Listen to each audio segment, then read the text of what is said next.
What if the grand tapestry of history weaves a story of blood, betrayal, and unyielding ambition, one so perilous that it sends shivers down the spine of time itself? The Mughal Empire, with its opulence, stands tall, casting a shadow that stretches far and wide, but lurking just beyond its gilded gates lies a force that refuses to bow, the Marathas. In this explosive clash, every heartbeat echoes with the promise of war, every whispered alliance tinged with treachery, and every battlefield a canvas painted with the cries of the fallen. Consider the stakes: empires on the brink, leaders maneuvering like chess pieces on a board soaked in ambition. Do you grasp the magnitude? An empire that dazzles with jewels and silk, pitted against a guerrilla force that thrives in the shadows, striking like lightning in a storm. The Mughals, draped in decadence, wear crowns heavier than their blooded swords. The Marathas, fierce as wildfire, are the underdogs of a tale that promises to ignite the very earth beneath them. Here, the players are not mere soldiers. They are titans cloaked in myth: Shivaji, the lion-hearted, a pirate of the land who laughs at the opulence of Delhi as he slips like smoke through the cracks of its defenses. Aurangzeb, the last great Mughal, a ruler so tyrannical that history still shudders at his name, a man who sought to bind the nation in chains of his own making. Their destinies entwined, each move tantalizingly close to either glory or obliteration. Can you hear it? The clash of steel, the war cries resonating like thunder, the sharp scent of betrayal wafting through the air. The Marathas don't just oppose the Mughals, they turn warfare into an art form. Every ambush, every skirmish, is a riddle that demands a master strategist to solve. And oh, what a puzzle it is! It's like a blood-soaked game of chess where the stakes are your life, your freedom, your very soul. Imagine the tension, the flicker of doubt, one wrong move, and it all crumbles. Alliances shift like sand underfoot, today's friend can be tomorrow's foe, and nothing is sacred in this brutal dance of power. The sly humor of fate plays its hand, a jest here, a miscalculation there, and the fabric of empires unravels. Intrigue drips from the pages of history, each twist sharper than a dagger's edge. What if the whispers of betrayal echo in your ears, the specter of defeat looming ever closer? Would you cling to your throne, or join the rebels in their feral laughter? The Mughal Maratha Wars are more than battles, they are a testament to the indomitable spirit of humanity, a relentless pursuit for freedom, the pursuit of power, and the intoxicating taste of revenge. Enter if you dare, but beware, the secrets of war run deeper than blood, and the shadows of history are not easily shaken. Can you handle the truth, or will it consume you whole? The pages of this story await, brimming with anticipation, and every moment counts as the clock ticks toward annihilation. The heavy scent of smoke hung in the air, mingling with the sharp tang of blood. Cries pierced the night, the wails of the wounded, the keening of the bereaved. In the heart of a crumbling fortress, shadows danced across the stone walls, flickering like the last vestiges of hope. I remember watching it all unravel, each moment more vivid than the last, a chaotic tapestry of ambition, betrayal, and blood-soaked desires. Baber stood at the precipice of a world undone. His heart thudded, a war drum in the silence that enveloped him. He was a soldier, yes, but that night, he felt more like a ghost, haunted by the legacy of his forebears, a lineage that whispered of glory yet bore the weight of failure.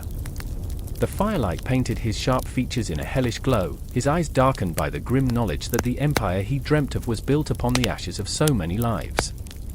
His hands trembled, not from fear, but from the electricity of ambition coursing through his veins. "Take the city, or we die," he murmured, a haunting mantra that echoed in his mind.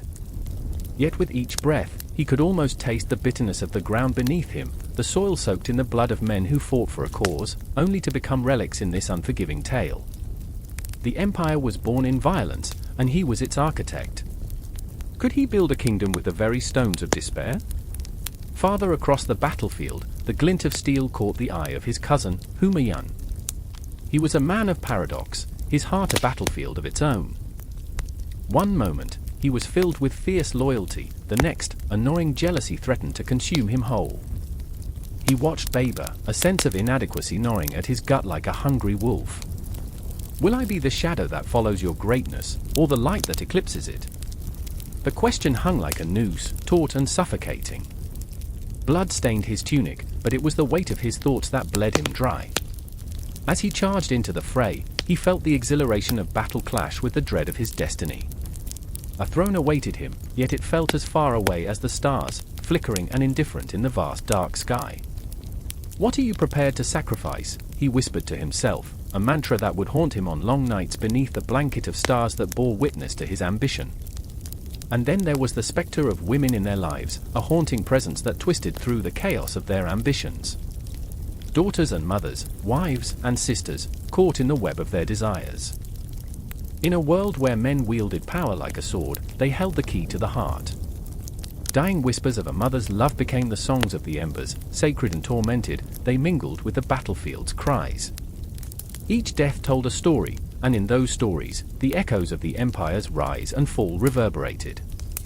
The air crackled with tension as Babur's forces surged forward, a tidal wave of fury and hope, crashing against the walls of the city. He could feel the pulse of history beneath his feet. The ground was alive with the energy of 1,000 souls, each one yearning for a place in the annals of time.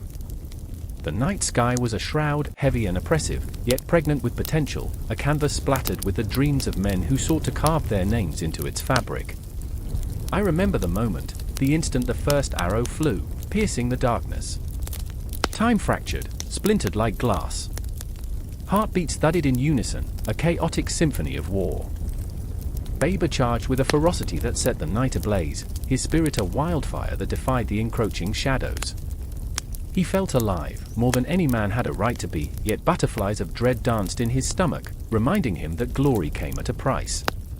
The clash of steel rang like a death knell. The air thickened with the metallic tang of blood, and the cries of the fallen echoed in his ears. Each face he struck down felt like a mirror, reflecting his own fears. Would he become the monster he sought to conquer? Would the very empire he fought for turn to ashes in his hands? Humayun fought beside him, yet every swing of his sword felt like a betrayal of his own heart. The bond that tethered them was fraying, the lines of loyalty blurring with the fog of ambition. He could see Babur glowing like a star, while he felt like dust, a mere flicker in the vastness of the cosmos. What if I falter? What if I become the shadow, forever chasing a light that blinds? His thoughts spun, a tempest of longing and despair. Would he carry the weight of his lineage or let it crush him beneath its burden? And then, as dawn broke, spilling golden light across a landscape drenched in blood, the realization hit like a thunderclap.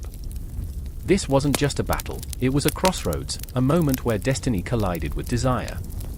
They were not merely fighting for a throne, they were wrestling with their own souls, confronting the specters of their past.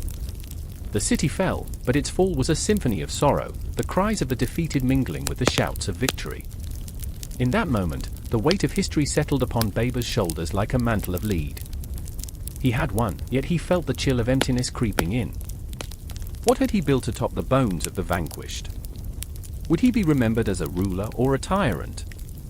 In the shadows, a woman named Maham Anga watched, her heart torn between pride and fear. She knew that the rise of the Mughal Empire would shape the destiny of nations, yet she felt like a mere player in a game controlled by the whims of men. As she gazed at the remnants of the battlefield, she too felt the pull of darkness. "What will it cost us?" she whispered, a silent plea to the heavens. The sun rose, illuminating a new world, yet the shadows stretched long, hinting at the chaos yet to come. Ambition, deceit, love, and betrayal coiled around them like a serpent, waiting to strike. As they stood on the precipice of greatness, the echoes of their decisions reverberated through the air, a haunting reminder that the rise of an empire is never without its ghosts, and the price of power is often paid in blood. And as the winds carried the scent of smoke and ash, the story of the Mughal Empire began to weave itself into the fabric of time, a tapestry rich with pain, passion, and the relentless pursuit of dreams. The battle was just the beginning, the shadows whispered of storms yet to come, and the hearts of men and women beat on, unyielding, in the face of destiny. The clock struck midnight in the heart of Pune, a city caught between shadows and flickering torchlight. Whispers filled the air, almost tangible, as if the very walls bore witness to the mounting tension, each hushed voice a prayer, a curse, a cry of rebellion. The night was alive, thumping with the pulse of urgency. I felt it in my bones. I was there, the air thick with the scent of damp earth and the iron tang of blood. I remember the clatter of hooves on cobbled streets, the frantic calls of men burdened by their own dreams and fears, their faces streaked with sweat and soot. Among them, there was a fire in the eyes of Shivaji Bhonsle. He stood tall, his silhouette carved against the moonlight, each muscle taut with the weight of his vision. His heart thudded like a war drum, echoing the ambition swirling within. He was a king forged from the ashes of oppression, a dreamer with a sword strapped to his side and a fierce defiance ignited in his spirit. But what is a king without his people? I can still hear the voice of Tanaji Malusere, loyal to a fault, his laughter ringing like a bell even in the darkest of moments. Shivaji, my friend, you aim to chase shadows. Yet here we are, shadows of our own making. His words were sharp, playful yet laced with a profound understanding of their plight. Tanaji's heart bore the scars of loyalty. He would charge into battle with the fervor of a man who believed in a cause that was bigger than himself. His loyalty was a double-edged sword, one that could cut through chains but also bind him to a fate he could not escape. But even in that moment of camaraderie, the air crackled with tension. There was a palpable fear, a spectre that hovered over them, a reminder of the Mughal Empire that loomed like a dark cloud, casting shadows over the land. Aurangzeb's forces were relentless, their eyes glinting with ambition. Each day that passed felt like a countdown, the ticking clock echoing in Shivaji's mind, a reminder that revolution was a delicate dance on a precipice.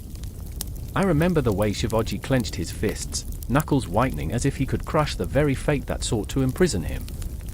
"We will not be shackled," he proclaimed, a quiet thunder that rippled through the crowd. Those words hung in the air, electric and charged, as if to defy the very heavens above. But inside, he battled his own demons. Was he a leader or merely a boy playing at kingship?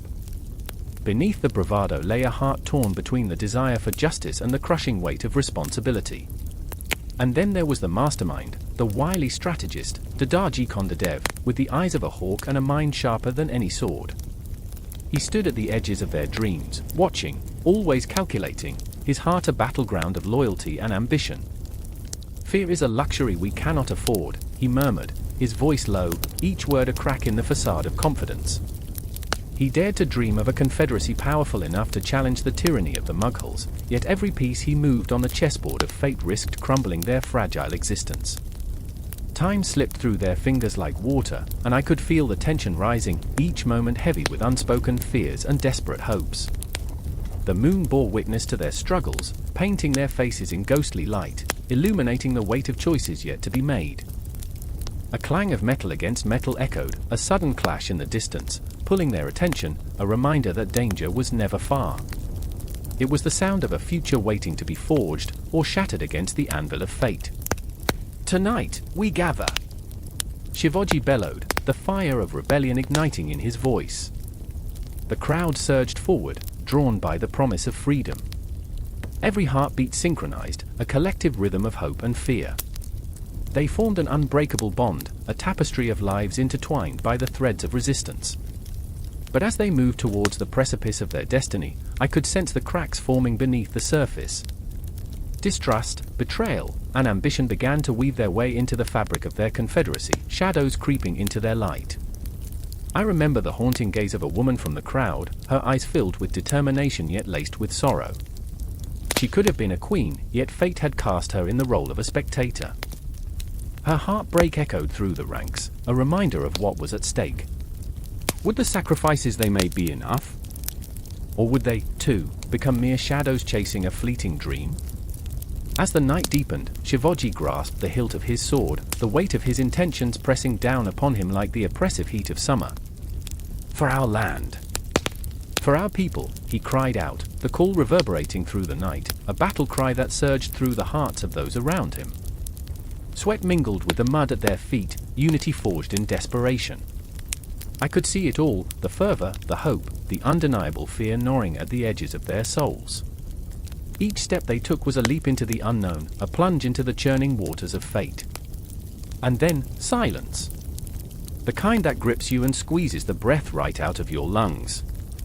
Like a pause before the storm. A moment where time slowed, and I felt every heartbeat reverberate in the marrow of my being. each soul present, standing on the brink of history, teetering between the promise of glory and the specter of ruin. In that haunting stillness, visions of the future played out in stark relief, the birth of a confederacy that could rise like a phoenix from the ashes or collapse under the weight of betrayal. The flickering torches cast shadows, and I knew, deep in my heart, that this was just the beginning.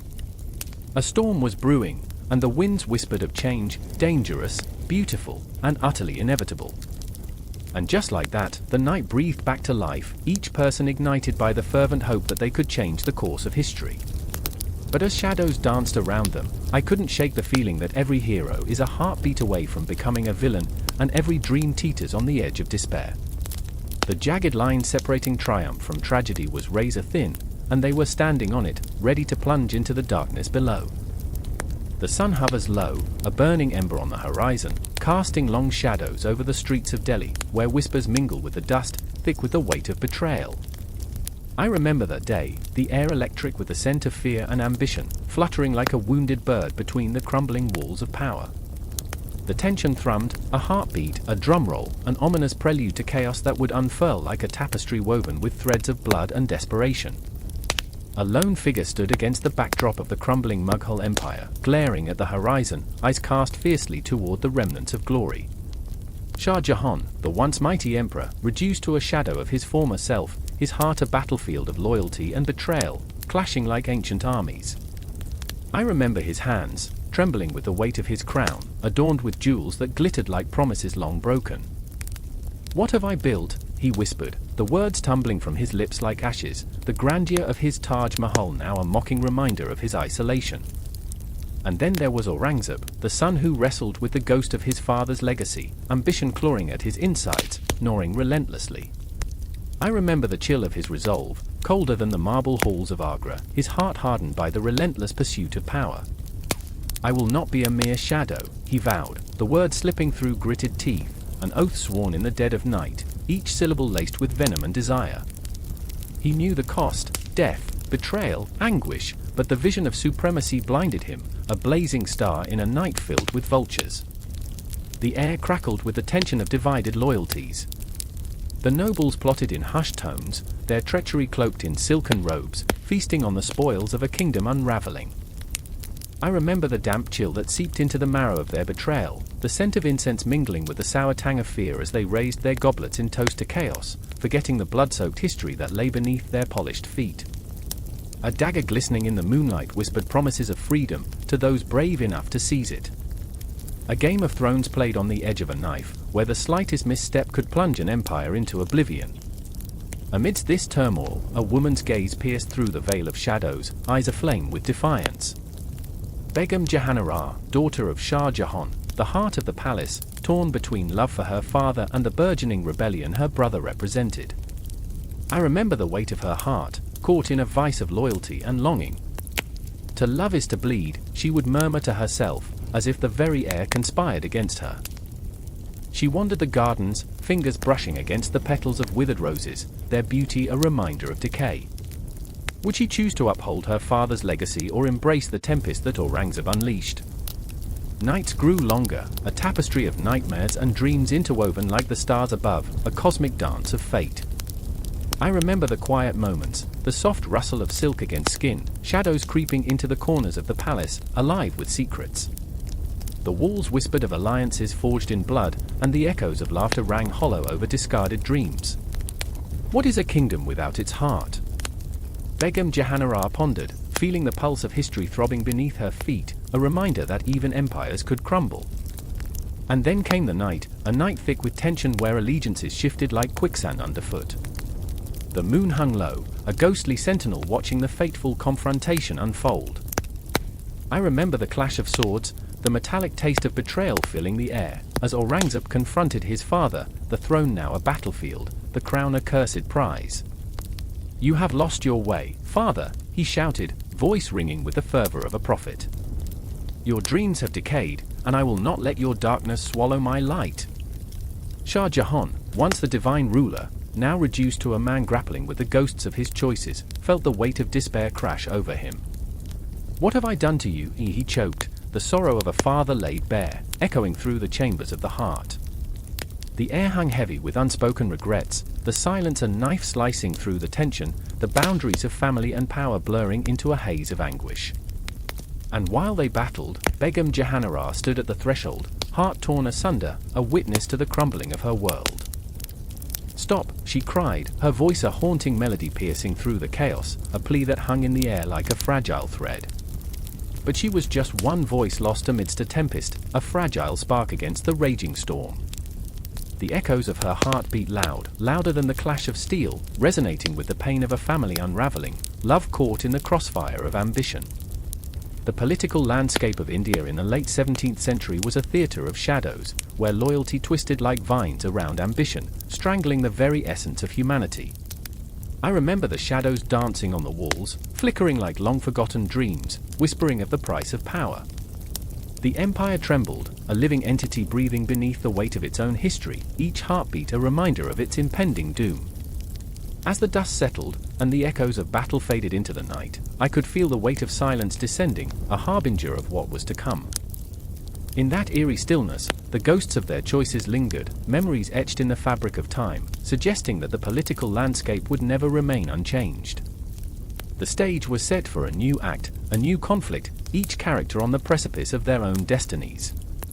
The sun dipped below the horizon, an ominous promise of tomorrow's chaos, while shadows loomed larger than life, a reminder that history is never a straight line, but a serpentine path of dreams, nightmares, and the relentless rise and fall of empires.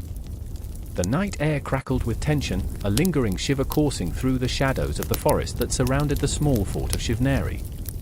A moon hung low, drenched in silver, casting eerie silhouettes of ancient trees with twisted branches, each one a testament to untold stories of bravery and bloodshed.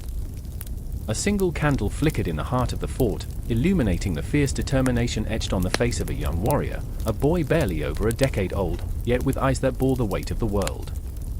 It was a moment suspended in time, the kind that echoes in the silence of history, a heartbeat away from chaos, a breath from destiny. I remember his name, Shivaji. The air crackled with a sense of foreboding not unlike the electric anticipation before a storm. He stood there, fists clenched, a tempest of ambition and yearning swirling within him, a boy who dared to dream of a kingdom, of freedom, of vengeance. Around him, the whispers of his comrades filled the air, their voices taut with anxiety and an unyielding desire for change. They spoke in hushed tones, eyes darting nervously into the encroaching darkness, their fears as palpable as the swords strapped to their sides. "Will they come?" One voice trembled, a mere shadow of a man who had seen too many suns rise and set without hope. "What if they find us first?" "I remember," Shivaji replied, his voice steady like the calm before a tempest. "I remember the tales of our ancestors, the valor that runs in our veins. We are not merely shadows in these forests, we are the storm that's about to break." The words dripped with raw passion, igniting a fire in the hearts of those around him, yet beneath that bravado lurked an undercurrent of doubt, a churning ocean of what ifs. And then there was the haunting figure of his mother, Jijabai, who stood just outside the flickering circle of light. The weight of her expectations felt like chains around her spirit, yet they were also her wings, propelling her forward into the unknown. She watched her son, pride and fear colliding in her heart. This was a boy destined for greatness, yet she feared the cost that greatness would demand. It gnawed at her, a constant ache, the fear of loss, of being left with nothing but shadows where once there was light.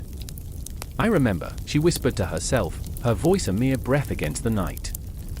"I remember the stories of kings and warriors, of battles fought and won, but also those lost to the whims of fate. Will my boy become a legend, or will he be another whispered name in the annals of time?" The forest around them groaned, ancient sounds merging with the tension in the air. It was a world that felt alive, as if the very trees bore witness to the unfolding drama, their gnarled limbs stretching like fingers, begging for mercy. Suddenly, the silence shattered, a distant thrum of drums, a flicker of torches drawing closer. The enemy was near, and the moment of reckoning had come, thick with the scent of fear and courage intertwined. "Stand firm!" Shivaji shouted, his voice cutting through the dark like a sword slicing through flesh. "Tonight, we fight not just for ourselves, but for every soul yearning to breathe free. This is our moment." In that heartbeat, something shifted. The boy was no longer just a boy, he was a force, a tempest of fury and hope. The sword he wielded gleamed in the moonlight, a beacon of defiance. Each of his comrades straightened, hearts thundering in their chests, the thrum of destiny echoing in their veins. They were not alone, they were a tapestry of dreams and fears, woven together by the threads of rebellion. But shadows lurked, twisting through the trees like phantoms of regret. One man in particular, a seasoned warrior, bore the scars of battles past, his heart heavy with burdens unspoken. His name was Baji, a man who had once dared to dream alongside Shivaji, but whose dreams had been crushed under the weight of betrayal. Now, he stood at the precipice of decision, caught between loyalty and a gnawing desire for survival. "I remember when I was like you, Shivaji," he rasped, his voice jagged with pain. "I remember the fire that burned in my heart, the belief that we could change our fate. But dreams come at a cost, are you willing to pay it?" Baji's words hung in the air, a noose tightening around Shivaji's resolve. "Do you think I fear the cost?" Shivaji's voice was laced with the intensity of a storm ready to break. "I fear not fighting, of remaining shackled to the whims of tyrants. You can stand in the shadows, Baji, but I will not." It was a moment of reckoning, a collision of past and future, of broken dreams and the hope of a new dawn. The drums grew louder, and the fire within them ignited. The air crackled with electricity, a promise of battles to come, of blood spilled for the sake of freedom, of lives intertwined in the quest for a legend. The enemy drew closer, shadows flickering, warriors emerging from the night like wraiths from a forgotten realm. In that moment, time stretched infinitely, suspended between dread and exhilaration. A heartbeat. A breath. The past whispered its fears while the future roared its defiance. I remember the way the moon bore witness, the way the trees became a chorus of rustling leaves, as if the very earth was alive with anticipation. The stage was set, not just for a battle of swords, but for a battle of wills, a clash between fear and hope, between shadows and light. And as the first clash of steel rang out, echoing through the night, it was not just a beginning. It was a birth of a Maratha legend, a story woven into the fabric of time, where every heartbeat became a note in the symphony of revolution. It was chaos and courage, loss and love, and even as the dawn broke, casting golden hues on the horizon, one thing was clear: the shadows would never again be the same.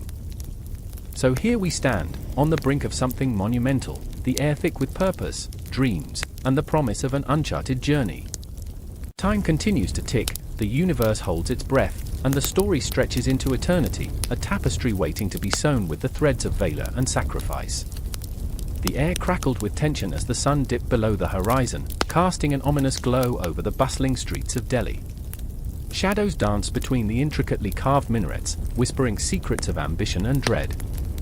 I stood there, heart racing, eyes wide, caught in a moment that felt suspended in time, a moment filled with the scent of burning incense and the heavy weight of history that pressed down on us all. The Mughal Empire, under the reign of Aurangzeb, was a tapestry woven not just of silk and gold, but of blood and betrayal. I remember the day everything shifted, the day that the laughter of children was swallowed by the silence of fear. The people shuffled like ghosts, their faces pale, their eyes sunken, haunted by the whispers of a ruler who had turned piety into a weapon. Aurangzeb was not just a king, he was a shadow that loomed over the empire, a relentless force, determined to expand his dominion at any cost. I remember the dread that filled the air when he declared a holy war, his voice echoing like thunder, promising glory while cloaked in the guise of divine righteousness. There was always a tension simmering beneath the surface, a storm waiting to erupt. I could see it in the eyes of Zara, a woman caught between her faith and her family. She was a fervent believer, her heart aflame with devotion, but she also loved her brother, Amir, a soldier who had witnessed horrors that would haunt him for a lifetime. Their bond was a fragile thread, fraying at the edges, as Aurangzeb's policies began to tear the fabric of their lives apart. Zara spent her days in the narrow alleys of the city, draped in her tattered shawl, her hair a cascade of dark curls that framed a face both fierce and fragile. She prayed for peace, for understanding, for her brother's safe return from the battlegrounds where the clash of swords sang a deadly lullaby. I remember, she would whisper to herself, when laughter was all we knew. Every syllable was a plea, a desperate hope clinging to the remnants of a childhood once filled with joy. Amir, on the other hand, was becoming a ghost. Each battle carved deeper lines into his face, each victory felt like a hollow shell, a reminder of the lives extinguished by his hand. He wore his uniform like a shroud, stained not just with mud but with the memories of those who had fallen beside him. For the emperor, he would mutter, as if the mantra could drown out the screams that echoed in his mind. I remember the look in his eyes, a mix of pride and despair, knowing that every inch of territory gained was a sacrifice made, not just by him, but by families like his own. As Aurangzeb tightened his grip on the empire, the policies he enforced became a cruel game of chess, where every piece was expendable. The empire expanded, yes, but at what cost? Each city conquered, each temple demolished, left scars that would never heal. I felt it in the air, a thick, suffocating cloud that hung over the people like a curse, lingering long after the battles had ended. I remember the streets filled with whispers of rebellion, the murmurs of a discontent that brewed beneath the surface, ready to erupt like a volcano. Zara and Amir's paths were destined to collide in this tempest. She tried to reach him through the darkness that enveloped his soul, her voice a beacon in the abyss. "Brother, remember the stories," she pleaded, her hands clutching his arms, searching for the brother she once knew. "Remember how we danced under the stars, how we defied the world with our laughter." But Amir's eyes were distant, lost in the battlefield's fog, where glory meant nothing against the ghosts of the fallen. He turned away from her, the turmoil inside him raging like a storm. "Zara, I fight for our family, for our future," he shouted, but the words felt hollow, echoing against the walls of his heart. He was a man trapped, a soldier molded by the iron fist of a ruler who cared little for the lives he torn apart. It was a cruel irony, a man fighting for his family was slowly becoming the harbinger of their destruction. Days turned into nights, and the empire continued its relentless march under Aurangzeb's banner. The clock of fate ticked on, counting down to inevitable confrontations. I felt it in my bones, the tension crackling in the air like static before a storm. Zara, in her quiet rage, decided to take a stand. "No more," she whispered, as if the very act of speaking those words could shatter the chains that bound her brother. "We must fight for our souls, for who we are." But could she reach him? Could she pull him from the brink before he was consumed? I remember the moment she stood at the edge of the plaza, eyes blazing with defiance, her voice rising above the chaos of the crowd. "We are more than subjects to be commanded by a tyrant. We are the heartbeat of this land." The words hung in the air, a spark in the dark, igniting something deep within the people around her. Hope, perhaps? Or was it madness? And Amir, caught between duty and family, felt the weight of his sister's words crash down upon him like a thunderstorm. He was a soldier, yes, but he was also a brother, a son. The world around him blurred, the lines of loyalty smudging into uncertainty. Which path would he choose? Would he be a pawn in Aurangzeb's game, or would he rise to reclaim the brotherhood that once defined him? The tension escalated, the empire unraveling thread by fragile thread, as the policies of the emperor echoed in the hearts of the people. With every decree, every campaign launched in the name of expansionism, Aurangzeb tightened his grip but also sowed the seeds of rebellion. The clock continued to tick, hearts racing, breaths held, as shadows loomed ever closer, ready to engulf all that stood before them. Time was running out, and the stage was set for a clash that would not just define a dynasty, but carve its name into the annals of history, a haunting echo of what was lost. The air crackled with tension, a storm brewing not in the heavens but in the souls of men.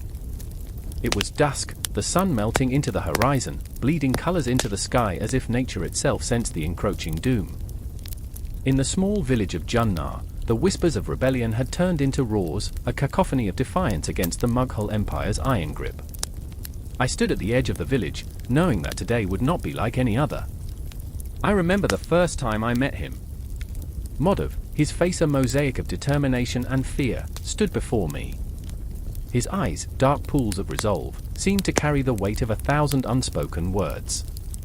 "Today, we fight," he said, his voice a low growl. The words hung in the air, thick with promise and terror. He was a man forged in the fires of hardship, a warrior born out of necessity, yet still a dreamer of a better world. I could see the lines etched on his forehead, the trembling of his hands, but amidst it all, there was an unmistakable fire. Then there was Tsar Far, the Mughal soldier, all polished armor and unyielding loyalty. I could almost feel his heartbeat beneath the metal, a rhythm of duty and fear. Thrust into a conflict that felt as ancient as the earth itself, he was a man caught in the gears of a monstrous machine. "This land is ours," he murmured to himself, as if trying to convince even the shadows that flickered around him. "I am a protector."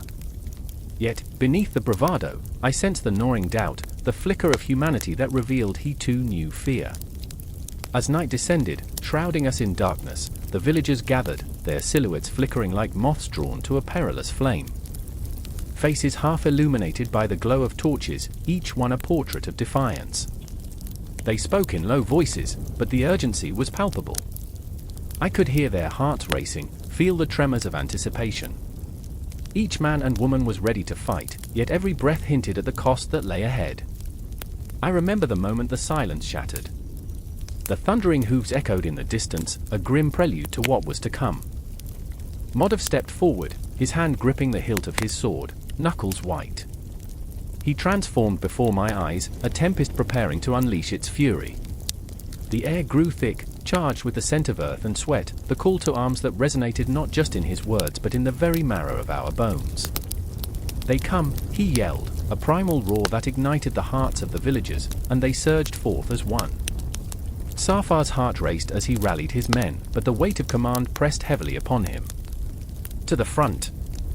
For the Empire! Yet as they charged, I saw doubt flickering in his eyes. The faces of the farmers, the artisans, the mothers flashed before him, people he had never met, lives he was meant to extinguish. A shiver ran down my spine as I recognized the torment within him. "What am I fighting for?" His voice broke, a question swallowed by the night. The clash was inevitable, a brutal dance of shadows and steel. As swords met, the air hummed with life and death, a symphony of agony and valor. I watched Madhav become a whirlwind, his movements fluid, graceful yet furious, each strike a desperate plea for freedom. The sight was mesmerizing, yet horrifying, as blood sprayed like crimson paint across the canvas of the earth. In every swing, I saw his dreams laid bare, hopes and despair entwined like lovers caught in a fatal embrace. Safar fought valiantly, a soldier obeying the call of loyalty, but with every thrust of his blade, a part of him shattered. The faces of the men he fought against blurred before his eyes, morphing into something almost familiar: brothers, fathers, sons. In that moment of chaos, as he grappled with his own demons, he caught sight of Madhav, a warrior possessed, and the world around him spun into a maelstrom of emotion. "What are we doing?" he screamed, his voice lost in the din. Time stretched, warped by the intensity of the struggle. Each heartbeat felt like an eternity. I could feel the pulse of the universe, the breath of fate hanging thick in the air. Madhav swung his sword, the blade slicing through the night, a cosmic ballet of light and shadow.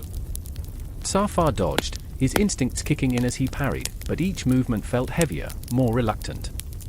And then, I remember, the moment their eyes met, a collision of worlds. Madhav, wild and fierce, Safar, torn and resolute.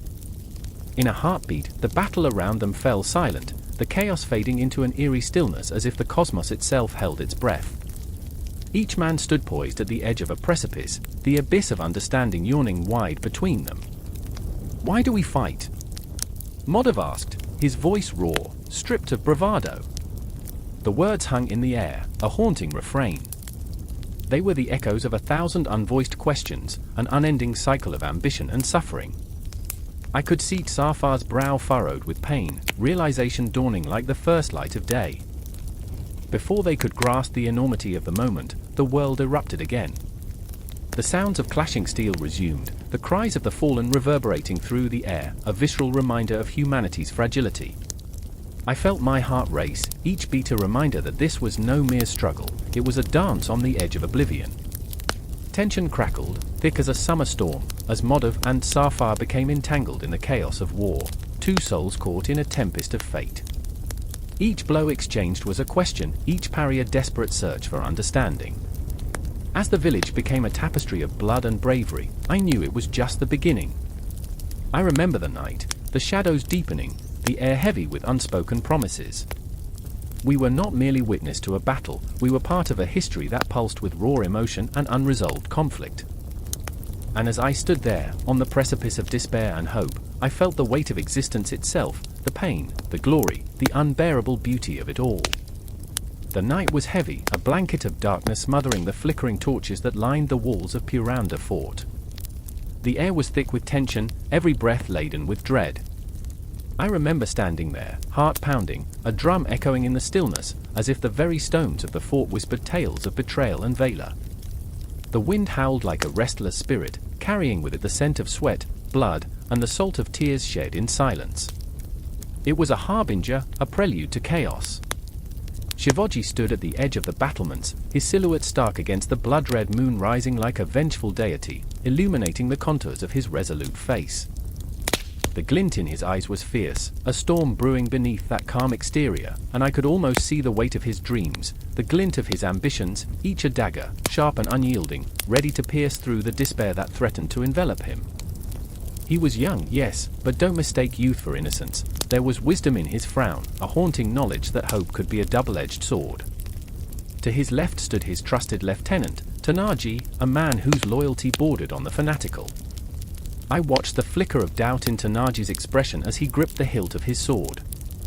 "We cannot hold this fort for long, Shivaji," he barked, frustration laced with desperation, echoing against the stone walls.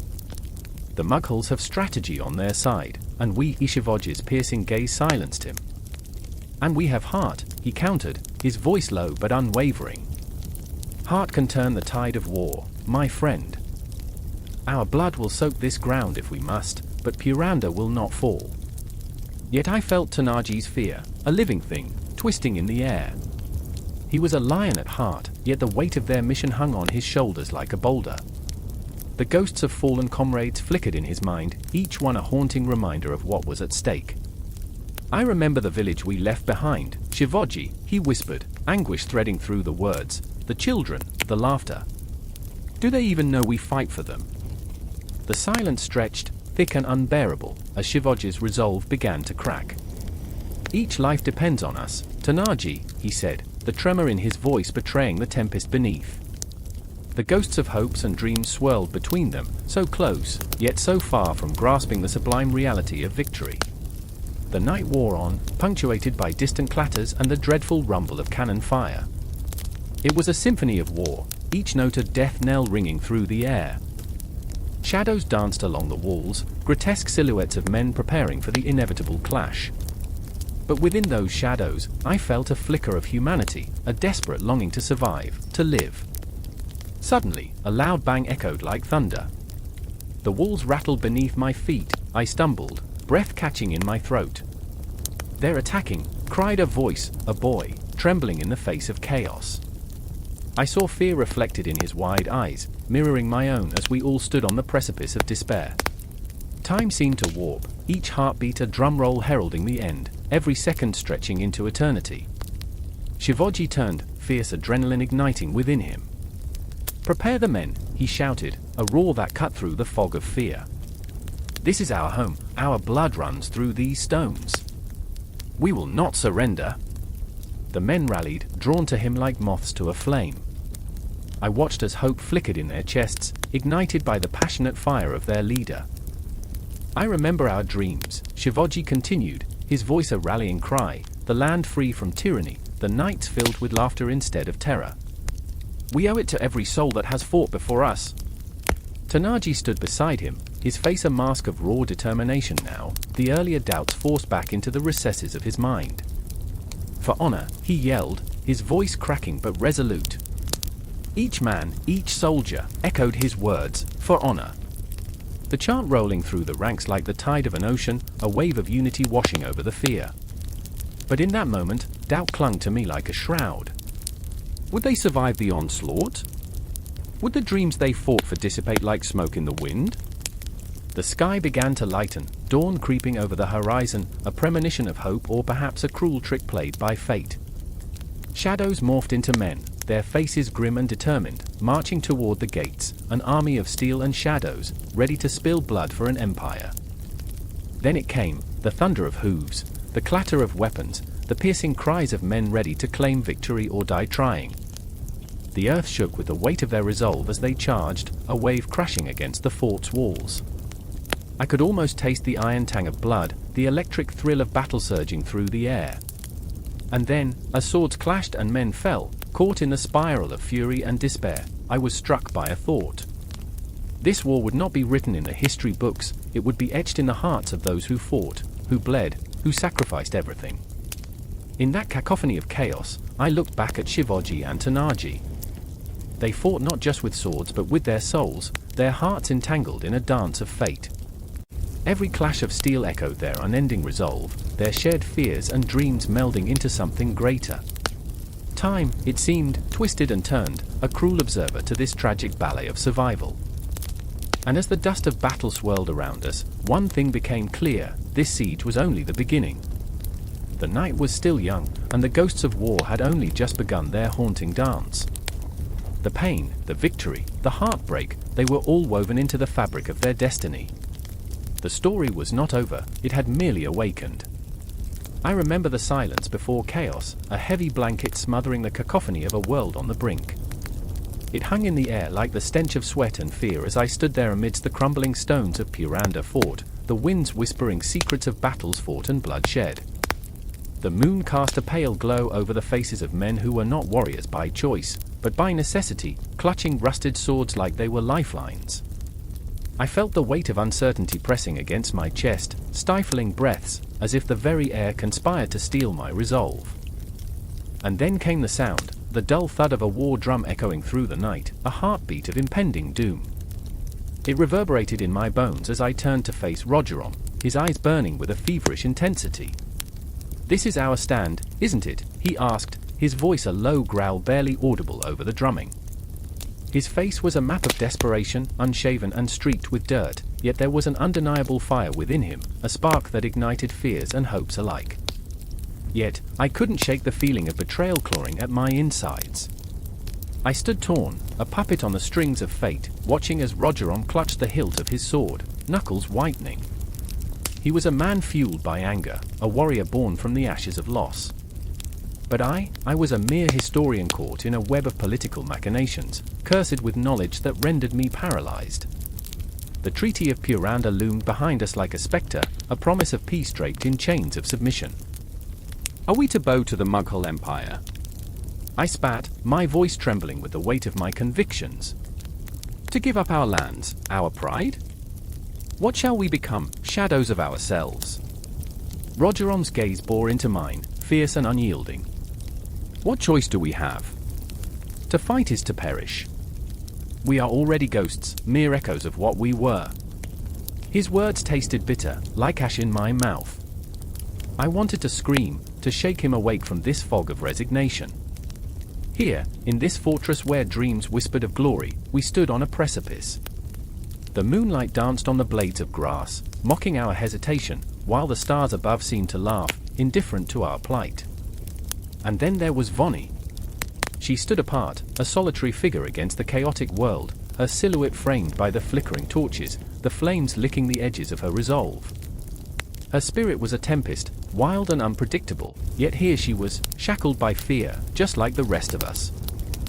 "You don't understand," she cried, her voice trembling like a leaf in the wind. "The treaty could save lives. You think it's defeat, but it could be our salvation."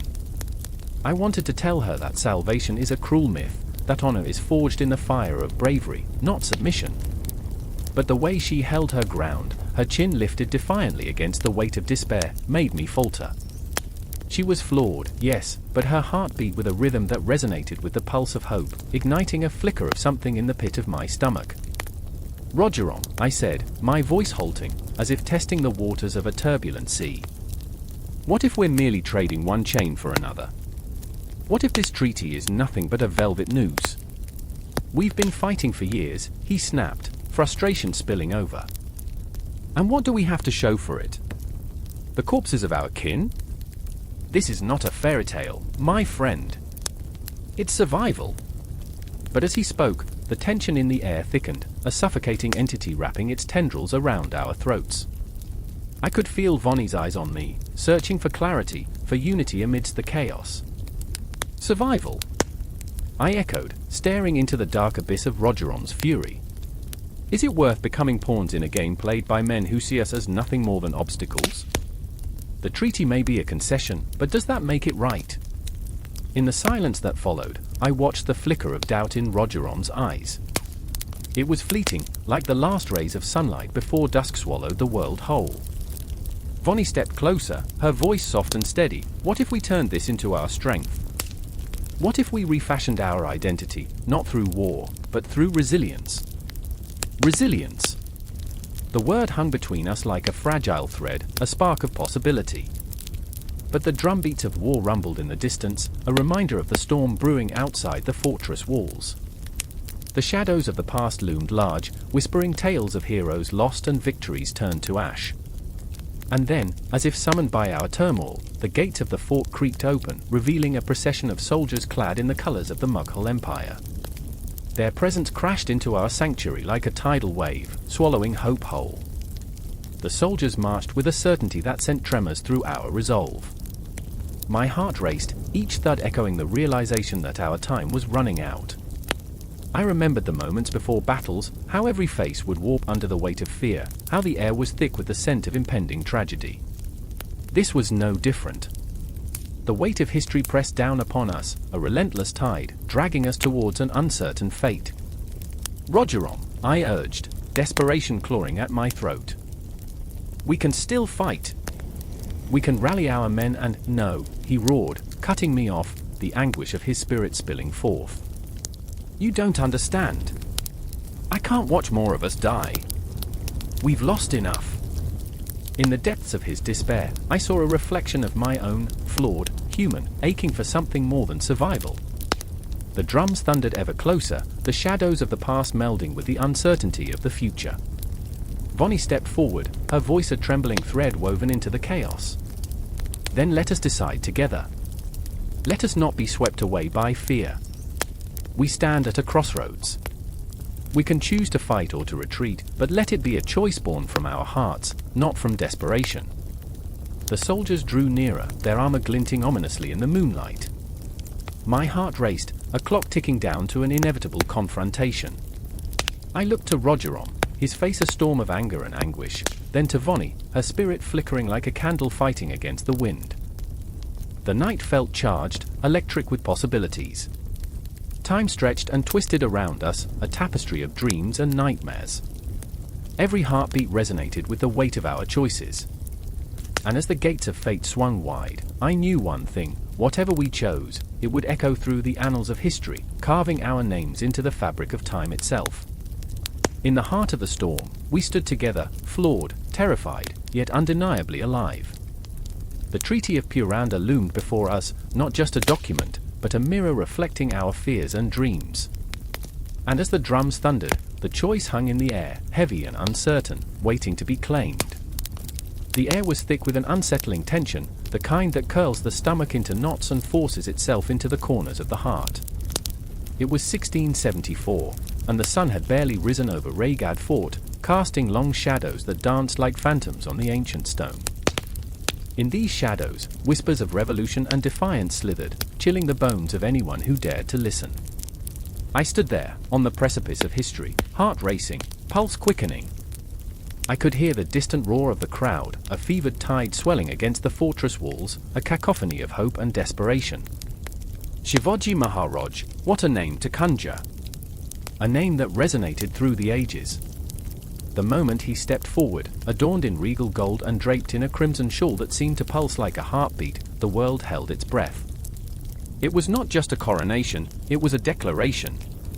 I remember the way he stood tall, defiant against the oppressive weight of history, against the very empires that sought to crush the spirit of his people. But beneath that bold exterior, I sensed the turmoil that brewed, a storm of doubt, a fear of betrayal lurking just beyond the periphery of his mind. I remember the way the sunlight glinted off his sword as he raised it high, a symbol of his unyielding resolve, yet, was it also a reminder of the blood that would be shed to sustain his dream? I could see his mother, Saibai, watching from the sidelines, her eyes glistening with unshed tears. The weight of her love and sacrifice pressed down on her shoulders like the heaviest of cloaks.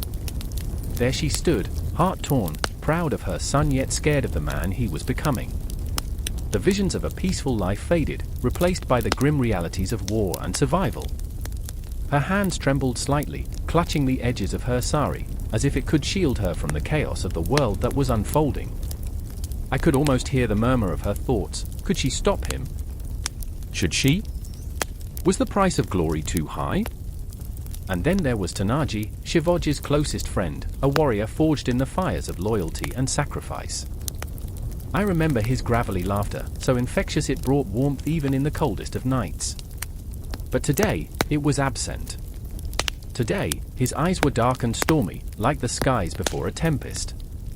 He carried the weight of countless battles on his scarred shoulders, yet here he was, caught in a different conflict, between reverence for his king and the growing doubts that clawed at his heart. He was the shield and the sword, yet in this moment of elevation, he felt himself slipping into the shadows. What if this coronation brought destruction rather than salvation? What if the dream turned into a nightmare? I remember the silence that stretched taut, the kind that makes your heart thud louder in your chest. It was in this heaviness that the profound impact of Shivaji's ascent unfurled like a dark flower, vivid and wild, beautiful yet tragic. As he knelt before the sacred water, the ritual unfolding like a breath held too long, the crowd roared, but I felt a shiver creep through the air, a premonition of storms yet to come. Shivaji's face was a mask of determination, yet, oh, I could see it, the faint flicker of fear danced behind his eyes. What if he failed? What if he became nothing more than a pawn in someone else's game?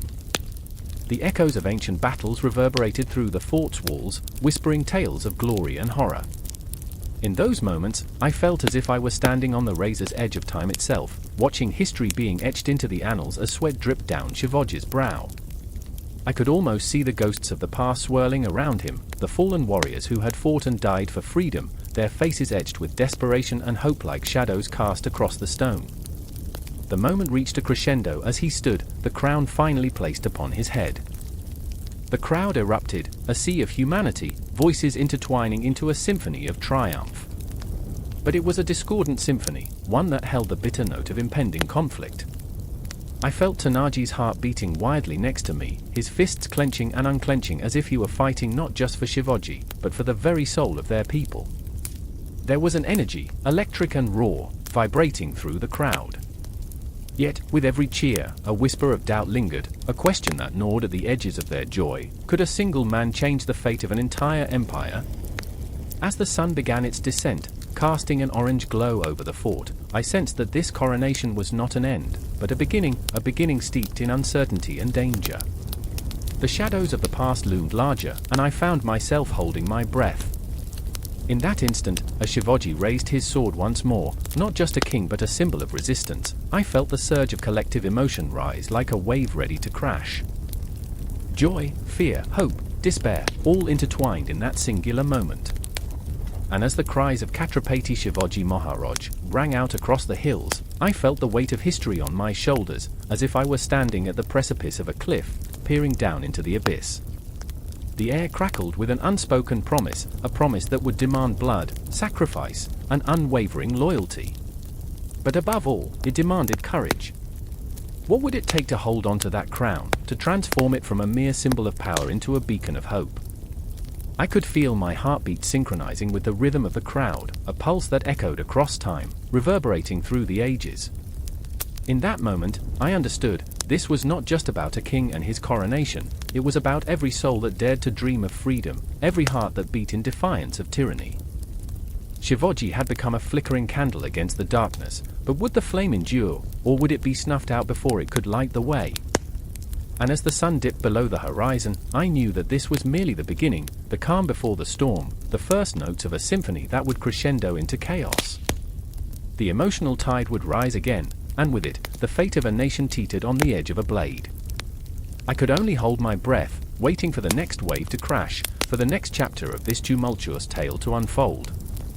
The air crackled with tension, thick enough to slice through. A single drop of sweat trickled down Aurangzeb's brow, clinging to his resolve like a desperate lover. The Deccan stretched before him, a vast, untamed wilderness, resonating with the whispers of treachery, betrayal, and blood. He could feel the earth tremble beneath the march of his soldiers, a symphony of hooves and clanging swords, a heartbeat echoing the pulsing fear and ambition in his chest.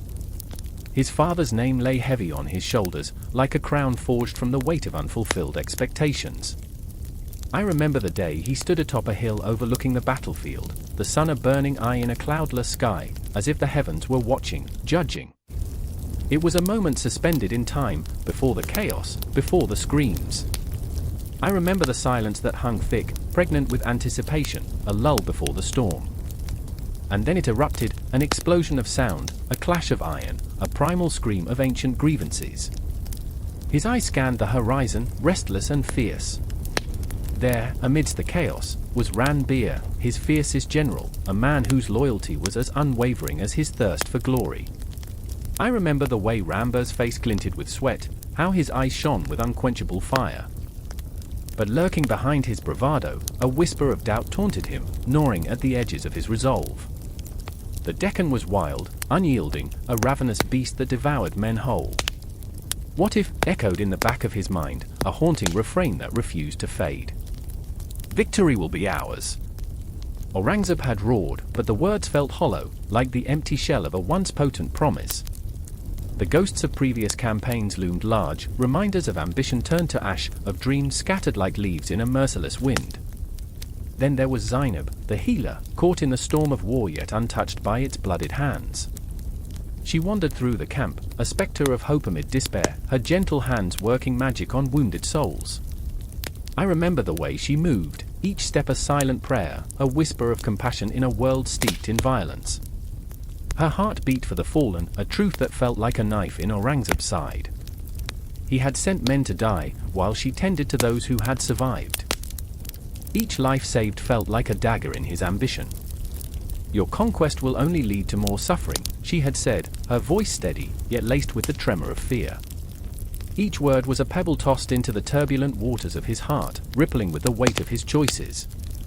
I remember the way her eyes glimmered with a fierce determination, how she stood before him, a fragile yet unyielding force. There are lives at stake, Aurangzeb. Not just your empire. But what was an empire if not built upon the ruins of the defiant? He wanted to scream, to silence her voice that echoed in his mind. The boundaries between ambition and morality blurred like shadows at dusk, nightmares creeping in, cloaked in a shroud of righteousness.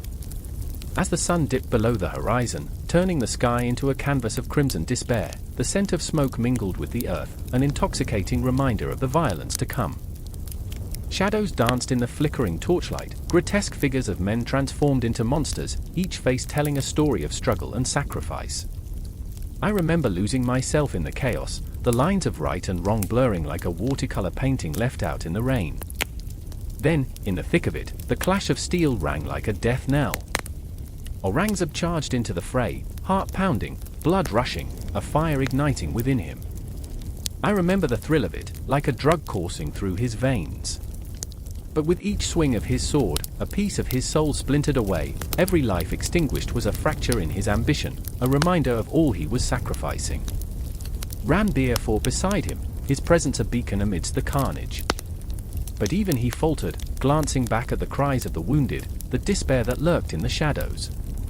I remember the flicker of doubt that crossed his face, the way he hesitated just for a heartbeat, an eternity in the heat of battle. "This is madness," he shouted, caught between loyalty and the growing realization of their folly. And Zainab, caught in the storm like a moth drawn to fire, weaving through the battlefield, her hand stained red, each life she sought to save a tie that bound her to the very essence of humanity Aurangzeb was willing to sacrifice. "Every scream haunts you," she implored, her voice rising above the cacophony, a desperate plea that cut through the din. In that moment, time fractured. I remember feeling the world slow, the clamor fading to silence. The stars shimmered above, indifferent to the bloodshed below, a cosmic reminder of the insignificance of their ambitions. The universe held its breath, a witness to the tragedy unfolding, a delicate balance of creation and destruction, dreams and nightmares, life and death. Then it happened, the moment that would change everything. Aurangzeb, caught in a whirlwind of rage and desperation, found himself face to face with an enemy warrior, eyes filled with the same wild ambition that burned in his own. The clash of swords rang out like a symphony, a dance of fate played on a stage painted in shades of red. I remember the sensation, the exhilaration, the dread, the realization that this was more than just a battle. It was a reckoning, a confrontation with every choice he had made, every soul he had sacrificed on the altar of power. As steel met steel, time folded in on itself, and the weight of the universe settled on his shoulders.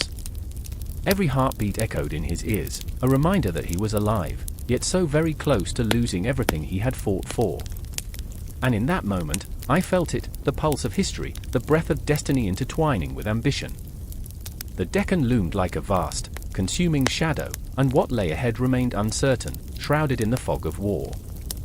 The lines between conqueror and conquered blurred, a tapestry woven in blood and dreams, and as the night deepened, a new chapter awaited, pregnant with possibilities. The wind howled through the jagged cliffs of Raigad Fort, carrying the scent of blood and betrayal. I stood there, heart pounding, breath hitching in my throat, as the distant clash of swords echoed relentlessly, a tempest of violence that raged across the rocky landscape. For the Marathas, this was not merely a stronghold, it was a sacred cradle, cradling hopes, dreams, and the weight of lineage. But now, as the sun dipped below the horizon, casting a haunting orange glow over the fort stone walls, it felt like a grave, a tomb for the souls of warriors who dared to protect their land. I remember the faces, oh, how they haunt me. Shivaji, with a heart forged in the fires of ambition, his eyes bright with the light of 1,000 unsung battles. He was more than a leader, he was a force of nature, a monsoon that swept through the arid plains of oppression, leaving behind a trail of hope and rebellion. But even the mightiest can falter. I can see him now, his weariness masked by an indomitable spirit, as he pondered the impending storm. Would his people rise, or would they crumble under the weight of the Mughal advance? Then there was Kalyani, a fierce warrior who laughed in the face of death, until death came calling for her brother, her laughter replaced by the hollow echoes of grief. She had sworn to defend Raigad with her very life, but each day felt like a ticking clock, a reminder of her mortality. "You can't protect everyone," I remember her saying, her voice shaking, but defiant. "But I can protect him." The weight of her promise pressed down like a boulder, a reminder that love was as fierce as any blade. And there, lurking in the shadows, was Malik Umbar, the cunning Mughal strategist, a man whose heart pulsed with vengeance. His mind was a labyrinth of schemes, his eyes sharp as a hawk's, scanning the horizon for weakness. He had his own ghosts, whispers from the past that twisted his soul like the roots of an ancient banyan tree. "This land will bow," he vowed to his men, but would it? Would it truly? The tension crackled like a thunderstorm, thickening the air until it was nearly suffocating.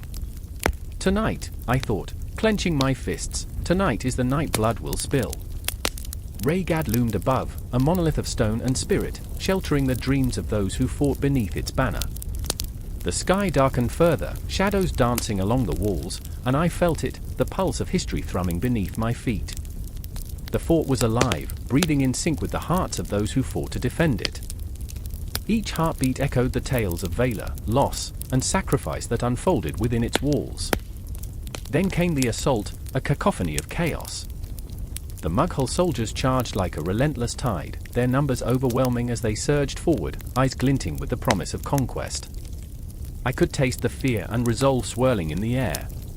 Kalyani, sword drawn, charged into the fray, a whirlwind of fury and desperation. "For my brother," she screamed, her voice piercing through the din, a battle cry that lit the fire in the hearts of her comrades. But fear, too, has a voice, a whisper that seeps into the cracks of bravado. I remember straining to hear it, the quiet doubt that gnawed at the edges of hope. What if they fell? What if Raigad succumbed to the tide?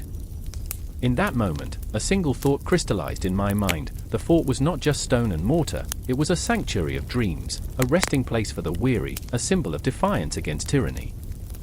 I watched as Shivaji, a lion among men, led the charge, his spirit infectious, igniting flames of courage in those around him. "Fight with honor," he bellowed, and those words, those heartfelt echoes, resonated deep within me, reverberating against the walls of my own fears. But even as he rallied his troops, I could see the flicker of doubt cross his face, an unwelcome intruder. The specter of defeat loomed large, mocking the very essence of rebellion.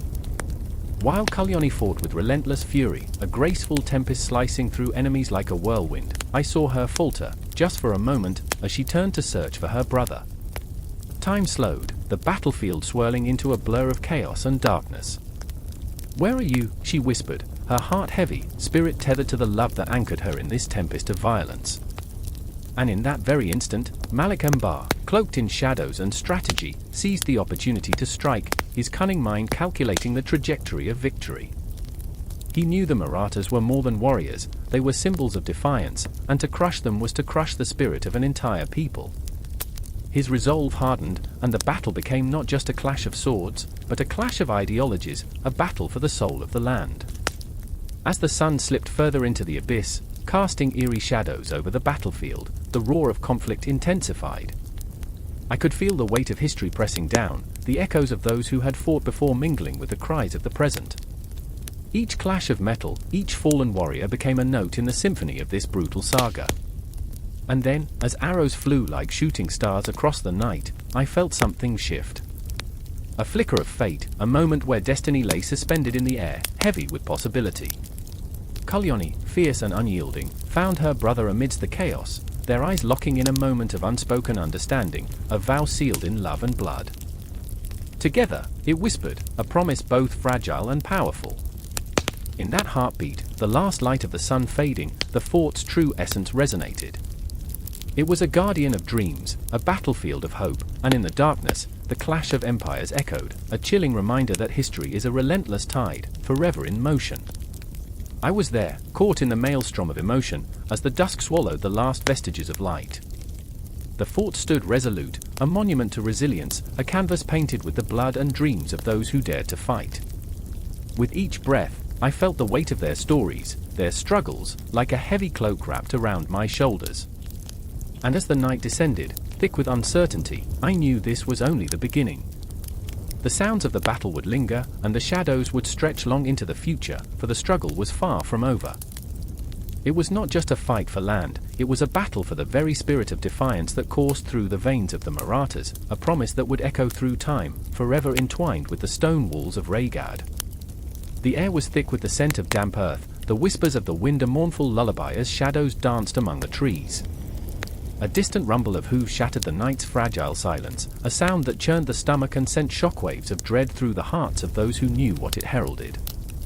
The Marathas stood poised, hearts pounding like war drums, the flicker of torches illuminating faces hardened by loss, fear, and an unyielding thirst for freedom. They were not just soldiers, they were ghosts, specters of defiance rising from the ashes of oppression. I remember the moment my breath hitched, caught between the fear that gnawed at my insides and the fierce determination etched into their eyes. There was Aditya, a man forged in the flames of battle, his resolve as fierce as the tempest that raged outside. He was the lion among his men, yet the shadow of doubt lurked behind his bravado. He had seen too many of his brothers fall, their cries echoing in his dreams, turning his nights into a grotesque theater of loss. "What if this time," he whispered, his voice barely piercing the cacophony around us, "it's me." And then there was Kovya, her spirit a wildfire, a fierce spark that could ignite the entire battalion. She bore her sword like a lover's caress, gliding through the night with an elegance that belied her strength. But beneath her fierce exterior lay a heart fractured by betrayal.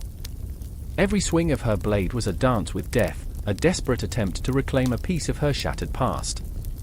She had fought to protect her family, only to watch helplessly as they were claimed by the very oppressors she now vowed to vanquish. "I'll carve their names into the earth," she vowed, her eyes glistening with unshed tears that mirrored the stars above, "and let them know we lived." The night pulsed with an energy that felt otherworldly, as if the cosmos themselves held their breath in anticipation. I could feel the rhythmic thrum of our hearts, the collective tension like a taut string, ready to snap. Every glance exchanged, every heartbeat echoed a silent promise. This was not just a battle for survival, it was a fight for honor, for vengeance, for the very soul of the Maratha Empire. The enemy was drawing nearer, their laughter a haunting melody that twisted inside our chests like a knife. "They think they can crush us," Aditya spat, anger igniting his passion. "They underestimate the shadows." There was a raw intensity in his voice, a fervor that ignited the air. The Maratha guerrilla tactics were not just strategies, they were an extension of our beings, a dance of life and death that wove through the forests like whispers of fate. Kovia nodded, her jaw set in determination. They'll never see us coming. We are the night. Her spirit surged, and I could almost see the darkness wrapping around her, cloaking her in the shadows. The plan was simple yet audacious: strike hard and fast, hit them where it hurt, and vanish into the darkness before they could retaliate. It was a strategy born of necessity, of a people who had learned to fight not on the grand fields of battle but in the very heart of their enemy's territory. I could feel the ground tremble beneath our feet, the pulse of our collective fear and fury merging into one. The enemy charged, a wave of steel and fury, and for a heartbeat, time stood still.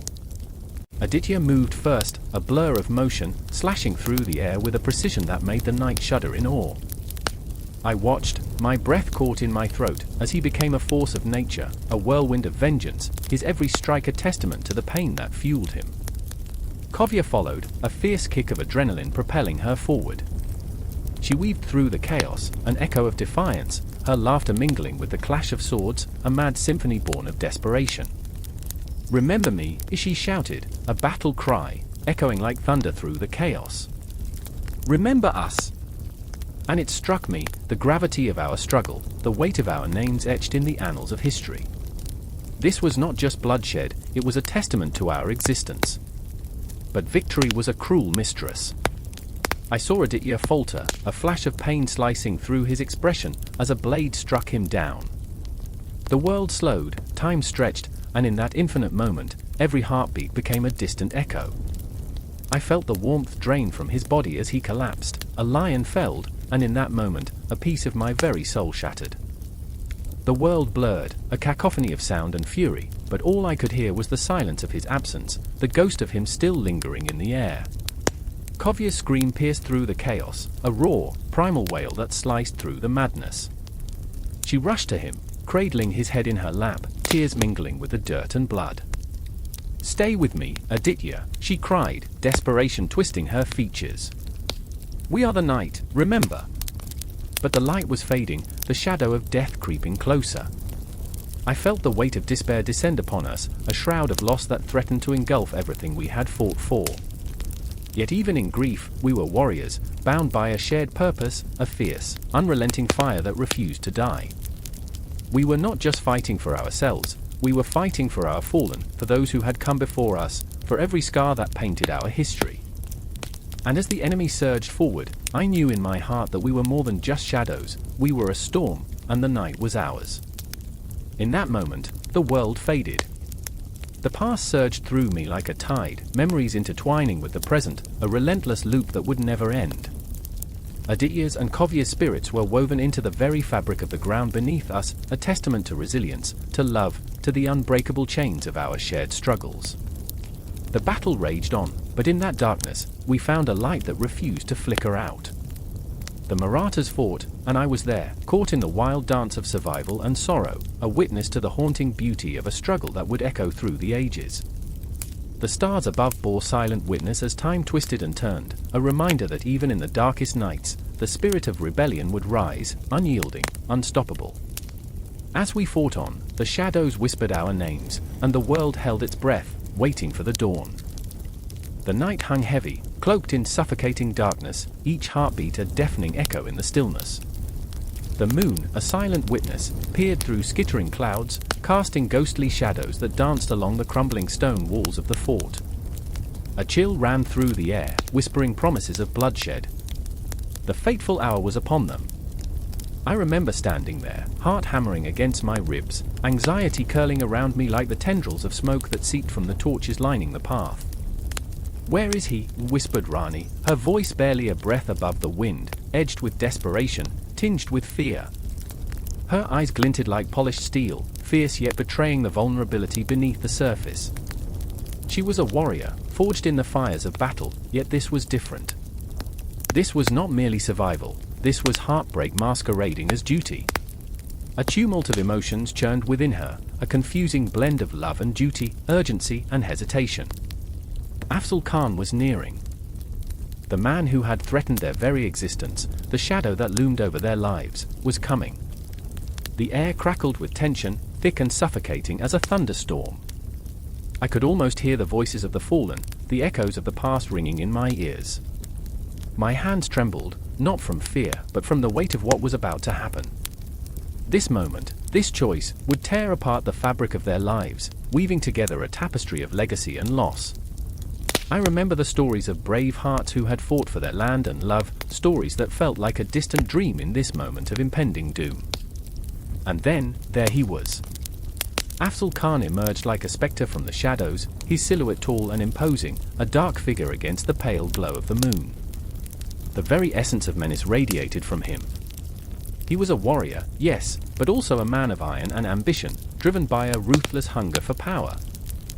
I could see it etched into the lines of his face, the burdens of his conquests, the weight of hatred that had twisted his soul. "Rani," I breathed, my voice barely a whisper, "are you ready?" "Ready," she shot back, her eyes fierce with determination. "I have never been more ready." Yet her resolve wavered, flickering like a candle in a storm. I watched her, torn between admiration and sorrow. She had been raised for this, but was anyone ever truly prepared for the taste of blood, the cry of vengeance? The stillness of the night was shattered as the first clash of steel rang out, a sound like a funeral bell tolling, reverberating through the very marrow of our bones. I remember the chaos. It erupted like a wildfire, consuming all in its path. The sounds of clanging swords, grunts of effort, and the desperate cries of men filled the air, mingling with the thick scent of sweat and fear. The world became a blur, a cacophony of motion and emotion. Rani moved with grace and ferocity, her sword slicing through the air, each strike fueled by the memories of those who had fallen before her. Yet within her, doubt still lingered. Would this act of violence truly change anything? Would taking a life, no matter how vile, bring back the lost, or would it simply dig another grave? In the depths of her heart lay the truth: she had become a warrior, but at what cost? I felt the weight of her torment, the burden of choice hanging heavy in the night. And then, it happened. The clash of weapons ceased. Silence, that unbearable silence, descended like a shroud. Afzal Khan lay there, breath escaping his lips in slow, ragged gasps. Rani stood over him, the poise of victory mingled with the grim realization of what she had done. The moonlight danced on the blade of her sword, now stained crimson, a cruel reminder of the life she had just extinguished. I remember, Afzal's voice was a whisper, laced with pain and disbelief.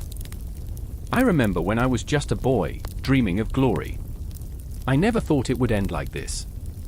His eyes, once fierce like a tempest, now shimmered with something profoundly human: fear, regret, and the haunting recognition of his own fragility. Rani's hands trembled as she held her weapon aloft, caught in the throes of conflicting emotions. The thrill of victory clashed violently with the suffocating weight of guilt. "You brought this upon yourself, Khan," she said, her voice steady but edged with sorrow. Yet even as she spoke, a part of her questioned the righteousness of her actions. Who was she to judge? Who was she to take life? In that fleeting moment, the world stood still, suspended in a fragile balance between justice and vengeance. I could see the weight of the cosmos pressing down on her, the universe whispering its ancient secrets. Time felt irrelevant, a mere illusion in the face of this reality. As Afzal Khan's life ebbed away, I felt something inside me unravel. This was not merely a clash of swords, it was a collision of destinies, a fracture in time that would ripple through eternity. Rani fell to her knees, the sword clattering from her hands, the realization sinking in like a heavy stone. This was not a moment of triumph, it was the birth of a new agony, a new beginning shrouded in darkness. I remember staring into her eyes, witnessing the haunting reflection of her soul, forever altered. The shadows of the past clung to us, whispering tales of war and sacrifice. The weight of history pressed heavily, oppressive yet inescapable. Did I do the right thing? Rani murmured, the question hanging in the air, unanswered and unanswerable. The answer floated like a ghost between us. The night, now a chilling spectre, stood solemnly by, witnessing the transformation of hearts and the fall of empires. The air was thick with unspoken words, the promise of change mingled with the stench of loss. As the moon cast its silver light over the battlefield, I could feel the world shift beneath us. Tomorrow would bring new challenges, new battles, but for tonight, we remained suspended in this moment, lost in the echoes of our choices, forever haunted by the shadows of those who had come before. The night was thick with tension, a silence so profound it felt alive, wrapping around the jagged stones of Sinhagad like a shroud. An air of dread clung to the darkness, a haunting reminder of what lay ahead. I stood there, heart pounding, breath shallow, listening to the distant clanging of swords and the muffled cries of men. The weight of history pressed down upon my chest, heavy as the moonlit sky above, a merciless witness to the impending chaos. I remember the first time I slipped into that night, feeling the pulse of the fortress echo through my very bones. The walls had seen everything, the heartache, the valor, the desperation, and the hope. It was a place where dreams were forged in the fires of battle and where the ghosts of the fallen lingered, whispering stories of glory and betrayal. But that night, it was not the ghosts I feared, it was the living, flesh and blood men who would soon clash in a cacophony of war. There was Tanaji, a fierce warrior, his spirit as unyielding as the very cliffs that sheltered us. He carried the weight of his family's legacy on his shoulders, a legacy that demanded he fight, that demanded he bleed. I watched as he gripped his sword, knuckles white, a mix of fear and fervor swirling in his eyes. The memories of his children tugged at him, a young girl's laughter, a boy's playfulness, reminding him of why he fought, and of what could be lost. The thought of returning to empty arms struck him like a dagger to the heart. Would they understand if he didn't come back? Would they forgive him for choosing valor over safety? And then there was Kulyon, a soldier with a heart as vast as the night sky, but filled with shadows. Haunted by his past, he was a living contradiction, a man who longed for honor yet feared the gaping maw of death. Each breath he took tasted like ash, a constant reminder of the brother he had lost in another battle long ago. It was more than the sting of loss, it was guilt, a relentless specter that gnawed at his insides. What would he say to the ghost of his brother if he fell today? Would he still wear the armor of fighting for a king who had betrayed them? Or was this battle merely a cruel game played by those in power, a jest to which they were the punchline? The clash of swords drew closer, each clang a metronome counting down our last moments. I remembered the tales of bravery, of strategies that could turn tides, but here, in the rawness of the moment, it all felt absurd. What good were tales when the reality bore down like a thunderstorm, unpredictable and unforgiving? The air thickened with sweat and fear, the scent of iron mingling with the earth, a grotesque perfume that told of what was to come. The moon hung low, a silent judge in the sky, illuminating the faces of men transformed into shadows of their former selves. Tanaji stepped forward, his heart swelling with a fierce resolve. For my children, he roared, a battle cry that shattered the silence and shattered the last remnants of hesitation in the hearts of his comrades. In that moment, I saw him not just as a warrior, I saw him as a father, a man willing to face the abyss for the flickering flame of hope that was his family. Kulyon, too, felt the surge of adrenaline. What is a soldier without purpose? He muttered, almost to himself, but loud enough for the others to hear. The ghosts whispered in his ears, urging him to step forward, to reclaim the honor stolen from him long ago. The weight of his brother's unfulfilled dreams pressed against him, igniting a fire he thought long extinguished. And then the battle began. It erupted like a thunderclap, a violent storm tearing through the stillness. Swords clashed and men screamed, a cacophony of raw emotion surging forth like a tidal wave. I could feel the vibrations of each strike in the core of my being, a testament to the chaos unfurling, the fear, the desperation, the hunger for victory. I remember the thrill of it, the sheer intensity, how it swallowed everything in its path. Tanaji fought like a lion, each swing of his sword guided by the memories of his children, the thought of their small hands reaching for him fueling his every move. Kulyon, too, found his rhythm, each strike fueled by the ghosts that danced just outside his peripheral vision, urging him forward. Their flawed humanity intertwined in the chaos, they were more than mere soldiers, they were fathers, brothers, and friends, fighting not just for land but for love, love that could be extinguished with a single, fatal blow. As the night wore on, the walls of Sinhagad became slick with the blood of heroes and cowards alike. Moments of raw vulnerability appeared between the strikes, eyes locking in recognition, a shared breath before the inevitable clash, a fleeting moment of humanity amidst the madness. I felt myself caught in those exchanges, trapped between worlds, I was a witness to the beauty of life and the inevitability of death, both hanging in the balance, swaying like the flickering torches illuminating the battlefield. And then, in the heart of the storm, came a moment that would echo through eternity, a glance, a promise, a prayer. Tanaji, blooded yet unbroken, locked eyes with Kulyon. They were brothers forged in battle, bound by the unspoken truths of loss and love. In that split second, they both understood they were fighting not just for the kingdom, but for each other, for the legacy of the fallen, for the hope that existed beyond the darkness. For every heartbeat that echoed against the stones, for every breath that faltered in fear, the night stretched on, a relentless tapestry woven from valor and strategy. It didn't matter who would win, who would fall, what mattered was that they fought. The echoes of their struggle would linger in the air long after the last sword was sheathed, and as dawn broke, it was clear, this was not the end. The shadows of Sinhagard would continue to tell their story, weaving tales of courage and conflict, a legacy that could never be silenced.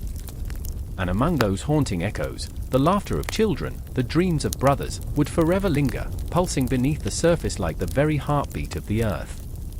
The air was thick with a silence so profound it gnawed at the edges of sanity. A distant rumble of thunder echoed, but it was the unease in the hearts of men that crackled louder, an impending storm of despair. The sun hung low, casting elongated shadows that crept like whispers across the ground, as if the very earth was mourning. In the fortress of Raigad, the pulse of the Maratha Empire faltered. The mighty Shivaji Maharaj lay on a cot, his body frail, yet the fire in his eyes flickered defiantly. I remember that moment vividly, the way the light danced on his skin, a golden hue that seemed otherworldly, contrasting sharply with the dark clouds gathering outside. It felt like a cruel joke, the universe mocking us as we watched the titan of our dream slip into the abyss of mortality. I stood there, frozen in time, my heart pounding a relentless rhythm. A bead of sweat trickled down my brow, as if the universe itself conspired to draw attention to the reality we were all unwilling to accept. Then there was Tanaji, his loyal friend, kneeling beside Shivaji, his heart a tempest of emotions. Tanaji's hands shook as he clasped the Maharaj's, a grip that once wielded swords now trembling with the weight of despair. His eyes, filled with unshed tears, were mirrors of 1,000 memories, battles fought under the blazing sun, laughter echoing through the mountains, dreams sculpted with the chisel of sacrifice. "Maharaj," he whispered, voice thick with emotion, "the kingdom needs you. I need you." A soft, shuddering breath from Shivaji, the only reply, and the emptiness of that silence screamed louder than any battle cry. How can one mourn a legend? How can the heart reconcile the colossal presence of a man who seemed invincible, a king born from the very fabric of destiny? His dreams of a sovereign Hindavi Swaraj had ignited a flame in the hearts of countless souls, a fire that now flickered in the shadow of his impending departure. I could feel the despair seeping into my bones, the realization that we were losing not just a leader, but the embodiment of hope itself. In that moment, I also saw Saku, a woman of resilience, her spirit entwined with the very essence of the land. She had fought alongside Tanaji in ways that many would never know, a fierce protector of our culture, a warrior disguised in the shadows of tradition. But now, her spirit was unraveling, threads of determination fraying as she stood at the precipice of despair. "What will become of us?" she cried, her voice a haunting melody that echoed through the chambers of Raigad. "Without you, what are we? Just shadows wandering in the dark." I remember the way the walls seemed to close in, the air thickening with an unbearable weight, as if the fortress itself was mourning the loss of its heart. Each heartbeat was a countdown, a reminder of the finite nature of life, and with every tick of the clock, an empire trembled. The sun dipped below the horizon, surrendering to the night, and with it, an era began to fade. Shivaji opened his eyes, and in that moment, it was as if the weight of his legacy pressed down on him. "My children," he rasped, voice hoarse yet commanding, "the battle is not in the sword, but in the heart. You are the soul of this land. Do not falter." His words hung in the air, a fragile promise that swayed like a leaf in the wind, a beacon of unwavering faith in the face of despair. "Do not leave us," Tanaji implored, but the gravity of inevitability clung to the room like a shroud. The shadows danced around us, mocking our helplessness, and I felt the world collapsing, a black hole of sorrow threatening to swallow us whole. As the night deepened, the inevitability of loss seeped into our bones. The torches flickered, their flames reflecting the turmoil in our hearts. I could hear the rustle of the night, the distant call of owls, a reminder of the cycle of life and death. Was this how it felt to stand on the brink of an abyss? I could feel the tears threatening to spill, but I swallowed them down. No tears. Not now. The final moment arrived like a thief in the night. Shivaji's chest rose one last time, an exhale that felt like a whisper of goodbye, a soft sigh that echoed through the vast halls of history. His body relaxed, and for a heartbeat, time stood still. The universe held its breath, and in that frozen second, we lost a king. The silence that followed was deafening, a cavernous void that left us reeling. Shivaji! I screamed, my heart shattering, the fragments cutting through me. Tanaji collapsed to the floor, a broken man, while Saku let out a wail that pierced the heavens, a raw, primal sound that clawed at the very fabric of existence. The walls of Raigad had never felt so hollow. In the aftermath, shadows loomed larger, and whispers of uncertainty drifted through the ranks of the Maratha forces. Who would lead us now? Tanaji's hands, once strong and resolute, trembled with the weight of an empire resting heavily on his shoulders.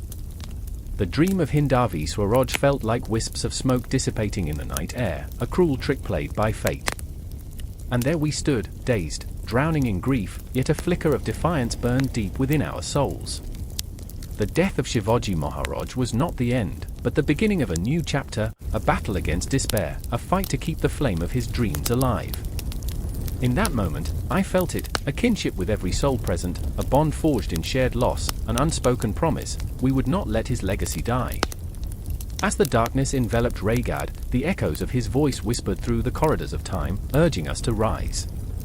The turmoil within me swelled, and I knew, with a chilling certainty, that the impact of his death would ripple through the ages, shaking the very foundations of our being. The death of Shivaji was not just the loss of a leader, it was the genesis of a movement, a heart-wrenching call to arms that would etch our place in history, forever entwined with his spirit. And so, the shadows deepened, but within that darkness, a fierce light began to flicker. We would carry him, his dreams, his defiance, like a banner against the night. The Maratha movement had only just begun. The moon hung low in the sky, a silver dagger poised to pierce the thick black curtain of night. The air was electric, crackling with an unspoken dread. A whisper among the shadows, tension so palpable that it felt like a living thing, coiling tightly around the hearts of those who dared to breathe. In the heart of Raigad Fort, under the watchful gaze of ancient stone walls, Shivaji Maharaj stood at the precipice of destiny. His brow furrowed, mouth a thin line of defiance. The scent of blood and smoke hung heavy in the air. It was a bitter reminder that war was both a lover and a murderer. I remember the sound, the clang of swords striking flesh, the gut-wrenching screams of men being torn asunder. I remember the faces, those shattered masks of fear and fury, reflecting the chaos that roared through the night.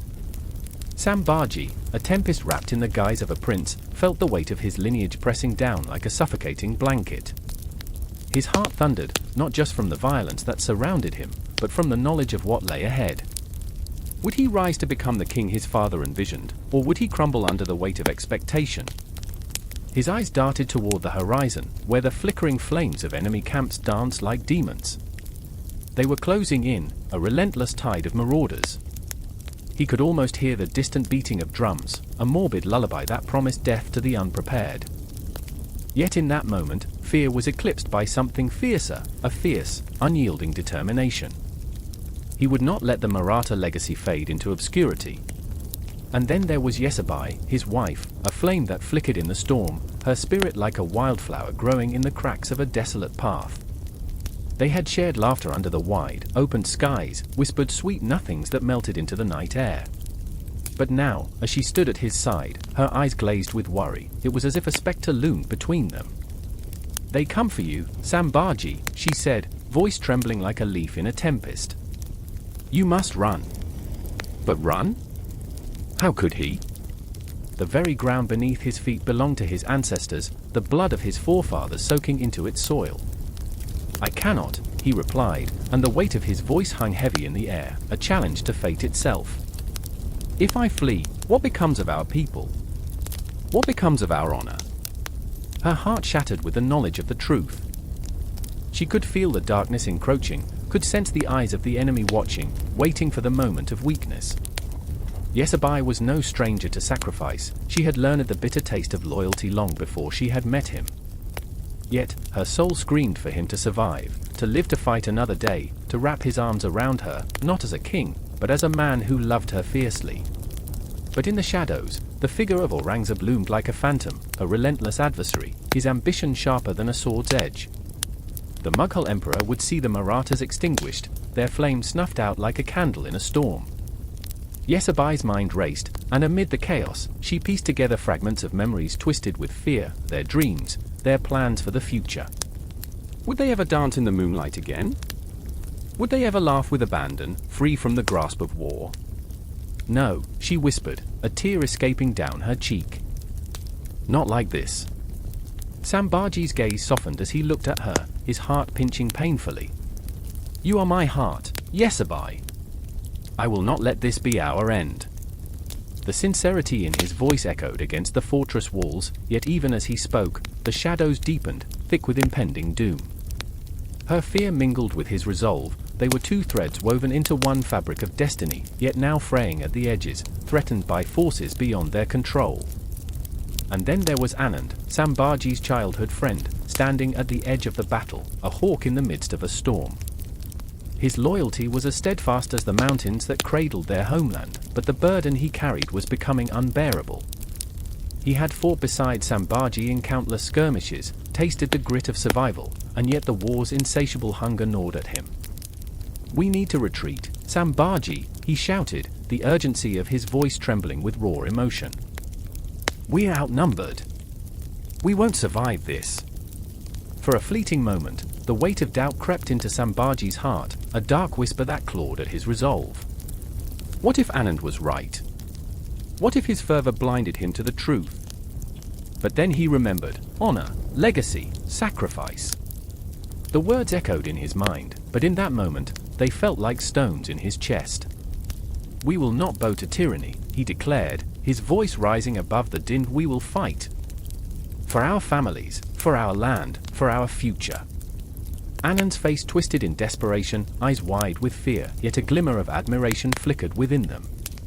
You'll burn in this fire, my friend. Don't let this be your doom. The words fell heavy between them, a haunting reminder of their childhood promise. Together, they'd ride into the sunset, conquer the world, but never this. Time slashed through the moment, opening a gaping chasm that seemed endless. In the heart of chaos, they stood suspended, the echoes of laughter now replaced by the cacophony of battle, by the scent of iron and ash. The world outside began to blur, and for a heartbeat, it was just the three of them, tangled in fate's cruel web. And then it came, a surge of emotion, a wave crashing against their souls, the moment where the past intertwined with the present, where every choice carved into eternity. Yesabai's eyes glimmered with unshed tears, the weight of history pressing against her heart. Fight, my love, she breathed, her voice trembling with both fear and fierce love. Fight for us, for everything we built together. The sun began to rise, casting a crimson glow over the land, a prelude to the storm. The drums of war echoed, a heartbeat of doom resonating through the valley. Sambhaji, Yesabai, Anand, all three intertwined in a moment of terror and exhilaration, suspended in time, knowing that whatever lay ahead would change them forever. With swords drawn and spirits ignited, they faced the dark horizon together. The world outside beckoned, a tempest of fate, while the shadows tightened their grip. The ghost of their legacy awaited them, the haunting melody of love, sacrifice, and the unyielding desire to carve their names into the annals of history, forever echoing in the corridors of power. The battle was on the brink, and their hearts raced as the storm loomed, ready to swallow them whole. The night hung heavy, a thick blanket of shadows draping over the land, broken only by the flickering light of torches that cast ghostly figures on the walls of the fort. I stood there, heart pounding like war drums, witnessing the tense silence before the storm. The air crackled with a feral energy, a prelude to chaos. I could taste the fear, metallic and sharp, pulled around us like spilled ink, staining the pages of our fate. It was here, in this moment of dread, that Aurangzeb's renewed campaigns loomed like a dark cloud ready to unleash its fury upon us. I remember the figure of Malik Muzaffar, a veteran soldier, his face a tapestry of scars and unyielding resolve. His eyes, however, betrayed the turmoil within. "This is madness," he whispered, as if the words themselves could conjure a different reality. The weight of the world rested on his shoulders, a burden he bore with the grim acceptance of one who had seen too many brothers fall. "We march to our graves," he murmured, clutching the hilt of his sword, the weapon that had tasted both blood and betrayal. And then there was Zainab, fierce and unrelenting, her spirit afire against the suffocating darkness. She was no ordinary woman. She had fought alongside men, had wielded a dagger with a grace that belied her small stature. Yet tonight, she felt the chill of despair creeping in. "We fight not for glory but for survival," she said, casting her gaze toward the horizon where the distant flames of destruction flickered like stars snuffed out by an unseen hand. Her hands trembled, not from fear, but from the weight of countless sacrifices. "We are the ghosts of this war," she declared, voice trembling, yet filled with an intensity that turned my insides to ice. They were not just soldiers, they were shards of a broken mirror, reflecting a world spiraling into chaos, each fragment a story of loss and longing, of dreams crushed beneath the iron heel of ambition. I stood there, a silent witness, a ghost among the living, caught in the web of their destinies. The echoes of their fears reverberated through the air, a haunting melody playing in a minor key, as the drums of war began to beat, a rhythmic reminder that time was slipping through our fingers like sand. The night deepened, shadows stretching like claws across the ground, as we prepared to face the wrath of Aurangzeb's renewed campaigns. I felt the tension seep into my bones, a palpable entity that clung to me like a shroud. The Mughals were relentless, their forces swelling like a tide, ready to engulf us. I remembered nights spent whispering tales of glory and valor, but the weight of reality now pressed down like a leaden cloak. This was a world where honor was a fleeting shadow, and dreams lay scattered like the bones of the fallen. As dawn crept upon us, a thin veil of light breaking through the darkness, I could see the glint of armor in the distance. A legion of men, shadows of what was once a vibrant empire, now transformed into a mass of desperation and rage. I could feel the heartbeat of the earth beneath us, a synchronized rhythm echoing the fear that coursed through our veins. It was a reminder that we were alive, even as death loomed ever closer. Malik stood at the forefront, his voice a clarion call that sliced through the encroaching dread. "Today, we do not fight for a throne or a title. We fight for our very existence." His words hung in the air, fierce and raw, igniting a flicker of hope among the soldiers, even as the shadows danced wickedly around us. I could see their faces, each one a mirror reflecting the storm brewing within. They were not just soldiers, they were fathers, brothers, sons, each with a life waiting just beyond the horizon. Then Zainab stepped forward, her silhouette outlined against the rising sun, a warrior ready to face the abyss. "We have lost so much," she cried, voice rising like a phoenix from the ashes. "But we are not done yet. We are not just echoes of our past, we are the flames that will refuse to be extinguished." Her passion ignited a fire in the hearts of the weary. They rallied around her, united by a common thread of defiance against the dark tide threatening to consume them. As the Mughals advanced, a tidal wave of steel and fury, the air thickened with tension, each heartbeat a countdown to the inevitable clash. I stood frozen, caught in a surreal moment where time warped and twisted, stretching into an eternity of dread. I could hear the whispers of the past in the howling wind, ghostly reminders of battles fought and lives lost. The battlefield stretched out before us, a stage set for tragedy, yet within the chaos, I felt an unyielding spirit rising. The clash of swords rang out like a symphony of chaos, the air thick with the scent of iron and the cries of the dying. Each swing of the sword felt like a heartbeat, a pulse that resonated with the very essence of survival. I watched as Malik fought with the ferocity of a lion, each blow a testament to years of struggle, while Zainab moved with an ethereal grace, a whirlwind of fury cutting through the encroaching darkness. But amidst the chaos, I felt a shift, a haunting realization that this was not just a battle of arms, but a war of souls. The ground beneath us soaked up the blood of our ancestors, their cries echoing in our hearts. We were not just fighting against invaders, we were battling against the very fabric of fate, the relentless march of time that sought to erase our existence. In a moment that stretched and twisted, Malik caught my gaze, his eyes a storm of emotion, fear, pride, and an unrelenting will to fight. "This is our story," he shouted, each word a defiance against the void. "We are more than what they say. We are fire, we are blood, we are life." And I knew then that we were bound together, not just by the chains of fate, but by the unbreakable spirit that refused to yield. As the sun began to set, casting an eerie glow over the battlefield, I felt the weight of reality crash down upon us like a tidal wave. In that moment, I understood the fragility of existence, the thin line between life and death. We were but whispers in the wind, echoes of a forgotten time, yet we fought with an intensity that defied the darkness encroaching upon us. And as the battle raged on, I felt the pulse of our collective heartbeats, a rhythm that would not be silenced. This was not the end, but merely the beginning of a struggle that would resonate through the ages, a tale of resilience, of love and loss, of a people unwilling to fade into the shadows. We were alive, and in our fight, we would carve our story into the annals of history, a testament to the undying flame of the human spirit. Dark clouds gathered above Rhaegar like the fury of gods about to unleash their wrath. The air was thick with anticipation, a silent promise of chaos. I stood there, heart pounding, throat dry, witnessing a moment that would seep into the very fabric of history, a clash of titans that would echo long after the last breath was taken. The sound of hooves thundered like a heartbeat, a grim reminder that death rode swiftly toward us. I remember the scent of wet earth, sharp and metallic, mingling with the fear that clung to us like a second skin. My fingers trembled around the hilt of my sword, a cold piece of iron that felt far heavier than it should. In that instant, it wasn't just metal, it was a weight of expectation, of honor, of blood. It was the promise of a legacy that hung in the balance, and I could almost hear the whispers of my ancestors urging me forward. And then, I saw him, Vikram, my brother, standing across the field, eyes wide with a mix of rage and despair. He was a warrior forged in the flames of our family's grudges, a man whose loyalty was as fierce as a lion but whose heart was a fragile thing. Sometimes I wondered if he even knew how to love without the stain of vengeance.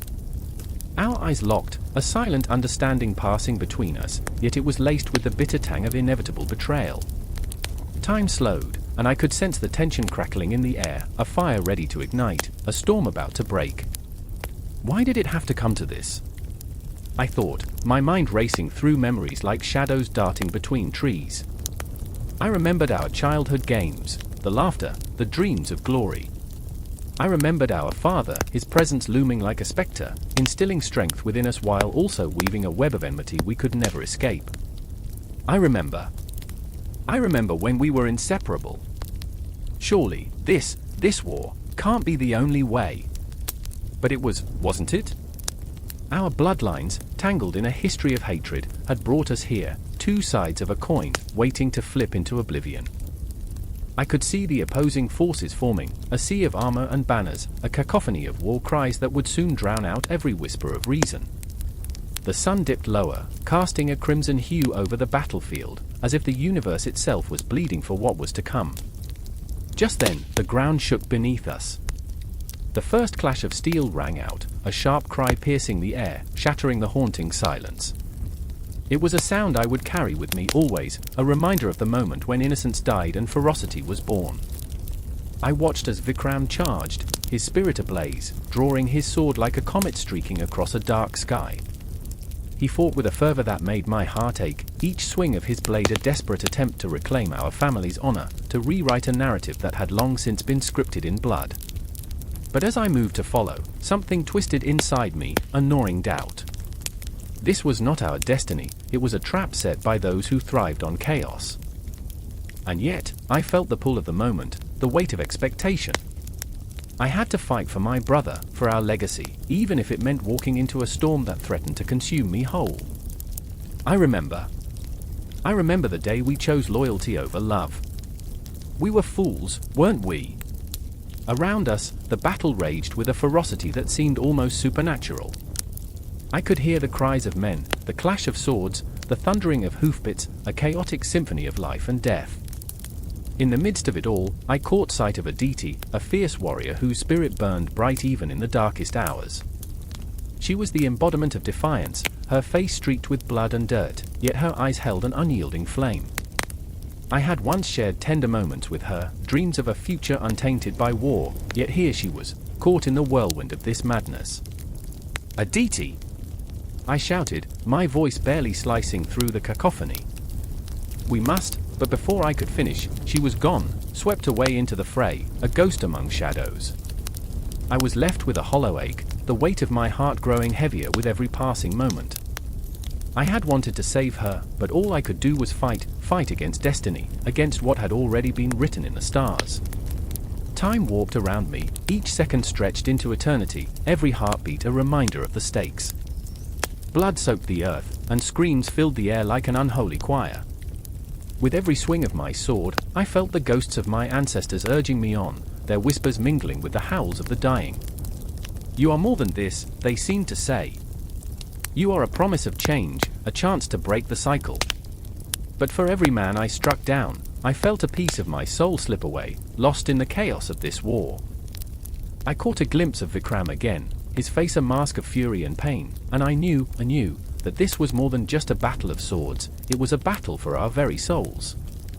A flicker of doubt ignited within me. Could there be a way out? Could I reach him before it was too late? And then, with a shattering clarity, I saw it. The moment, our moment. It was a fragile thread weaving between us, a chance to sever the bonds of hatred, to embrace what it meant to be brothers once more. I stepped forward, heart racing, ready to call out to him, to tear through the madness with words that could change everything. But as I did, the ground trembled again, shadows looming larger, the cosmos itself holding its breath, waiting for the inevitable clash. In that heartbeat, everything felt suspended. It was a fragile pause before the storm, a moment teetering on the edge of both hope and despair. I felt the weight of time pressing against me, heavy and relentless. Would I reach him in time? Would love prevail over the bitter tide of history? The echoes of our past reverberated through my mind, a haunting reminder that the battle had just begun. And as the clash turned into a cacophony, I could only grip my sword tighter, knowing that in this moment of chaos, the real battle was not merely about victory or defeat, it was about the very essence of who we were, who we would become. The dance of shadows had only just begun, with our fates intertwined in a tapestry of blood and fire. And somewhere, in the chaos, I could still hear the whispers of my heart leading me down a path I could scarcely fathom. The air hangs heavy, thick as the blood-soaked soil beneath the feet of an empire teetering on the brink. Silence, that eerie spectre, cloaks the camp as shadows stretch long across the flickering firelight. I remember the flicker of the flame, each dance a heartbeat, each flicker whisper of fate. And then, I remember the dread that seeped into my bones when the news arrived. Sambhaji, our king, our lion-hearted warrior, had been captured. The night was cold, as if the very stars in the indigo sky conspired against us, those distant diamonds were mocking our despair.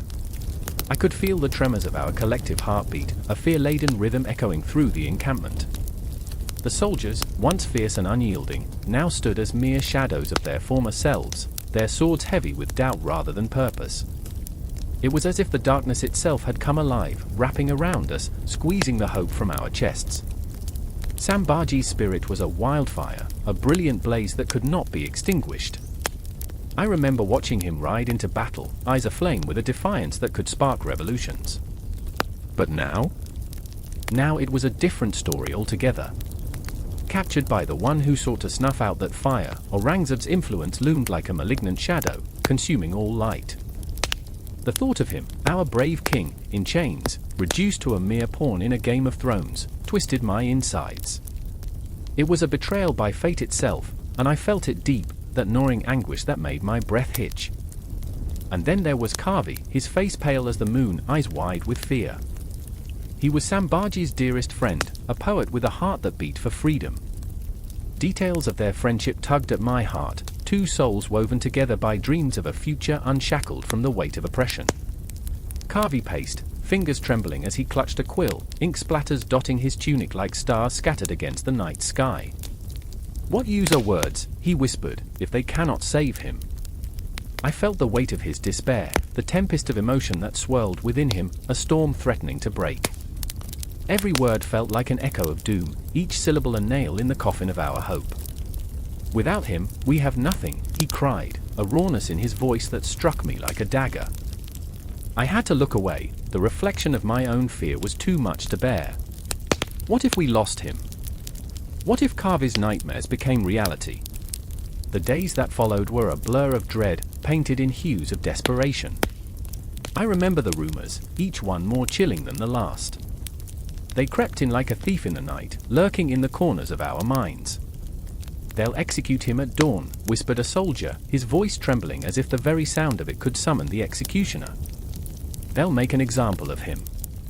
I could hardly breathe, the crushing weight of those words pressing against my chest. Time, that relentless beast, moved slowly in the face of our impending doom. Each tick of the clock felt like a death knell, the sound echoing in my mind like a sinister lullaby. The night before the execution, I lay awake, staring into the darkness, replaying memories of Shivaji, his laughter ringing through the air like a melody, his fierce spirit brightening the dullest of days. I remember the way he charged into battle, sword raised high, a beacon of hope. But now, that beacon flickered like a candle in a storm, its light waning. And then, as the first light of dawn broke, the camp stirred with an uneasy energy, a sickening anticipation. Kavi had not slept, his eyes bloodshot, haunted by dreams of our king's demise. We stood together, hearts pounding in sync, as if the universe itself held its breath. "We must do something," Kavi implored, desperation giving his voice an edge, raw and jagged. "We cannot let them take him from us." And I remember the silence that followed, heavy, oppressive. What could we do against the tide of an empire? We were mere mortals playing at guardhood, desperately trying to hold on to the threads of our destiny. As the sun rose, casting an unforgiving light upon our faces, we found ourselves at the edge of the square. The gallows loomed monstrous, a dark promise of despair. I could hear the distant murmurs of the crowd, a cacophony of hope intertwined with dread. Would they cheer? Would they weep? I felt Kavi's hand grip mine, his fingers cold, a lifeline in this sea of uncertainty. "We cannot let fear win," he whispered, yet his voice trembled, a flicker of doubt betraying his brave facade.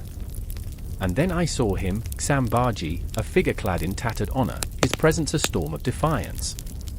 They led him forward, chains rattling with each step, a haunting melody that sent chills racing down my spine.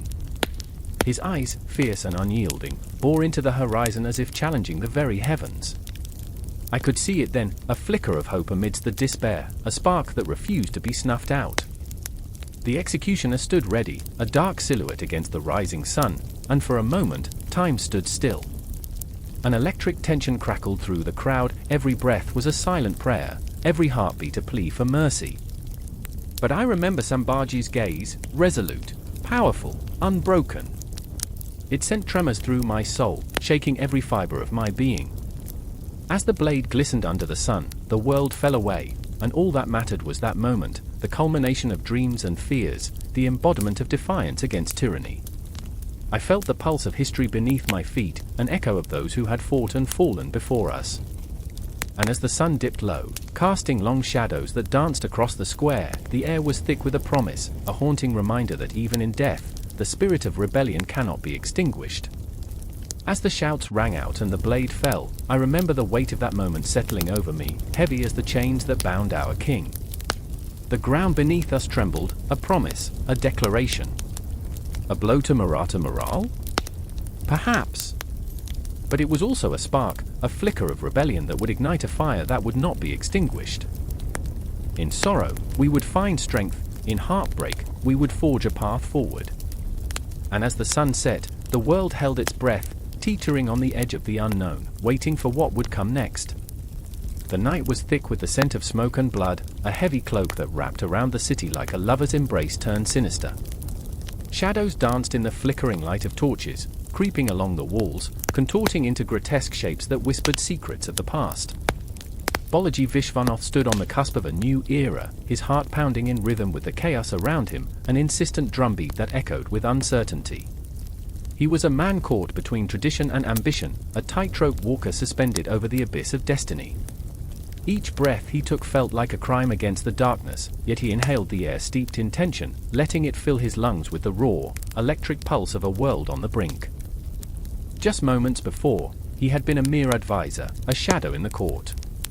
But now, he felt the weight of the world pressing down on his shoulders, the fierce glare of history peering from the corners of his mind. What is the price of power? He wondered, his eyes darting to the flickering shadows that seemed to mock him with their silent judgment. In the distance, the cries of the wounded and the dying melded into a haunting melody. He knew that somewhere among the chaos lay his mentor, the aging Chhatrapati Shahu, a king whose light was dimming but whose fire still burned fiercely. I remember the stories of your youth, Balaji thought, tracing the vivid images in his mind, the laughter, the splendor, the fierce battles. Now, he felt the inevitable approach of darkness, as if the very stars in the sky were weeping for the weight of his choices.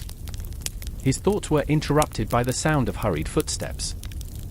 It was Ramchandra, a friend and fellow strategist, his face ashen, eyes wide with a mixture of fear and exhilaration. Balaji! They are coming, he gasped, breathless.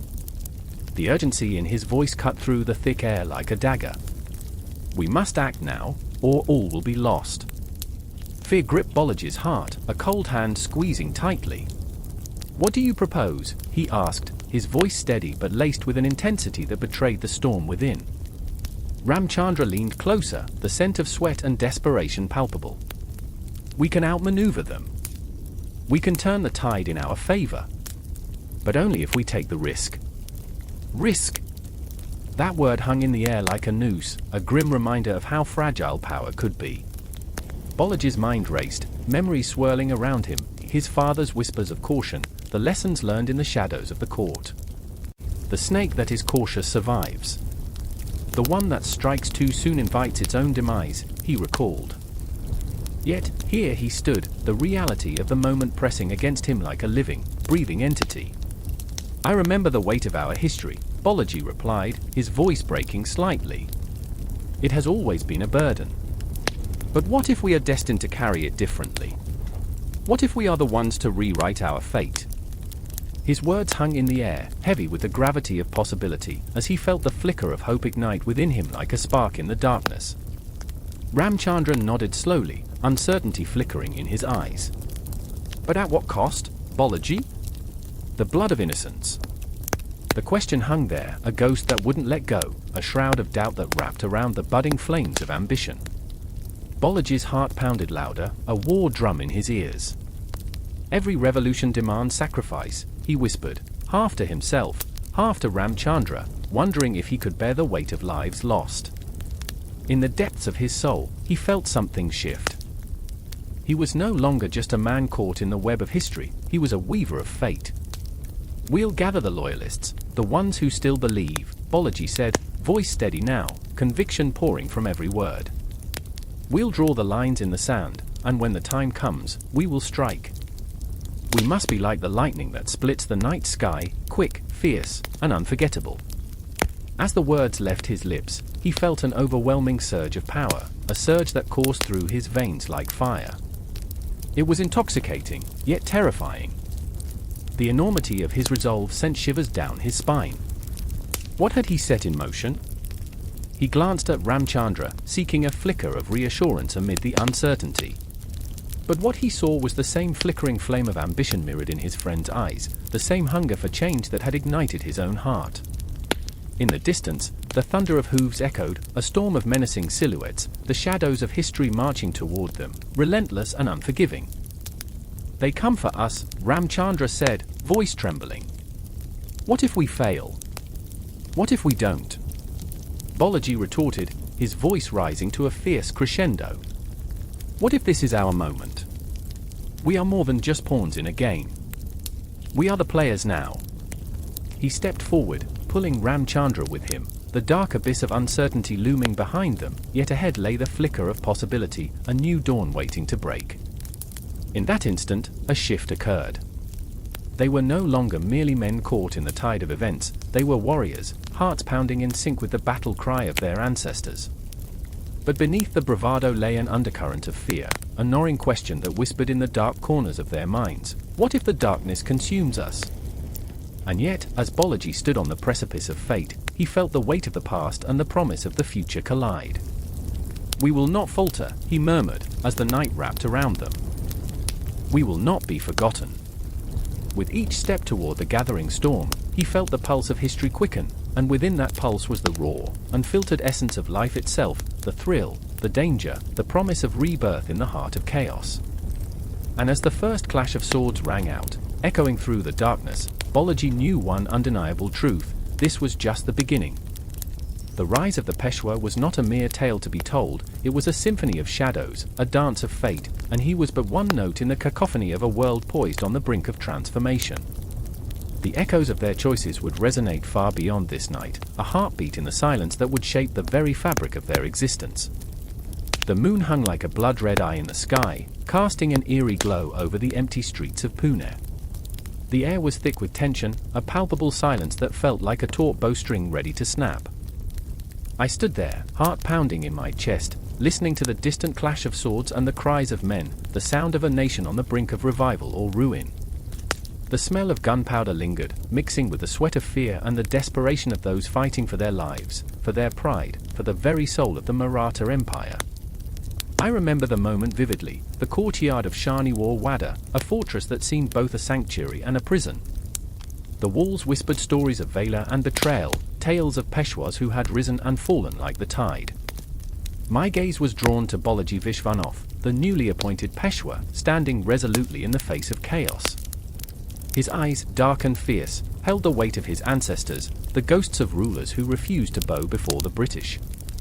But behind that fierce exterior, I sensed a storm brewing: doubt, guilt, the heavy mantle of expectation that he wore like a shroud.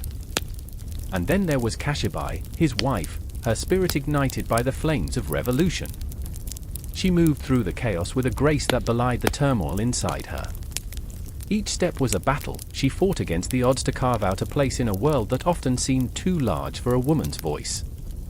Her dreams were tangled in a web of loyalty and ambition, a bright thread woven into the fabric of a family's legacy.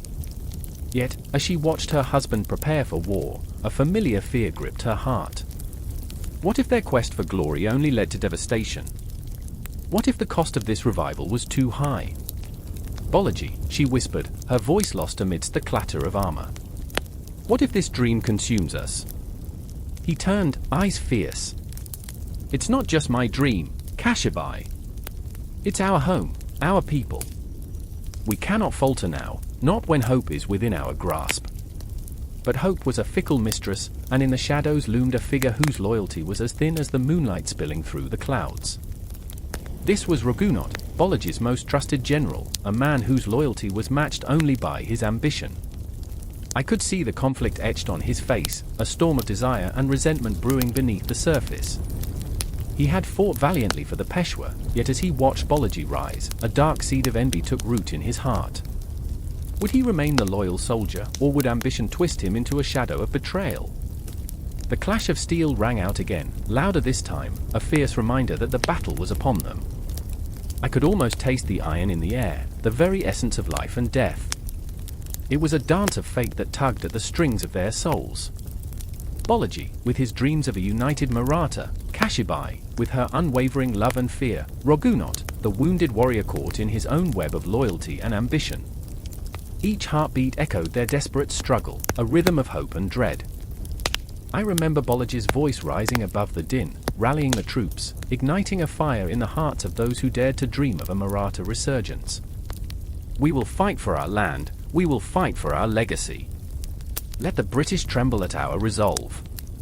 Each word dripped with passion, a clarion call that awakened the very spirits of those who had fallen before him. Yet, even as he spoke, I could see the flicker of doubt in his eyes. Was he truly leading them toward greatness, or was he merely a moth drawn to the flame, destined to burn? Kashibai, watching from afar, felt a surge of pride mixed with dread. Why must love be so entwined with sacrifice, she thought as she clasped her hands tightly, knuckles white. She had dreams of her own, wild and beautiful, but they seemed to dissolve like mist before the harsh reality of war. Would she still recognize her husband when the dust settled? Would he return to her, a hero, or a spectre of the man she once knew? Raghunath, on the other hand, felt the weight of his own choices. The loyalty he had sworn was now a chain, binding him to a man whose dreams threatened to eclipse his own. What would it take to break free, he wondered, a thought that twisted like a serpent in his mind. Would he betray his Peshwa, a friend and brother, or would he bury his ambition deep, living in the shadow of greatness? As the first arrows flew, piercing the night, I felt the world swirl around me, a tempest of emotions. Fear gripped my throat, and I watched as Balaji led the charge, an embodiment of hope, flanked by his loyal soldiers, each one a lifeline to the future he dreamed of. But behind him, a whisper of betrayal echoed in the shadows, a dagger poised to strike should ambition overpower loyalty. The battle raged on, a cacophony of clashing swords and anguished cries. I could taste the bitterness of grief in the air, the inevitable toll of war. Each warrior fought not just for survival, but for the memory of those who had come before, and for a future that hung by a thread. And amidst the chaos, I could see it, the moment of truth, the confrontation that would define not just their fates, but the very essence of the Maratha spirit. In that fleeting instant, time stretched like a taut bowstring, ready to snap. Balaji, Kashibai, Raghunath, each one caught in a web of desire, duty, and desperation. Their choices would carve the path of history, their emotions painting the landscape of the future. I held my breath, the air thick with anticipation, for the clash of ideals, the collision of hearts, and the awakening of a nation was imminent. The outcome hung in the balance, a heartbeat away from either triumph or tragedy. I remember the scent of burning incense mingling with the damp chill of early morning air as the first rays of sunlight crept in, illuminating the crumbling walls of the old fort. There, among echoes of lost glory, I stood, heart racing, caught in the throes of a storm.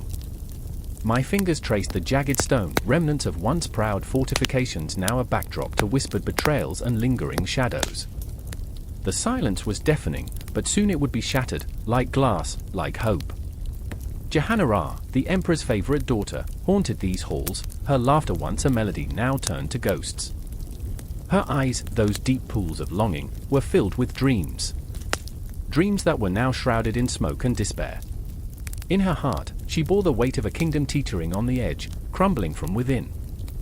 "Father," she whispered to the empty air, "can you not see? Your empire bleeds while you sit on your throne, distant as the stars." Her father, Aurangzeb, ruled with a fist wrapped in iron, yet his grip was slipping.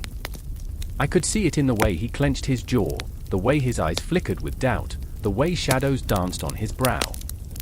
The once mighty lion was becoming a mere phantom of himself, haunted by the specter of rebellion. There was a time when he wielded his power like a sword, but now it felt more like a chain. Across the courtyard, in the flickering light of dawn, stood Dara Shikoh, the emperor's eldest son. His spirit was aflame, a fierce rebel against his father's oppressive regime. The air crackled with his defiance, the tension palpable. "You cannot quench the fire in my heart," he declared, eyes daring the heavens to strike him down. I could almost hear the beating of his heart, a drum echoing words of revolution. He loved fiercely, believed in unity, peace. But his father's iron fist turned love into ashes. "Brother, stop!" Jahanara's voice sliced through the air, desperation tangled with fear. She rushed toward him, her silk robes whispering a plea, "You know what he will do. You cannot fight him, he will crush you." But the fire in Dara's veins was too hot, it burned away reason, leaving only the raw pulse of rebellion. In that moment, I felt the world spin. The weight of history, of blood-soaked ambition, pressed down upon me. The Mughals, once storytellers of power and wealth, now stood on the precipice of their own demise. External threats loomed like dark clouds on the horizon. The Marathas, once minor nuisances, had become a storm, relentless, terrifying. Just beyond the walls, they gathered like vultures, waiting for the empire to implode. I could almost taste the tension in the air, the metallic tang of fear and betrayal. Jahanara, torn between loyalty and love, was the emotional anchor in this tempest. She had longed for peace, for a world where her family could breathe without the weight of swords drawn. "This is not the way, Dara." Her voice cracked, tears pooling like jewels in her eyes. "You are my brother. I cannot lose you to this madness." But madness is a seductive thing. It whispers sweet nothings in your ear, promises freedom, yet binds you tighter than chains. Dara turned away, his back a fortress of resolve. "You don't understand. You're still looking for peace in a world that has forgotten the word. His voice rose, echoing against the stone, heart pounding like a war drum. Every word was a challenge to their fractured family, a shattering of dreams. Around us, the shadows deepened. Each flicker of candlelight seemed to illuminate the sins of the past, the violent clashes, the betrayals, the whispers of treason. A clock ticked somewhere in the distance, each second marking the slow death of what was once a glorious empire. There was no going back. Dara, haunted by visions of his people suffering, felt the ground beneath him shifting, the world spiraling into chaos. But in the depths of his torment, he saw something hauntingly beautiful, a vision of India united, of cultures blending like colors on a painter's palette. Yet that dream felt impossibly distant, lost in the shadows of ambition and bloodshed. "Jahanara," he said, voice softer now, as if the walls could hear the weight of his sorrow. "You may stand with our father, but I cannot. I cannot watch our people suffocate under his rule." The love between them crackled in the air, a bittersweet tension. They were siblings, yet they stood on opposite sides of a chasm too wide to cross. And then the moment shattered. A distant cry pierced the air, urgent, frantic. The Marathas had breached the gates. Fear erupted like wildfire, a scream of chaos. All at once, the fragile threads of loyalty, love, ambition, and betrayal twisted into an unyielding knot. Jahanara's heart raced as she grasped for her brother's arm, pulling him back. "We must leave. We cannot fight them alone." But in that instant, the clash of steel echoed through the fort, a poignant symphony of despair. Dara's heart sank. He felt the weight of the world crashing down, felt the lives of countless souls hanging in the balance. "I won't run." "Not again," he declared, as if the very air conspired against him. It was a battle cry, but it echoed with the futility of a dying star. Time twisted in on itself, the chaos swirling like a tempest. Shadows danced in the corners of my vision, and I felt the invisible chains of destiny wrapping tighter around us. The beauty of the Mughal legacy now lurked like a predator, waiting to pounce, to consume. In the distance, the battle raged on, but within the fort, among the crumbling memories, Jahanara and Dara faced a war of their own, one of love, sacrifice, and an empire drifting toward darkness. The world outside was collapsing, but the conflict within these ancient walls felt even more chilling, more profound. It was a family torn apart by ambition, betrayal, and love, a heartbreaking tragedy in the making. And just like that, darkness began to envelop the light. The Mughal Empire was unraveling, and in its heart, I felt the pulse of history, a rhythm of loss, a melody of dreams shattered. As I stood there, frozen in time, I could hear the ticking of the clock, each tick a reminder that the moment would never return, that history had a way of swallowing everything whole. The night was closing in, and the ghosts of ambition whispered into the void. A chill hangs freshly in the air, thick with the scent of sweat, blood, and the sharp tang of impending chaos. I'm amid the steady thrum of the night, a heartbeat, a sledgehammer echoing in the quiet. Shadows dance, flickering like the last breath of a dying flame. At the foot of Bhupalgar's rugged hills, the Marathas stand, their faces a mix of resolve and terror, the weight of their ancestors pressing down like iron chains. Beneath the cover of dark skies, something stirs, something primal, fear and courage intertwined in an intoxicating waltz of destiny. I remember the moment when the drums began to beat. They were not just instruments, they were the very pulse of the land. Each thud resonated through the marrow of my bones, calling forth the ghosts of the past. The memories flitted like moths around a flame. I remember the day my father held my hand, his grip strong, his eyes aflame with dreams of glory. "This is our land," he had whispered, "and we will fight for it." But now those dreams shadowed me, images of his empty chair at the hearth. The stars above flickered like distant thoughts, reluctant to shine upon the dread I felt. I spotted Rogav, his brows furrowed, fingers twitching against the hilt of his sword, a nervous habit that had become all too familiar. He was not the type to embrace violence, yet here he stood, a reluctant warrior caught between duty and despair. I watched him, the lines around his eyes deepened by worry, and I felt a pang of kinship, a bond forged by fear. "What if we fail?" he whispered, his voice cracking like old wood. I wanted to tell him that failure was a ghost that haunted us all, but instead, I gripped his shoulder. "We fight, Rogav. That's what we do. Across from us stood the enemy, a vicious tempest of soldiers whose eyes burned with the promise of conquest. The air thickened with tension, each second stretching into an eternity, and I could feel my pulse in my throat, a relentless reminder of my own mortality. As I glanced at my comrades, I wondered about their dreams. Did they, too, envision the future as a canvas splashed with the colors of hope? Or were they trapped in a monochrome world of dread, where only blood could forge a path to survival? Suddenly, the night shattered. A roar erupted, a terrifying crescendo as the enemy surged forward, weapons gleaming under the pallid moonlight. Time warped into chaos. I felt the adrenaline course through my veins, a visceral reminder that life and death could be separated by a mere heartbeat. I remember swinging my sword, the sensation both foreign and exhilarating, metal clashing, the screams blending into a haunting symphony. I could taste the iron tang of blood, the remnants of dreams spilled on the ground, a cruel testament to our fight. In the midst of it all, I spotted Lakshmi, her fierce spirit igniting the battlefield like a comet streaking across a grim sky.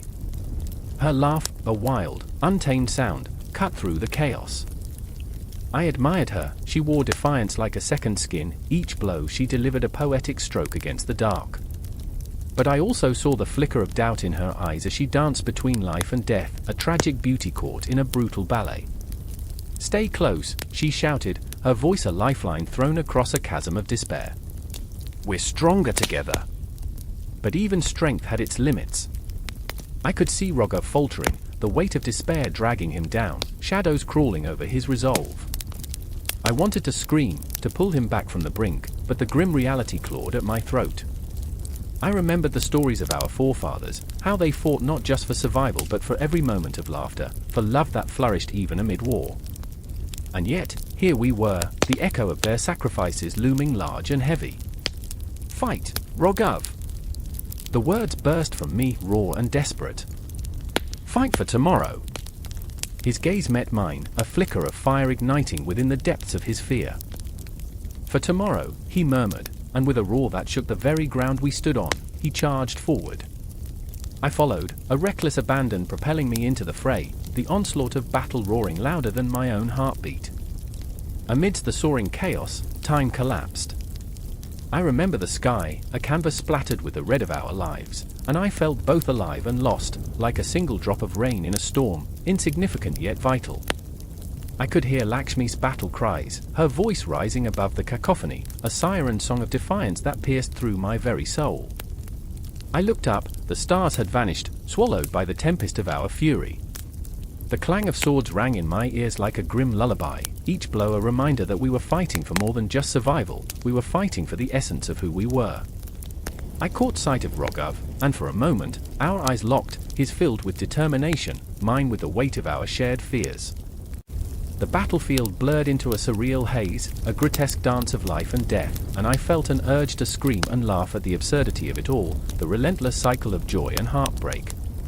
But then, in the heart of the storm, I saw Lakshmi fall. The world halted around me, a breath caught in the throat of time. Her body crumpled, a marionette severed from its strings, and a scream tore from my lips, echoing through the chaos, a raw, visceral sound that hung in the air like a haunting melody. I dashed towards her, the blur of bodies becoming a hostile sea, each step a battle against despair. "Lakshmi!" I screamed, reaching for her. Her eyes were wide, shimmering pools reflecting a cosmos of lost dreams. "You will not leave us." But the life in those eyes dimmed, flickering like a candle threatened by the wind. In that moment, I became unmoored, a ship adrift in a storm, battling the tides of fate. Through the fog of anguish, I saw Rogov at my side, his features twisted with grief. Time warped again, stretching into infinite despair. "We can't lose her," he whispered, the tremor in his voice echoing my own heartache. "We can't," but the battle raged on, an unyielding tide that threatened to swallow us whole. I felt the weight of the world pressing down, a heavy cloak woven of fear, loss, and the bitter realization that we were mere mortals bound by fate. The shadows grew long, the echoes of our cries merging into a lament for what we feared we might lose, a sister, a friend, a dream. And then, amidst the chaos, I remembered the stories, the pulse of our ancestors coursing through my veins. I would fight not just for survival but for every moment that mattered. I could feel the fierce energy of the Marathas around me, a collective heartbeat declaring we would not go quietly into the night. Together, we surged forward, rage and love igniting our souls like wildfire. For Lakshmi. For tomorrow. And as the dawn broke, spilling light over the battlefield, we became one, a tapestry woven from the threads of our shared struggles, a legacy destined to rise anew from the ashes of war. In that moment, I realized we were not merely fighting against the enemy, we were fighting for each other. And I knew this story was far from over. The Battle of Bhupalgarh was merely a chapter in a journey that extended beyond time, a story of love, loss, and the relentless quest for a brighter dawn. And we would not let it end here, not now. The sun hung low, a fiery orb bleeding its last rays across the horizon, casting long, twisted shadows on the ground, a perfect setting for the storm that brewed within the walls of the fort of Puranda. How ironic, I thought. Here we were, surrounded by stone and valor, and yet, the whispers of betrayal slithered through the ranks like a serpent, slick and deadly. I stood on the precipice of history, the air crackling with tension as I clutched a crumpled letter in my hand, its words burning into my skin. Each line resonated like a drumbeat of impending doom, echoing in the chambers of my mind, the Nizam is not to be trusted. Kalpana, my fierce confidant, paced beside me, her brow furrowed in concern. The flicker of the torches illuminated her eyes, deep pools of fire reflecting the weight of our decisions. What if we're wrong, she whispered, her voice trembling as it slipped into the heavy silence that surrounded us. What if this treaty is just a trap, a snare to catch us off guard? I remembered the stories my grandmother used to tell, tales of warriors who fell not in battle but in the labyrinth of politics and deceit. I could almost hear her voice, soft yet piercing. Trust is a fragile mirror, my child. Once shattered, it reveals the darkest corners of the soul. And here I was, caught in the web of Maratha diplomacy, where words were as deadly as swords.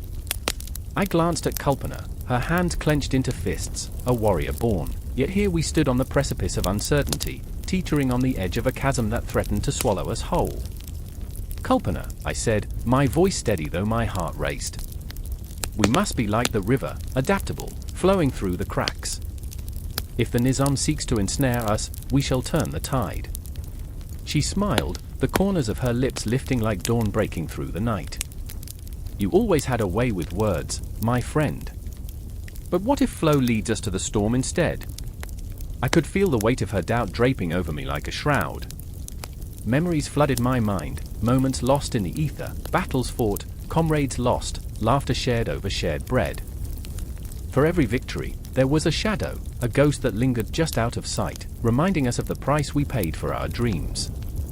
The clock's relentless ticking drummed a rhythm that matched my racing heart. Time was slipping through our fingers like sand. Tonight, we confront the shadows, I declared, resolute. If we are to preserve our freedom, we must challenge the darkness before it swallows us whole. As night draped its cloak across Puranda, the air thickened with anticipation. It was a cloak stitched with the fabric of fear, anger, and an intoxicating desire for survival. I stepped into the courtyard, where the fading light danced upon the stone, illuminating the faces of the warriors gathered, a tapestry of resolve and uncertainty.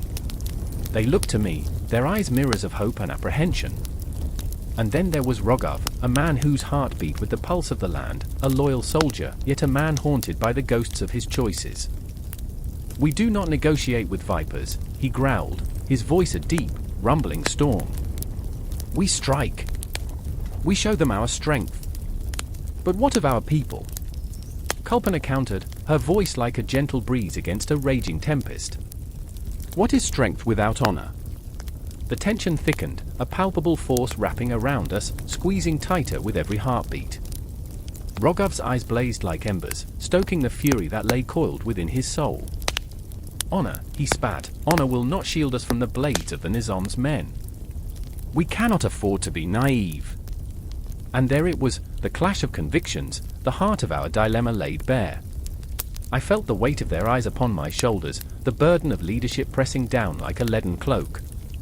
I took a breath, steadying myself, letting the silence stretch, a taut wire ready to snap. We shall be the architects of our fate, I declared, my voice cutting through the thickening air. We will write a treaty, a masterpiece etched in stone, binding us not with chains but with the very essence of our being. If we must dance with the serpent, let us do so with grace, cunning, and a blade hidden beneath our skirts. The crowd murmured, the air crackling with their shifting allegiance. Kalpana's eyes bore into mine, searching for a glimmer of hope. But how do we keep our hearts intact while bargaining with devils? By remembering who we are, I replied, feeling the fire ignite within me, igniting a spark that leapt into the hearts of those around us. By refusing to be mere pawns in a game played by kings. We are the Marathas, we are the tempest that can change the course of history. The shadows that had loomed over us began to shift, morphing into something deeper, a sense of purpose, a call to arms that echoed through the stone walls.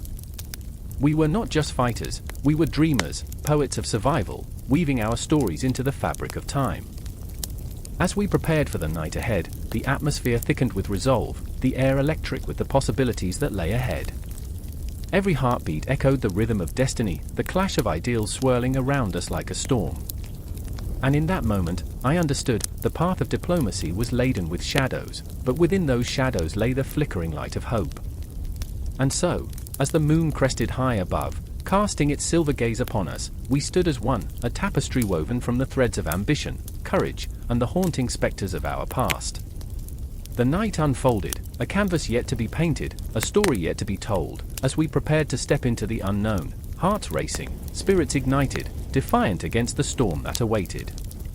The night was thick with tension, the kind that twists your gut and coils your heart into a tight ball. Silhouettes flickered in the shadows, blending into the inky darkness, while whispers of revolution danced through the cobblestone streets of Paris. I remember the air, heavy with the scent of burnt bread, despair, and the faintest hint of something sweet, a reminder of lost innocence. The clock tower struck midnight, its chime echoing like a heartbeat in the quiet chaos, reminding me that time was running out. Lucien stood by the window, his breath fogging the glass, his eyes searching the night for ghosts of the past. He was a man of contradictions, a soldier in a world of poets, a dreamer bound to the harsh reality of war. The British had encroached deeper into France, stirring a simmering pot of resentment, and Lucien felt the weight of his country on his shoulders.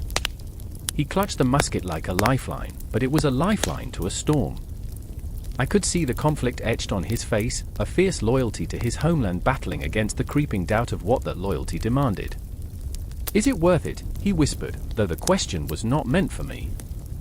It lingered in the air, a spectre haunting him as he wrestled with the choices that lay ahead, choices that could tear the very fabric of his soul apart. And then there was Clara, her spirit like a candle flickering in a tempest. She moved through the room with an intensity that could shatter glass, her passions igniting the very air around her.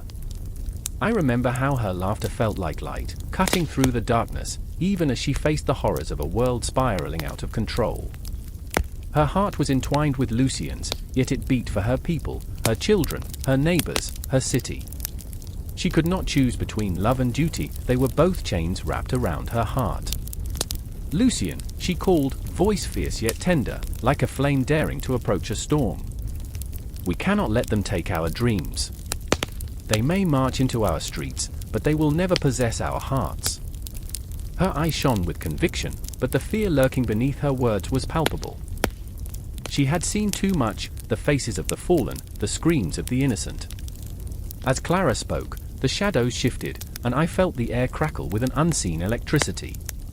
The British were at their gates, and with them came the spectre of an empire, a weight that threatened to crush everything they cherished. Lucien could not escape the pull of that maelstrom. His hands trembled, not from fear, but from a desperate need to restore a fractured world. I remember the moment the sun broke over the horizon, casting long shadows that seemed to stretch like fingers reaching for something just out of grasp. The light was deceiving, masking the storm that brewed within the hearts of men and women. The streets of Paris were a battleground, not just for land, but for the very essence of what it meant to be alive, to dream, to breathe in a world that felt increasingly hostile. A group of men gathered, their faces hard as flint. They were clad in the colors of rebellion, their hearts forged in the fires of injustice. Lucien stepped forward, the musket now a part of him, his resolve crashing over him like a wave. The clash of steel rang through the air, a symphony of chaos that shattered the early morning silence. It was a moment of truth, raw and unfiltered, a confrontation not just with the enemy, but with everything they stood for. "Remember!" Clara shouted, her voice rising above the clamor. "Remember why we fight!" Her words were a lifeline, a tether that pulled Lucien back from the brink. But even as he fought, I could see the shadows of doubt leaching into his resolve. What could they accomplish against a tide that seemed relentless? In a flash, the world erupted. Bodies collided, the ground trembled under the weight of ambition and fear, and I could feel every heartbeat pulsing through the chaos. The screams of the wounded mingled with the cries of the brave, each sound a reminder of the price they would pay. And amidst this turmoil, I caught a glimpse of Clara, her figure darting through the fray, a warrior in her own right, fighting not with a musket but with her heart. She reached Lucien, her hands finding his face, grounding him in that moment. "Fight for us," she implored, her eyes fierce pools of determination. "Let love be our weapon." But love is a double-edged sword. In that moment, as their lips brushed, I felt the stark reality of their love, a fragile yet potent force that could ignite revolutions or bring nations crumbling down. It was a bittersweet dance on the brink of destruction, the kind that could shatter the very foundations of their lives. And then came the dawn, bathed in the blood of the fallen. The air crackled with the aftermath of their clash, smoke curling into the sky like whispers of the lost. I remember the stillness that followed, the echo of gunfire fading into an eerie silence, a silence that felt heavy with loss. The battlefield was littered with dreams unfulfilled, with hopes extinguished too soon. Lucien stood, breathing heavily, his eyes scanning the faces around him, some familiar, some forever changed. The cost was palpable, the weight of betrayal heavier than any musket. Clara, too, seemed to shift, the lines of her face etched deeper with each passing moment. They were bound together by love yet torn apart by the world outside their embrace. As the sun rose higher, illuminating the debris of their lives, I felt the heavy anticipation of what would come next. The shadows were still lurking, whispering of betrayals yet to unfold, battles yet to be fought. Lucien and Clara were not just silhouettes against the dawn, they were symbols of hope and despair, caught in a world that demanded everything from them while offering nothing in return.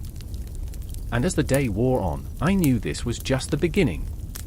The struggle would continue, a relentless tide of conflict and passion, where every heartbeat would echo with longing, every breath heavy with the weight of what they were fighting for, a birthright of freedom, a glimmer of love, a flicker of hope in an often dark world. Smoke curled through the air like ghosts whispering secrets of the past. I stood on the edge of chaos, my heart racing like a drumbeat echoing through the ruins of a city that had borne witness to centuries of bloodshed, betrayal, and dreams turned to ash. Delhi, once a jewel of splendor, now lay draped in shrouds of despair, the scent of burnt offerings and the tang of iron in the air.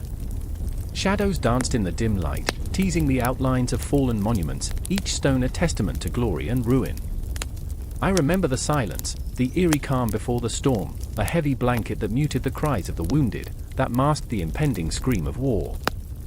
But then there was her, Kanta, fierce and indomitable in the face of encroaching darkness. I saw the determination etched on her face, a thin line of defiance amidst the chaos. She stood amidst the ruins, eyes blazing, not just a woman but a force of nature, a tempest ready to unleash. "This is our hour," she shouted, the words like lightning cutting through the smog. I remember how my pulse quickened, how her fire ignited something within me, something that I thought had long been extinguished. And beside her, barely older than a boy, was Rogav, his face carrying the weight of too many battles, too few victories. He was a contradiction, fearful yet brave, soft yet hardened by loss. I watched as his fingers trembled around the hilt of his sword, the metal cold and unyielding, yet it offered him no solace. He had lost too much already, and the thought of losing more twisted his gut. "Kanta," he whispered, the name a prayer on his lips, "there's still time. We can leave." I could taste the desperation hanging in the air, thick as fog. But Kanta laughed, a sound brittle and beautiful, laced with madness. "Leave? And let them take what is ours? Never!" The fire in her voice ignited the remnants of hope buried deep within the souls around us. It was intoxicating, this reckless abandon, this dance with destiny.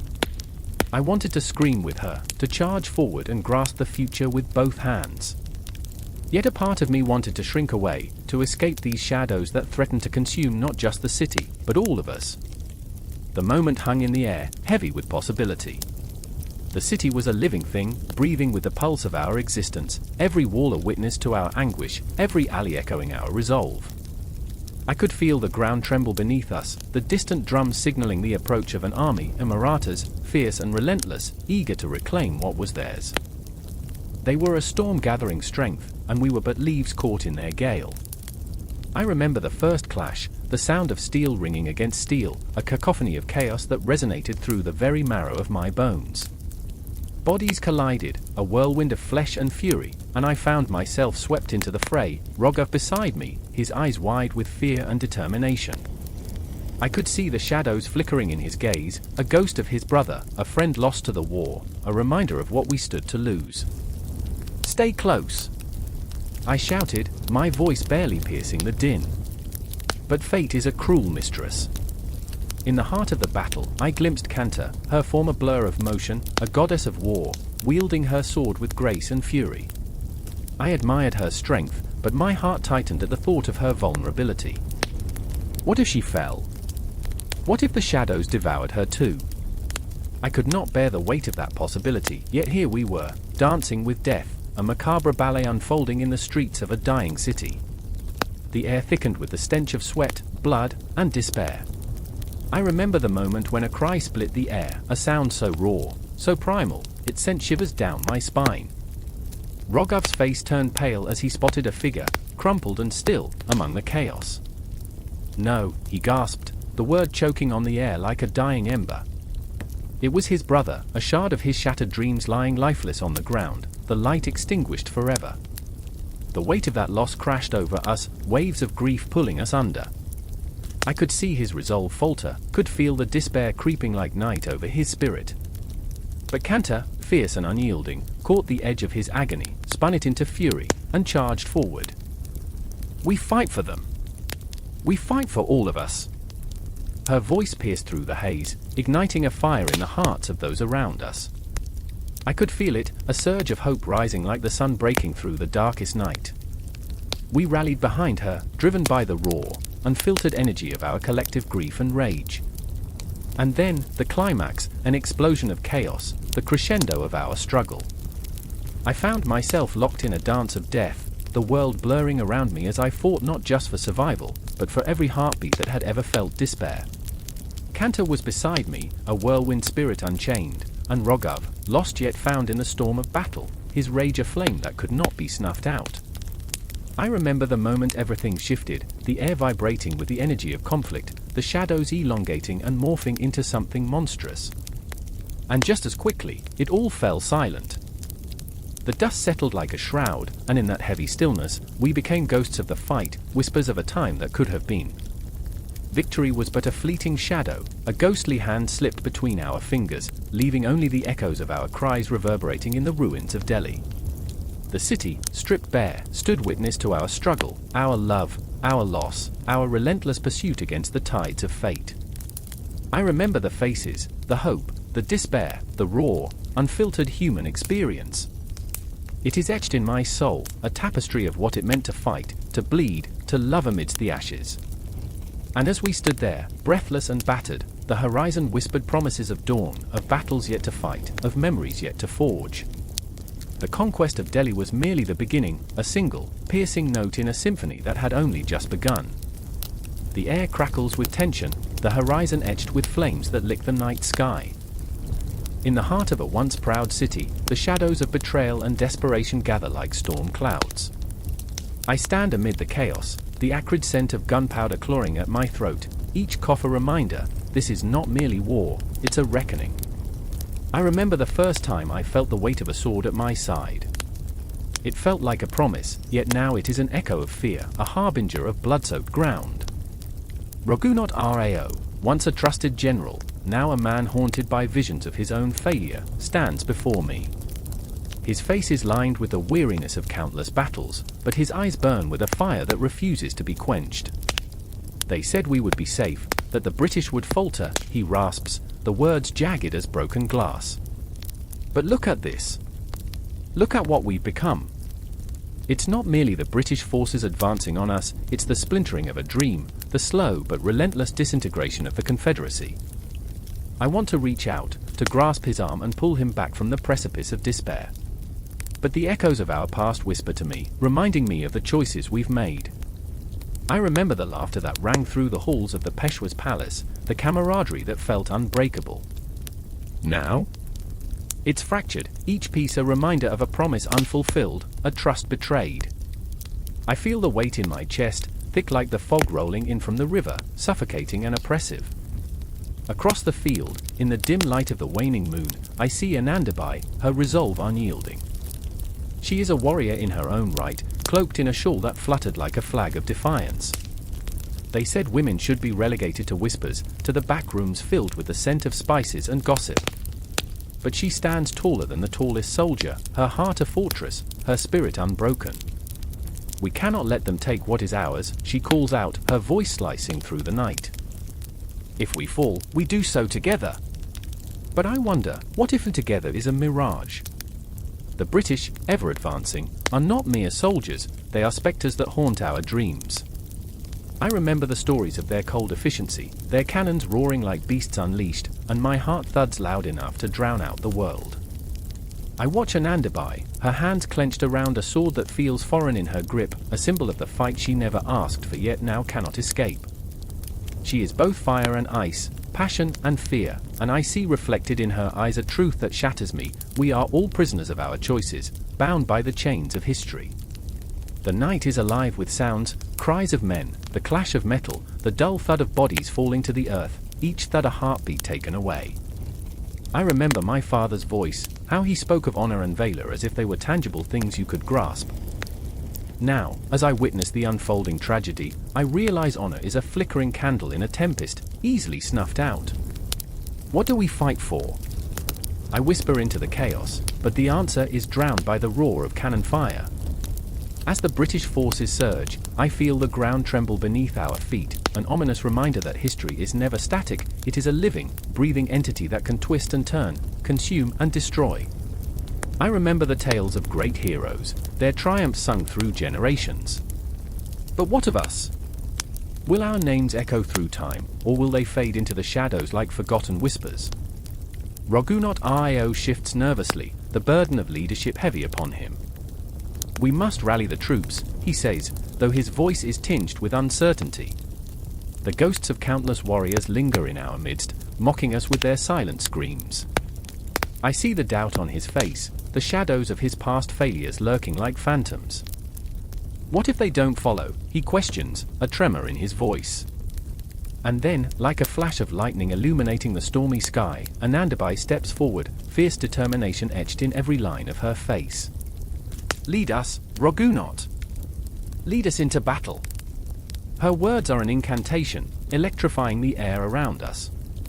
They hold the promise of unity, a fleeting moment where hope ignites like a flame in the dark. But even as I feel the stirring of courage, a gnawing doubt claws at my insides, whispering that this may be our last stand. I remember a time when the world felt limitless, when we believed ourselves invincible. As the British advance, their flag snapping in the fierce wind, I am overwhelmed by the enormity of our struggle. Will we be remembered as the generation that faltered, or will we rise like the phoenix from the ashes? The question clings to me like a shroud. The moment is a tapestry of emotions, fear intertwining with anger, sorrow colliding with defiance. I can see the faces of my comrades, etched with determination, but beneath their bravado lies a brittle fragility. Tonight, I vow quietly, we will show them who we are. But the weight of that promise feels like a noose around my neck, tightening with every heartbeat. And then, as if the universe itself has conspired to illuminate our plight, I glimpse a shadow moving in the distance. A figure clad in darkness, a ghost slipping through the trees. Is it a friend or foe? The tension in the air thickens, a palpable force that constricts around us, squeezing hope and despair until they bleed into one another, forming an indistinguishable haze of dread and anticipation. Prepare yourselves.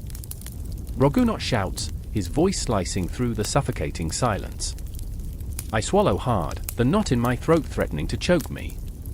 We stand on the brink, our hearts beating in unison, a war drum echoing in the night. The world narrows, the horizon closing in, and I can feel the weight of history pressing down upon us. This moment will define us, or it will devour us.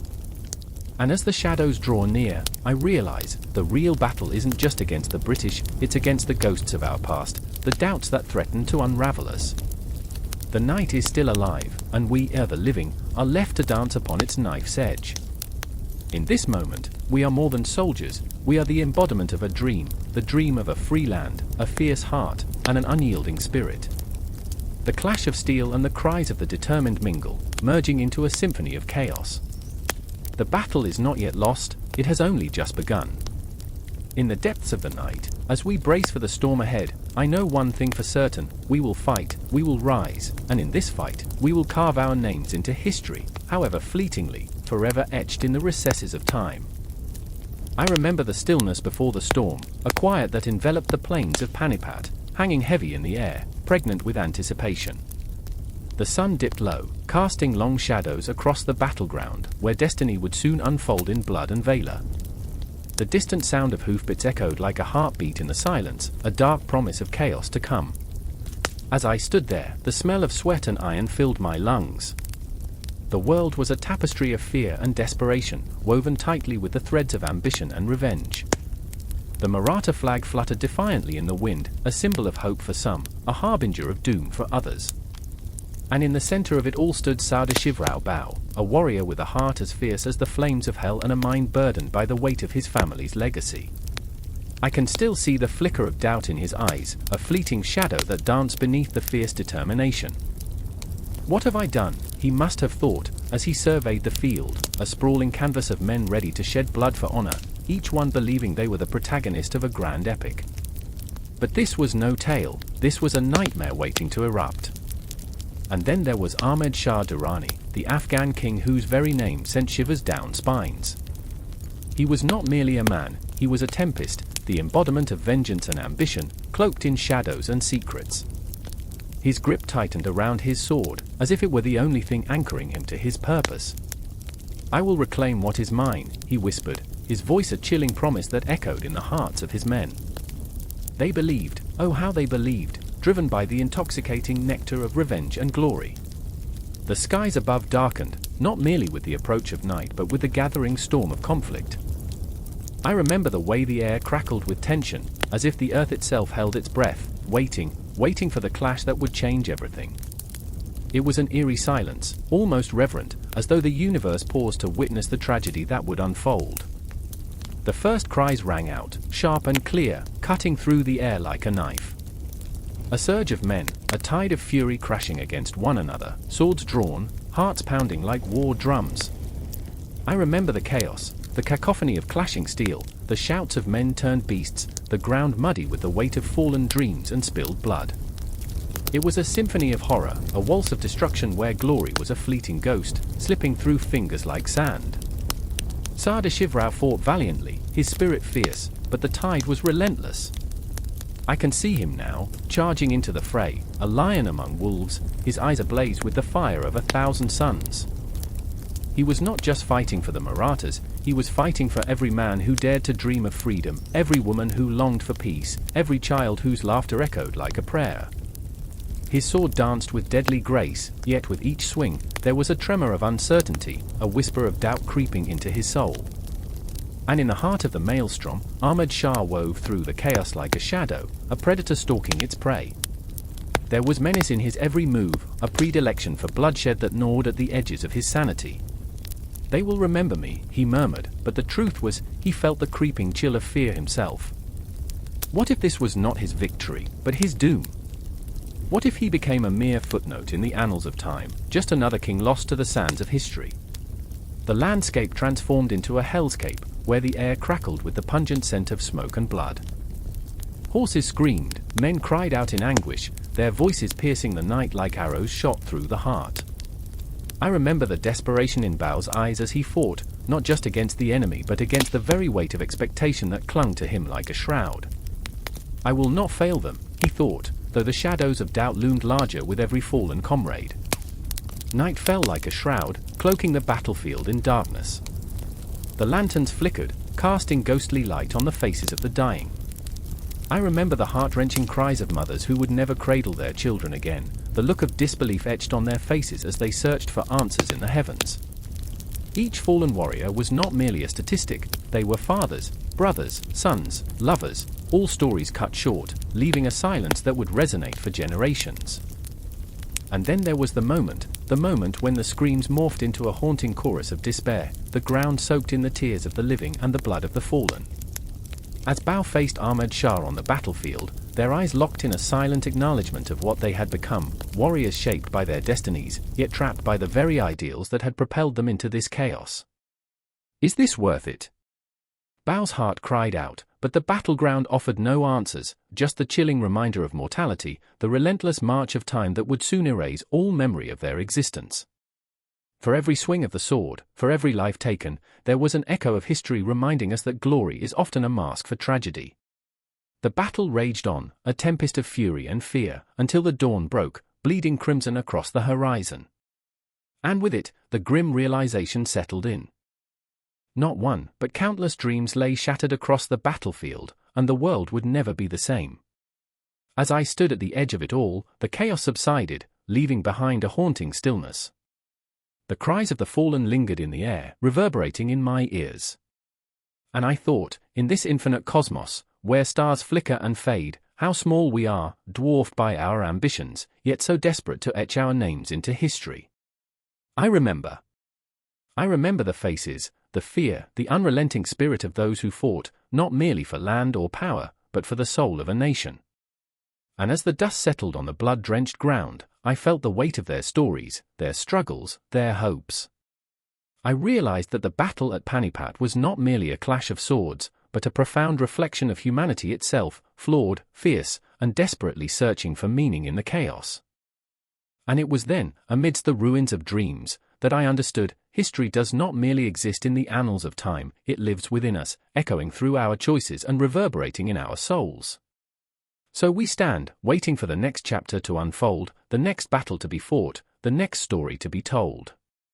For in every heartbeat, in every breath, the echoes of Panipat linger on, a haunting reminder that we are all players on this great stage of existence, lost yet searching, broken yet beautiful. The air is thick with smoke and sorrow, a ghostly fog hovering over the battlefield of Panipat, where valor once soared and dreams crumbled. I stand amidst the remnants of shattered lives, bodies strewn like broken dolls at the feet of a merciless god. The stench of death hangs heavy, clinging to the memories of brave warriors who fought for glory, now reduced to echoes in the wind. I remember the clash of steel, the rhythm of war drums, but those sounds are swallowed now, leaving only silence, a silence that screams. Shivaji Rao, the once mighty commander, kneels on the ground, his hands trembling.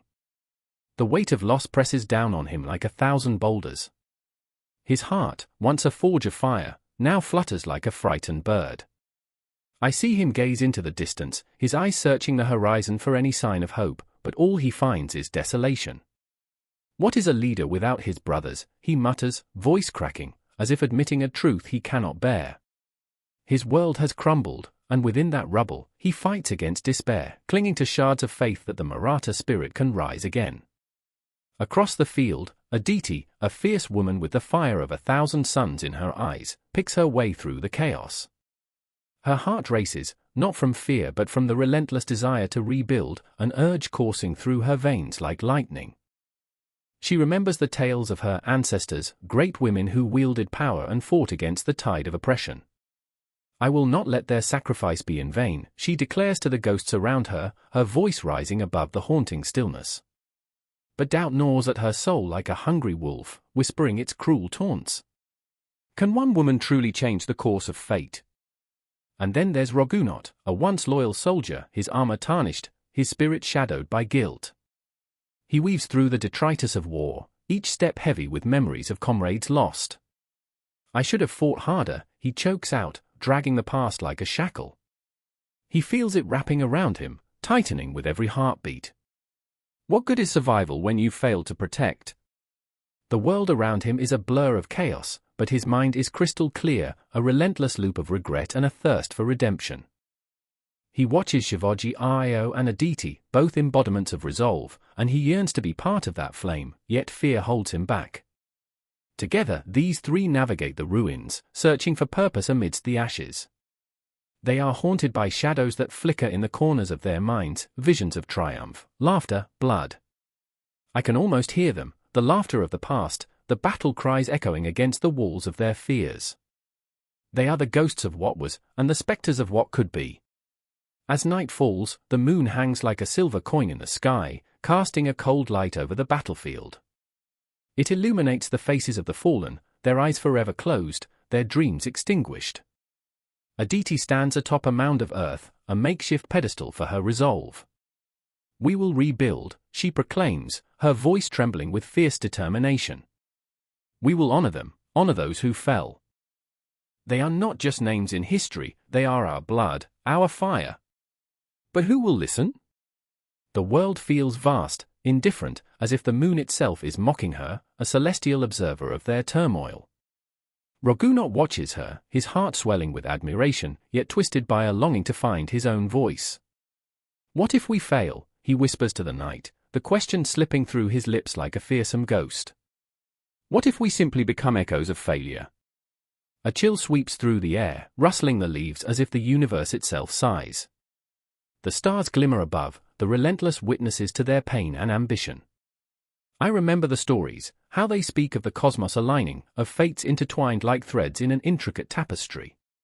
But here, under this heavy night, it feels more like a cruel joke. Fate has dealt them a hand of despair. Shivaji approaches Aditi, his presence a mixture of strength and vulnerability.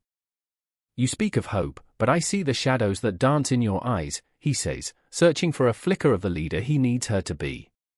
"We are not just rebuilding an empire, we are reigniting a spirit. But it requires more than words. It demands sacrifice." His voice is low, almost a whisper, yet it carries the weight of 1,000 battles. Aditi feels the sting of truth cut through her resolve. Sacrifice.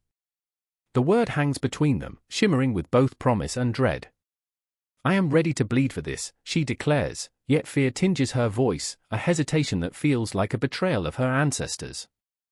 "Are you ready to lose everything?" Shivaji's question cuts deeper than any blade. The silence that follows is suffocating, thick with unspoken fears and dreams teetering on the edge of oblivion. And then Raghunath steps forward, dragging his guilt like a heavy chain.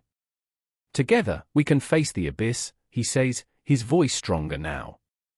"But I am a coward. I've hidden behind my sword while my brothers fell." His admission is raw, a wound laid bare, and it resonates, echoing in the hollowness of the night. "But if you will have me, I will fight for our future." The moment hangs, pregnant with possibility. Will they embrace each other's flaws, their fears, and forge something new from the ashes? Where will this fragile bond lead them? The night holds its breath, the cosmos watching, waiting, as they stand on the precipice of rebirth. The road ahead is fraught with peril, but in this moment, they are not merely survivors.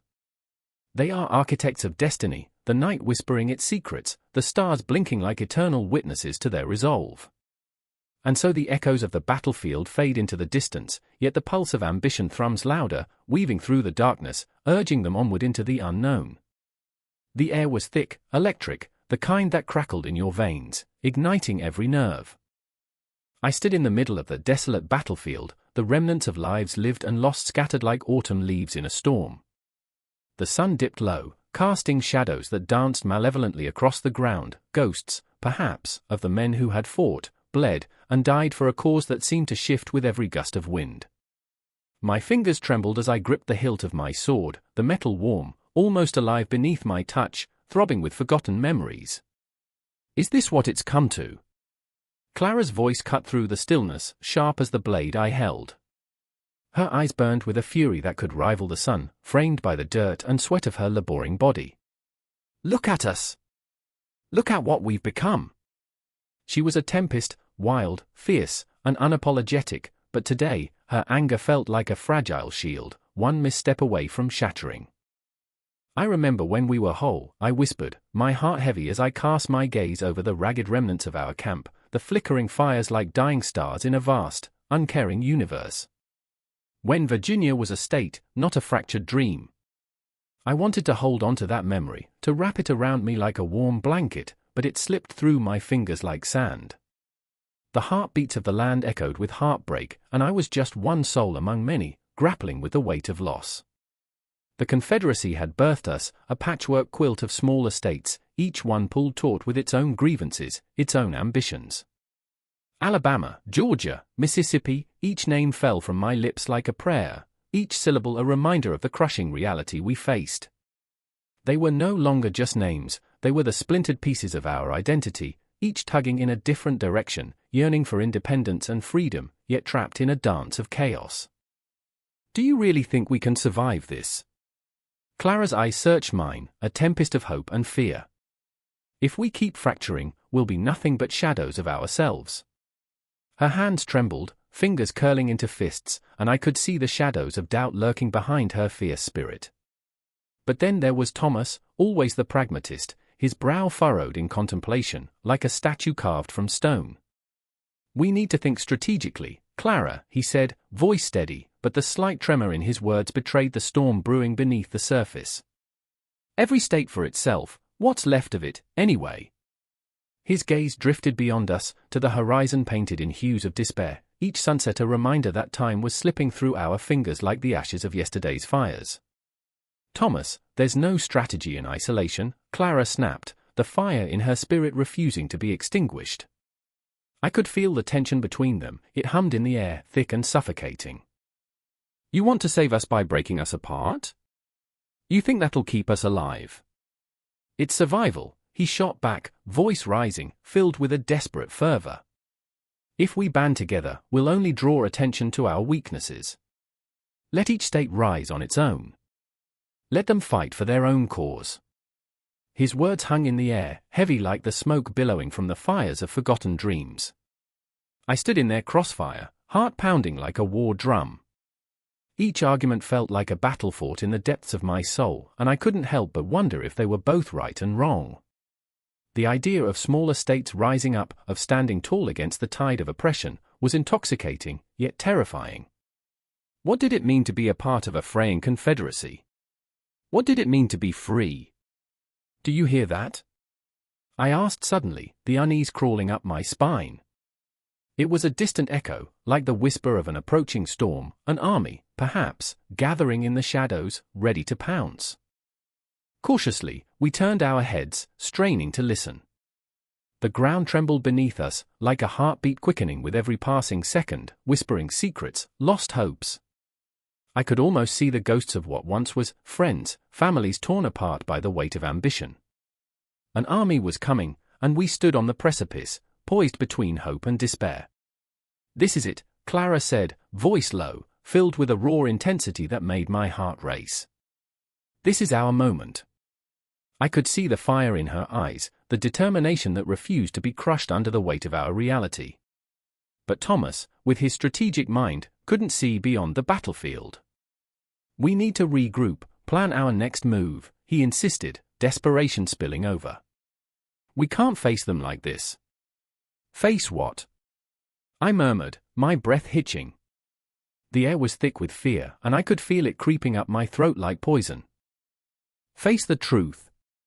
The truth was that we were lost, wandering through the ruins of hope, clinging to fading memories like dying embers. We can't let fear dictate our choices, Clara interjected, her voice rising, sharp as a blade. We need to stand. Now. I could see her, this fierce woman, fierce like the storm outside, ready to fight for the future, for something bigger than herself. And yet, I felt a darkness creeping in. What if the fight was futile? What if we were merely shadows destined to fade? I held my breath, caught in the space between their conflicting wills, a chasm filled with unspoken words, buried dreams, and the echoes of 1,000 battles lost. The tension was palpable, a living thing, breathing between us as the ground shuddered beneath our feet. I could taste the metallic tang of blood, the promise of violence, the sweet scent of freedom laced with despair. As the first figures emerged on the horizon, dark shapes against the dying light, I realized this was not just about survival anymore. It was about choosing to exist in a world where every heartbeat could be the last, where every breath was a gamble against the storm. Together or apart? I whispered, fear coiling around my heart, as the first echo of the approaching army filled the air. What will it be? Their eyes met mine, heavy with the weight of our choices, and for a brief moment, time stood still. The shadows stretched longer, the night unfurling its cloak, and we stood at the edge of something vast, ungraspable, a kaleidoscope of futures waiting to unfold.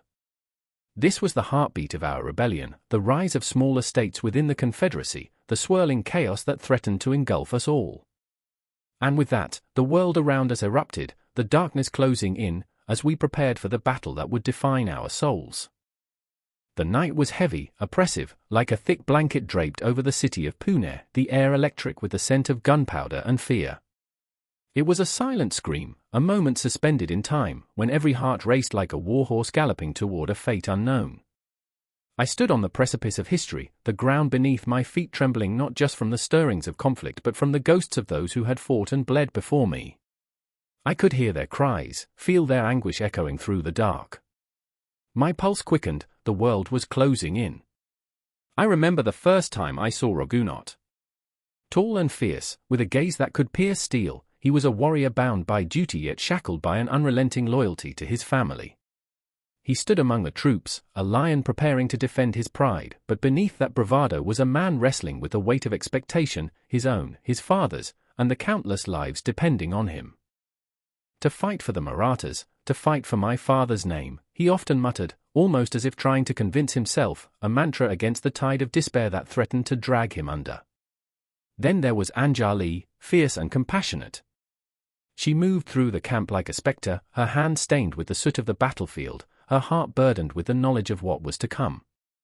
A war for honor, she would scoff, bitterness lacing her voice. What honor is there in watching our brothers die? What honor is there when families are torn apart? Yet here she was, stitching wounds and mending spirits, torn between the woman she longed to be and the reality imposed upon her by a world that valued glory over humanity. The silent war within her was more harrowing than the clashing swords outside. The moon hung low, casting shadows that danced like phantoms on the walls of the fort. I could feel the tension, a taut string ready to snap. Tomorrow, Raghunath said, as if speaking to the very stars in the sky, we will face the British and their insatiable hunger for power. His voice was steady, but I could see the flicker of doubt in his eyes, the way they shifted as if searching for answers in the cosmos. Will I be enough? He whispered to himself, the words barely audible but laden with desperation. Anjali, overhearing, stepped closer. It's not about being enough, Raghunath.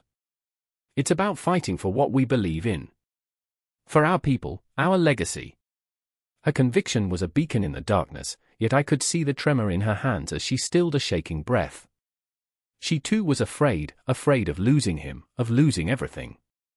And I wished I could tell them that courage isn't the absence of fear but the resolve to press on despite it. The night wore on, thick with unspoken words and dreams unfulfilled. The weight of history pressed upon us, thousands of lives intertwining in this fragile moment. I could hear the distant rumble of drums, a harbinger of the storm to come, the rhythm echoing through the very marrow of my bones. Isn't it absurd? I thought, the macabre humor of it all, standing on the cusp of annihilation, wrapped in the embrace of war. I remember the way the stars flickered, as if in conversation with the souls of the ancient warriors around us.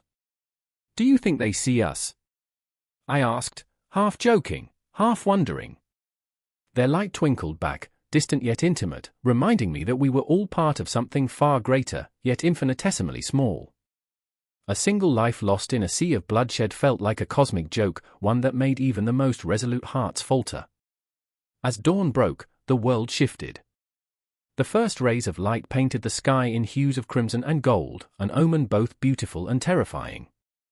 Raghunath stood at the forefront, a silhouette against the horizon, breathing in the hope and dread that clung to him like a shroud. Today, he murmured, gripping his sword tighter, we carve our legacy into the annals of time. Today, we fight. The timbre of his voice was raw, pulling at the frayed edges of my heart. Anjali's eyes glistened with unshed tears, and I felt the weight of her unspoken fears. "What if this is the last dawn?" she whispered, almost to herself.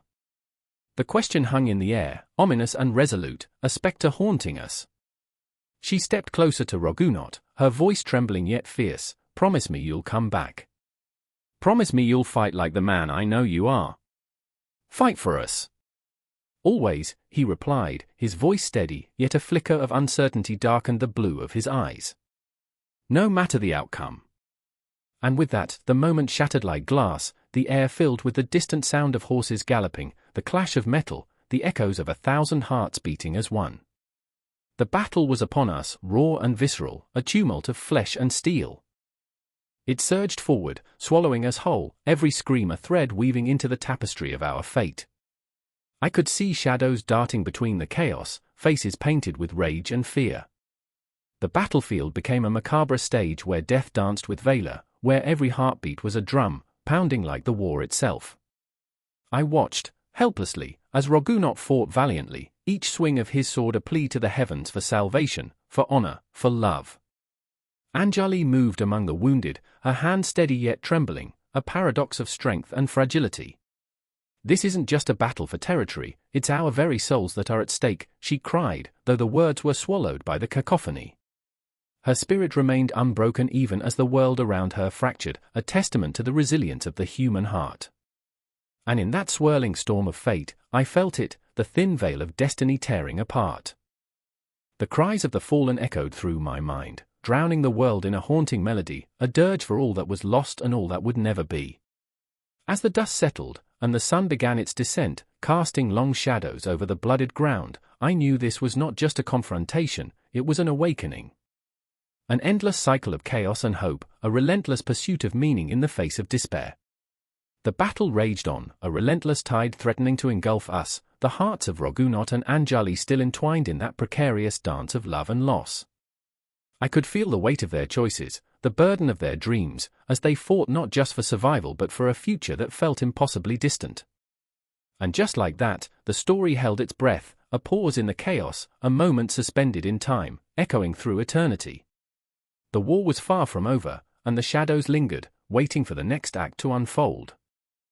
The air was thick with tension, a suffocating blanket that wrapped around me, heavy and unyielding. I stood on the crumbling stone threshold of Guerrilla fort, shadows dancing like specters across the walls, whispers of ancient battles echoing in my ears. Outside, the distant clamor of the besieging forces reached us like a monstrous tide, crashing against the last vestiges of our resolve. I clutched the hilt of my sword, the metal cool against the warmth of my palm, a reminder that this was not a dream but a brutal reality. I remember the faces of my comrades, their eyes wide with fear yet ignited with stubborn defiance. At the forefront was Raghunath, a man whose heart beat with the ferocity of a storm. His laughter, once a sweet melody amidst the chaos, now rang hollow. "We'll fight, we'll break them," he had yelled, his voice a desperate roar against the gnashing of teeth outside, but I could see the cracks in his armor, the uncertainty shadowing his gaze, the way his grip faltered as the weight of hope began to crush him. And then there was Kamala, a fierce warrior who had traded her youthful dreams for the harsh truth of our plight. Her long, dark hair, once flowing like an uncontainable river, was now tied back in a tight bun, a mask of severity. I could see the tremor in her hands as she polished her blade, a ritual that felt both empowering and futile. "I will not die here," she whispered, each word a vow, but her eyes betrayed her, glistening with unshed tears. There was a beauty in her rage, a raw power that surged through her veins, but could it be enough? I remember her fierce heart, and yet, the crushing weight of despair hovered like a dark cloud. The siege had begun like a nightmare, the sun hidden behind a shroud of smoke and dust. Our enemies surrounded us, a relentless wave of faces obscured by the darkness of war. It was not just the soldiers at the gates, but the ghosts of our past, the memories of our fallen brothers and sisters that haunted us in the stillness of night. I could almost hear their ghosts whispering, "Remember us. Fight for us." Each heartbeat thudded against the walls of my chest, a reminder that I was still alive, still breathing, yet surrounded by the echoes of those who were not. I remember the moments before the first clash, how the silence felt like an intrusion, a pause in time. The air was electric, charged with the anticipation of violence. I could smell the acrid smoke rising from the fires they had set, a bitter perfume that stung the back of my throat. In that stillness, I could feel my pulse quicken, each thump in my ears urging me to flee, to run far from this madness. But where would I go? The world beyond Guerrilla was a vast expanse of uncertainty, a dark void that beckoned with the same desperation as the fort.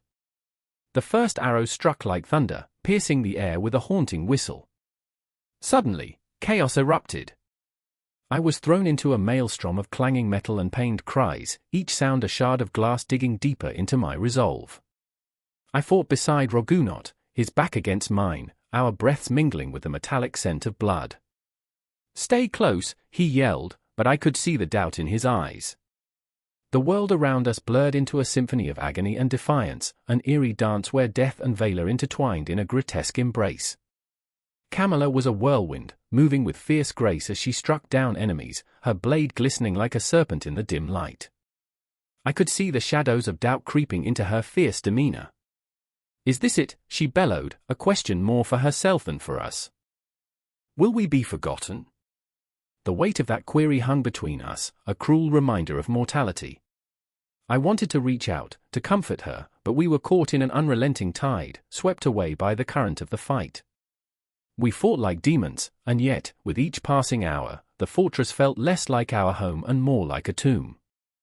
The night wrapped around us, thick and oppressive, as if the very cosmos had turned its back on our defiance. I remember looking up at the stars, pinpricks of light in an endless dark, wondering if they were watching or if they too had given up on us. Amidst the chaos, I came across a fallen soldier, eyes wide with the terror of his last moments, an enemy yet so terribly human. I crouched by him, feeling an unexpected pang of empathy. "What's your name?" I whispered, but his breath escaped in a rattle, a final testament to the futility of this violence. In that moment, I realized we were all just flesh and blood, caught in the gears of a greater machine, victims of the same tragic fate. I turned away, the weight of his life or of his death, settling heavily on my chest. The siege dragged on, hours turning into an eternity. As the sun broke over the horizon, casting a pale light upon the battlefield, I felt time slipping through my fingers like sand.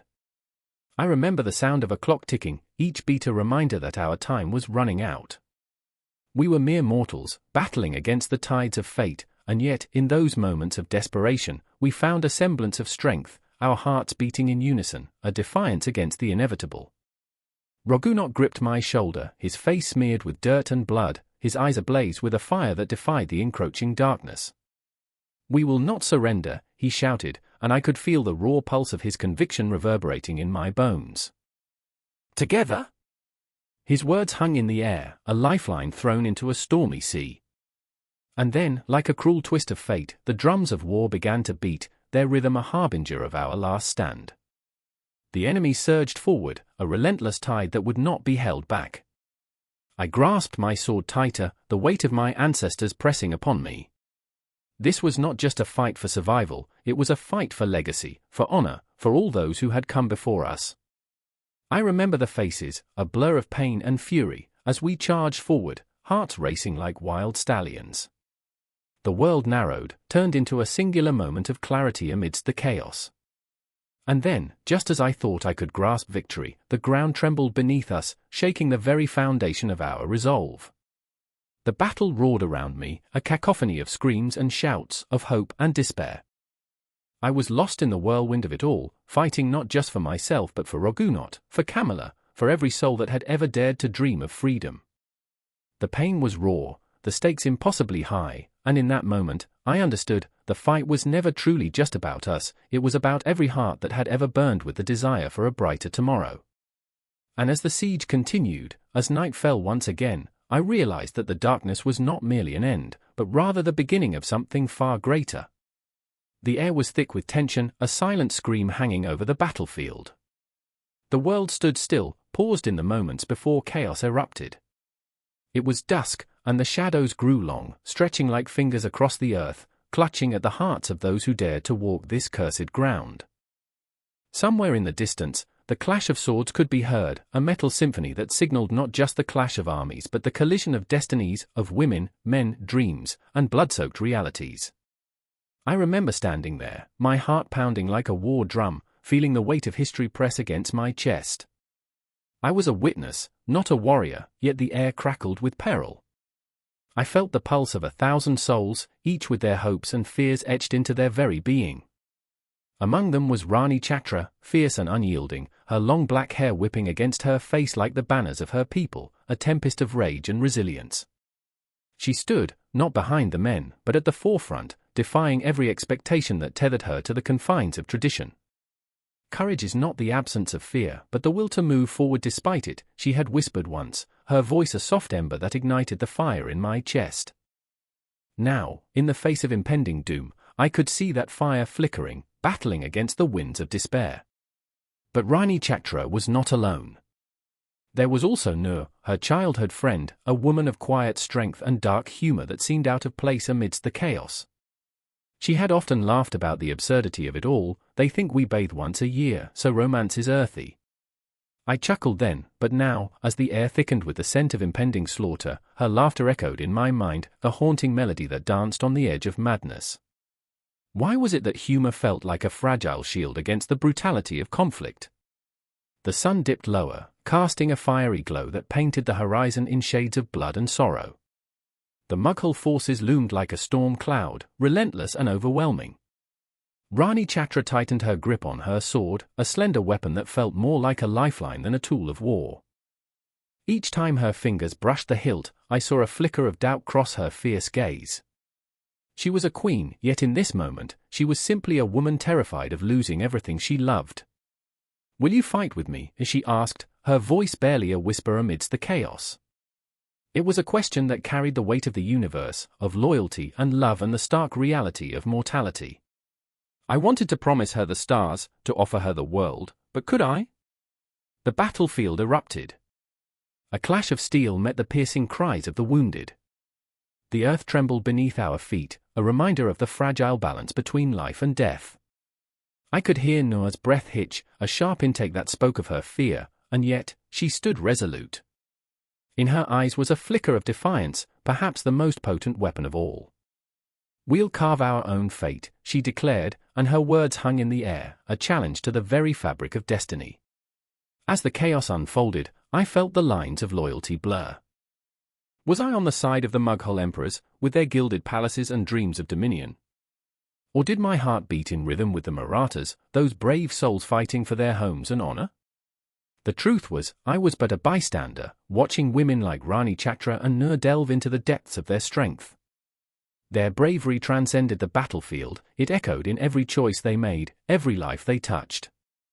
Somewhere amidst the fray, I caught a glimpse of Rani Chatra, her spirit unyielding even as blood stained the ground beneath her feet.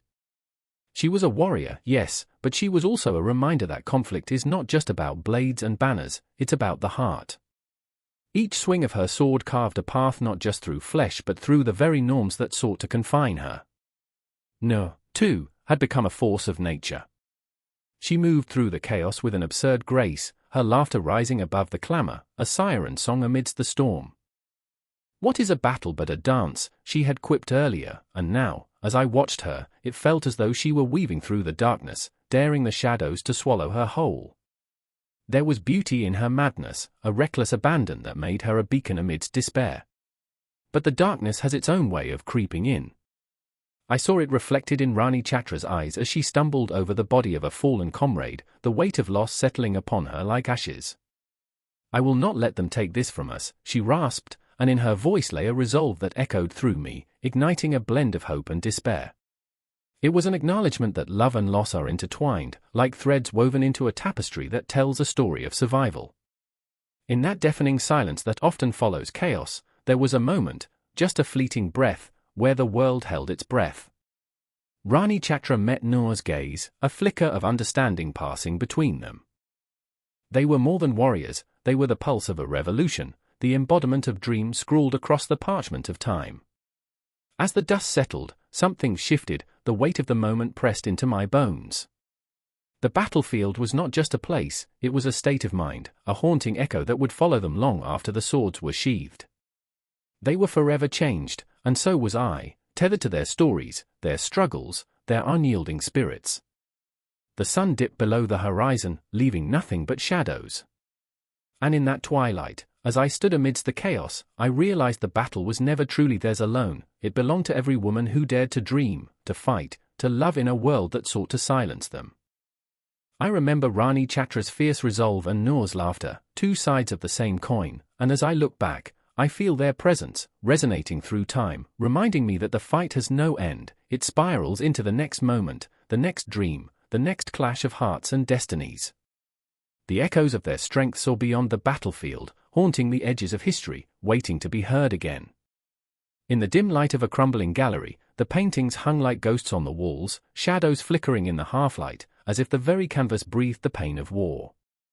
Each brushstroke a memory, each frame a scream. I stood frozen, heart pounding, as the echoes of artillery burst through my mind, loud, chaotic, a reminder of the world beyond the sanctuary of art. A shudder rippled through the gallery, a whisper of despair that seemed to curl and twist around me like smoke from an extinguished candle. Anna was there, too, her fingers brushing against the edge of a painted horizon that bled crimson, a reflection of the blood that soaked the earth in far-off lands. I remember the way she stared, eyes glistening with unshed tears, haunted by losses that painted her heart in shades of melancholy. "What do they know of our suffering?" she murmured, her voice barely above a whisper, yet it crashed against the walls like thunder. "What do they know of the lives we've left behind?" The air thickened, heavy with her sorrow, and I felt it coil around my chest, constricting, suffocating. Across the room, Marcus paced like a caged beast, his brow furrowed, muscles tense with the weight of unspoken words. "They'll never understand, Anna," he spat, each word a shard of glass. "Not until they've seen the bodies pile up like discarded scraps." He was a soldier turned artist, a man who had looked into the abyss and felt its cold breath on his skin. His anger was as raw as an open wound, and I felt its heat radiating like flames, burning through the fog of my own fear. "This isn't just paint, it's truth, our truth." He gestured wildly, his eyes aflame with a passion that teetered on the edge of desperation. Anna shrugged, the movement delicate, as if she carried the weight of the world on her shoulders. "Art isn't enough," she whispered, her voice trembling with the fragility of hope. "What we create will never speak louder than the cries of the dying." She stepped back, her gaze drifting to a canvas that depicted a battlefield, soldiers frozen in a moment of chaos. The colors clashed violently, blood reds and gunmetal grays, a horrific ballet that danced before our eyes. I shivered, remembering the cold nights spent huddled under blankets, listening to the distant rumble of war, feeling helpless and small. The gallery was a refuge, yet it felt like a prison. Each artwork held a story, a fragment of broken lives, yet I could feel the urgency pressing against me, reminding me that our creative sanctuary was built upon the ashes of conflict. I wanted to scream, to ask the world why we let this happen again and again, why the echoes of history remained unheeded. The art is a mirror, I thought, bitterly, reflecting the darkness within us. Marcus clenched his fists, his knuckles white, and I could see the storm brewing within him, a tempest of anger and sorrow. "We will make them feel," he declared, his voice booming, and for a moment, the very walls of the gallery seemed to tremble in response.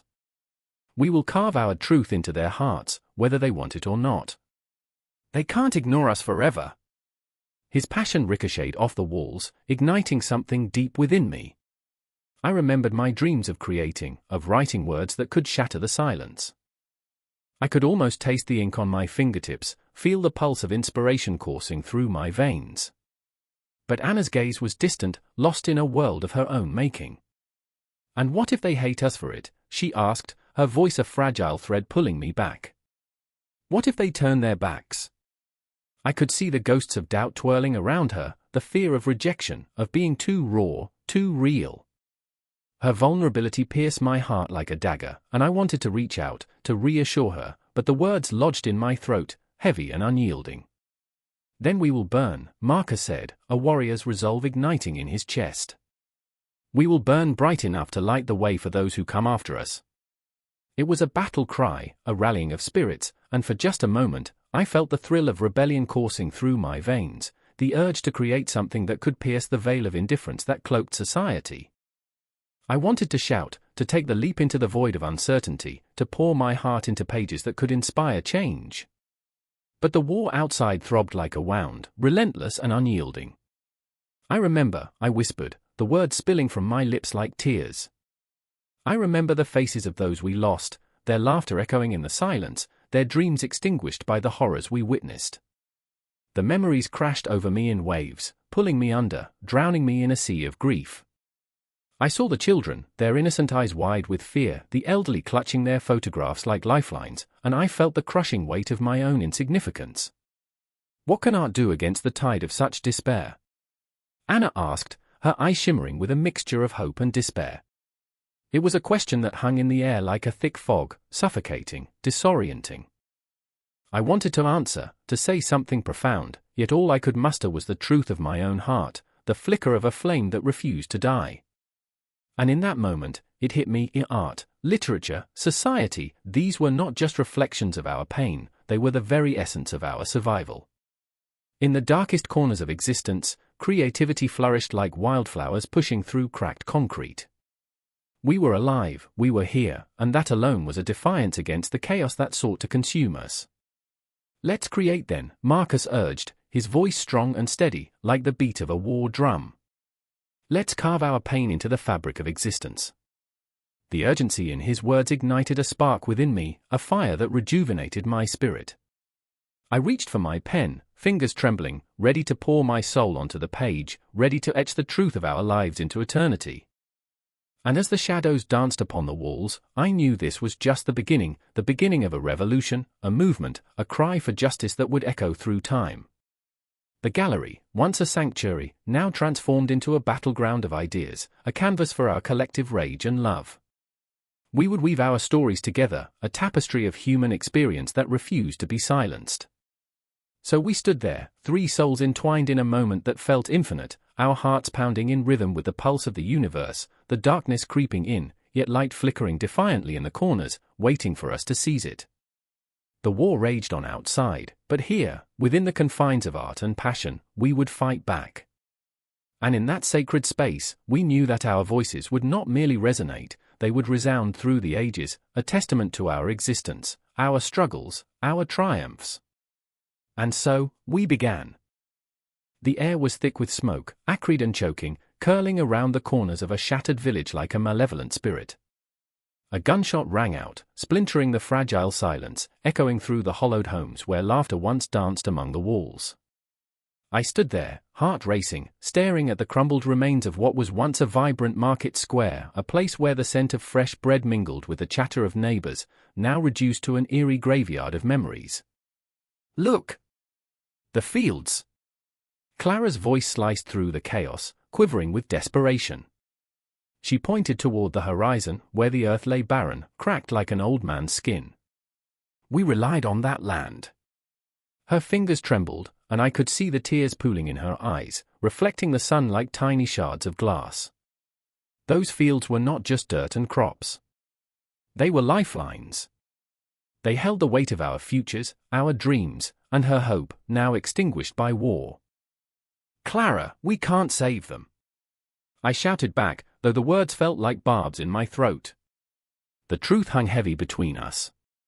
I was Thomas, a farmer-turned-soldier, no longer tending to tomatoes but instead dodging bullets in a land that was slowly devouring itself. The war had twisted our lives, turning us into shadows of who we once were. All we can do is survive. But how could survival feel like victory when the fields lay silent, their power stripped bare? I watched Clara's face twist in anguish, and it tore at something deep inside me. She was more than a friend, she was my heart, my tether to a world that felt foreign and cruel. I remember the way she'd smile, fingers stained with dirt, her laughter bursting forth like the first blossoms of spring. Now, her laughter was lost among the ruins, buried under the weight of what we had lost. Without the trade, we have nothing. Her voice crescendoed, trembling with conviction. We can't eat pride or courage. We need those crops, those markets. Each word struck me, an arrow piercing the darkness. She was right. The war had not only stolen our peace, it had suffocated our means to live. The farmers were conscripted, the markets empty, our economy unraveling thread by painful thread. Do you think they care? I snapped, anger flaring. The generals? The politicians? To them, we are but pawns on a chessboard, and the game has long been lost. The words fell from my lips like a forgotten prayer, and I regretted them the moment they landed. I could see the flicker of hope dim in Clara's eyes, and I hated the war for turning us against each other, for forcing us to choose between despair and delusion. Then, I remembered, my mother's hands, working the soil as if coaxing life from the very earth itself. I can't lose that, too, I whispered, choking on the memory of her warmth, the way she nurtured both plants and dreams. If we can't trade, we can't survive. The words hung in the air, a grim reminder of our reality. The fields, once teeming with potential, now lay barren, an echo of our lost prosperity. Then we fight! Clara declared, her voice rising, fierce as a phoenix amidst the ash. It ignited something within me, setting my heart aflame. The fight was more than survival, it was about reclaiming what was ours. We couldn't let the war consume our livelihoods, our essence.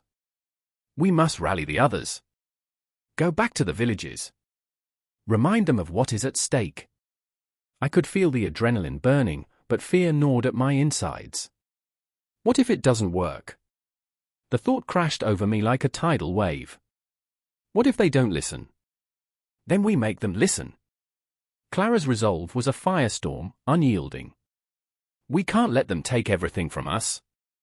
I watched her, the determination radiating off her like the sun breaking through the clouds. She was a warrior in her own right, and I wanted to believe, and yet doubt clawed at me, a beast lurking in the shadows. Even if it means facing the soldiers.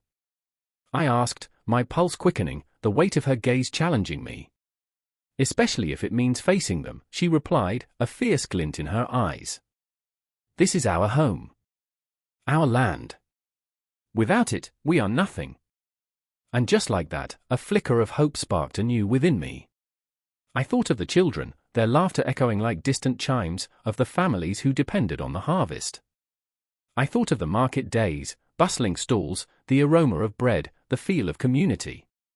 The war had taken so much, yet it had not taken this fire within Clara. I needed to feel that fire too. All right, I said, my voice barely above a whisper. Let's gather everyone. Let's remind them what we can do. As we moved through the remnants of the village, shadows danced like spectres among the ruins. The faces of the people were etched with despair, yet I saw flickers of resolve as we spoke. We are not just farmers, I declared, my voice rising, trembling like a leaf in the wind. We are the heart, the hands that feed this land. Without us, the war is meaningless. Each word was a hammer, striking the anvil of their hearts. The weight of our economic collapse felt lighter as hope seeped through the cracks. We were not just fighting for food, we were fighting for dignity, for the right to exist beyond the shadows of war. And as the sun sank behind the hills, casting long shadows across the barren fields, I felt something shift within me. A spark ignited, a promise, a revolution born not of violence but of tenacity. We would rise, not in arms but in spirit, reclaiming our place in a world that sought to erase us. In that moment, amid the ruins, I remembered the taste of fresh bread, the laughter of children, the warmth of community. The war might rob us of our peace, but it could never extinguish our hope. And as we stood together, ready to face the uncertainties ahead, I felt the night wrap around us, a cloak of shadows ready to hide our hearts, but not our determination. This was only the beginning. The world was changing, and so were we. In the face of devastation, we chose to fight, not with weapons, but with the very essence of who we were. Our spirits would rise like the sun, and we would not falter in our quest to cultivate life from the ashes of despair. The fields would bloom again, and with them, our dreams. The air crackles with tension, a heavy silence settling over the battlefield. I stand amidst the chaos, hearts pounding like war drums, each beat echoing the impending doom. Dust clings to my skin, the metallic scent of blood mingles with the sweet aroma of the nearby jasmine blooms, a cruel reminder of beauty amidst horror. There he is, Shivaji Maharaj, his eyes fierce, burning like the flame of a dying star, yet shrouded in uncertainty. A leader forged in the crucible of conflict, but even he isn't immune to doubt. I catch a glimpse of his hand, trembling slightly, gripping the hilt of his sword. The weight of leadership hangs heavy upon him, a mantle lined with both glory and despair. I remember the stories whispered around the flickering light of a fire, how they said his heart was as vast as the ocean, yet tonight, there's a tempest raging beneath his calm facade. And then, there's Aurangzeb. The emperor whose ambition knows no bounds, who dreams of an empire vast enough to swallow the sun. He sits on his throne miles away, yet I feel his presence looming like a dark cloud ready to unleash a storm. His relentless pursuit for power is a hunger that gnaws at his very soul. I envision him, fingers tapping impatiently against his throne, as if the rhythm could summon his dreams into reality. He wants more than just a crown, he craves legacy, something that will echo through the annals of time, even if it is built on the bones of his enemies. Every strike, every sacrifice, I hear Shivaji's voice cutting through the silence, is for my people. His words tug at my heartstrings, a raw honesty that resonates through the air thick with anticipation. He is a warrior, yes, but more so, he is a father, a son, a guardian of a heritage that refuses to bend. The shadows dance around him as the sun begins to set, an eerie spectre of time passing, of stories ending and new ones beginning. I remember the tales of his childhood, of a boy who played at being a king in the forests of the Sahadri, his laughter ringing like the chimes of victory. But now, every laugh is supplanted by the roar of cannon fire, by the cries of men fighting for their lives. The weight of his ancestors rests heavily on his shoulders, a lineage that demands greatness, as if the very stones of Raigad Fort whisper his name day and night. Across the way, a flicker of a banner catches my eye, a silent herald of the Mughals approaching with their thrumming war elephants, their heavy footsteps a death knell for the unprepared. In that moment, I think of Aurangzeb, his dreams painted in the vibrant hues of power and dominance, but at what cost? He seeks to erase the legacy of the Marathas, to quash their spirit as one snuffs out a candle. Yet, I can't help but feel a pang of sympathy. His ambition is a beast, and it devours him just as much as it seeks to conquer. And there, caught in the midst of this cataclysm is a young soldier, trembling yet fierce, his face a portrait of fear and determination. I see him as he clutches a tattered banner, a symbol of hope and rebellion, a thread of defiance against the oppressive tide. He is fighting not just for land but for love, a love for a home that may no longer exist by dawn. His mother, waiting in a modest hut, perhaps, with a heart full of prayers, unaware of the storm brewing just beyond the horizon. "Why are you afraid?" I whisper to him, though he cannot hear me. You are the embodiment of a legacy, a whisper in the wind that could shout louder than the might of empires. I want to reach out, to tell him that every drop of sweat is a testament to a future that is yet unwritten, that the ink of his bravery will carve stories into time itself. Hold on. Shivaji's voice rises above the din, a clarion call that stirs the very marrow of my bones. We fight not just for land but for the spirit of our people. His words carry the weight of 1,000 dreams, igniting the fervor in the hearts of his men. I watch as they rally around him, their fears melting away in the heat of his passion. Each man becomes a flickering flame, a beacon of resistance against the overwhelming darkness. But I see the darkness too, the shadows that creep ever closer, the weight of inevitability hanging in the air like a noose. Aurangzeb's ambitions will not rest, they are a hungry wolf at the door, ready to pounce. I can almost hear the rustle of parchment, the plotting of a ruler who sees the Marathas as mere pawns in his grand chess game.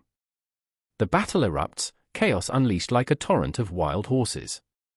I feel the ground shake beneath me, a pulse of raw energy, the heartbeat of history. Arrows fly, a symphony of death painting the sky as warriors clash in a dance of valor and despair. Blood spills like ink on parchment, writing the next chapter of their legacy in ways they may never comprehend. I remember the faces, men turned boys, boys turned ghosts, dreams turned dust. Every life lost, a weight on the scales of history, tipping the balance toward an uncertain future. I can no longer tell where the cries of anguish end and the roars of defiance begin. This is the crucible of their existence, where the mundane and the extraordinary collide.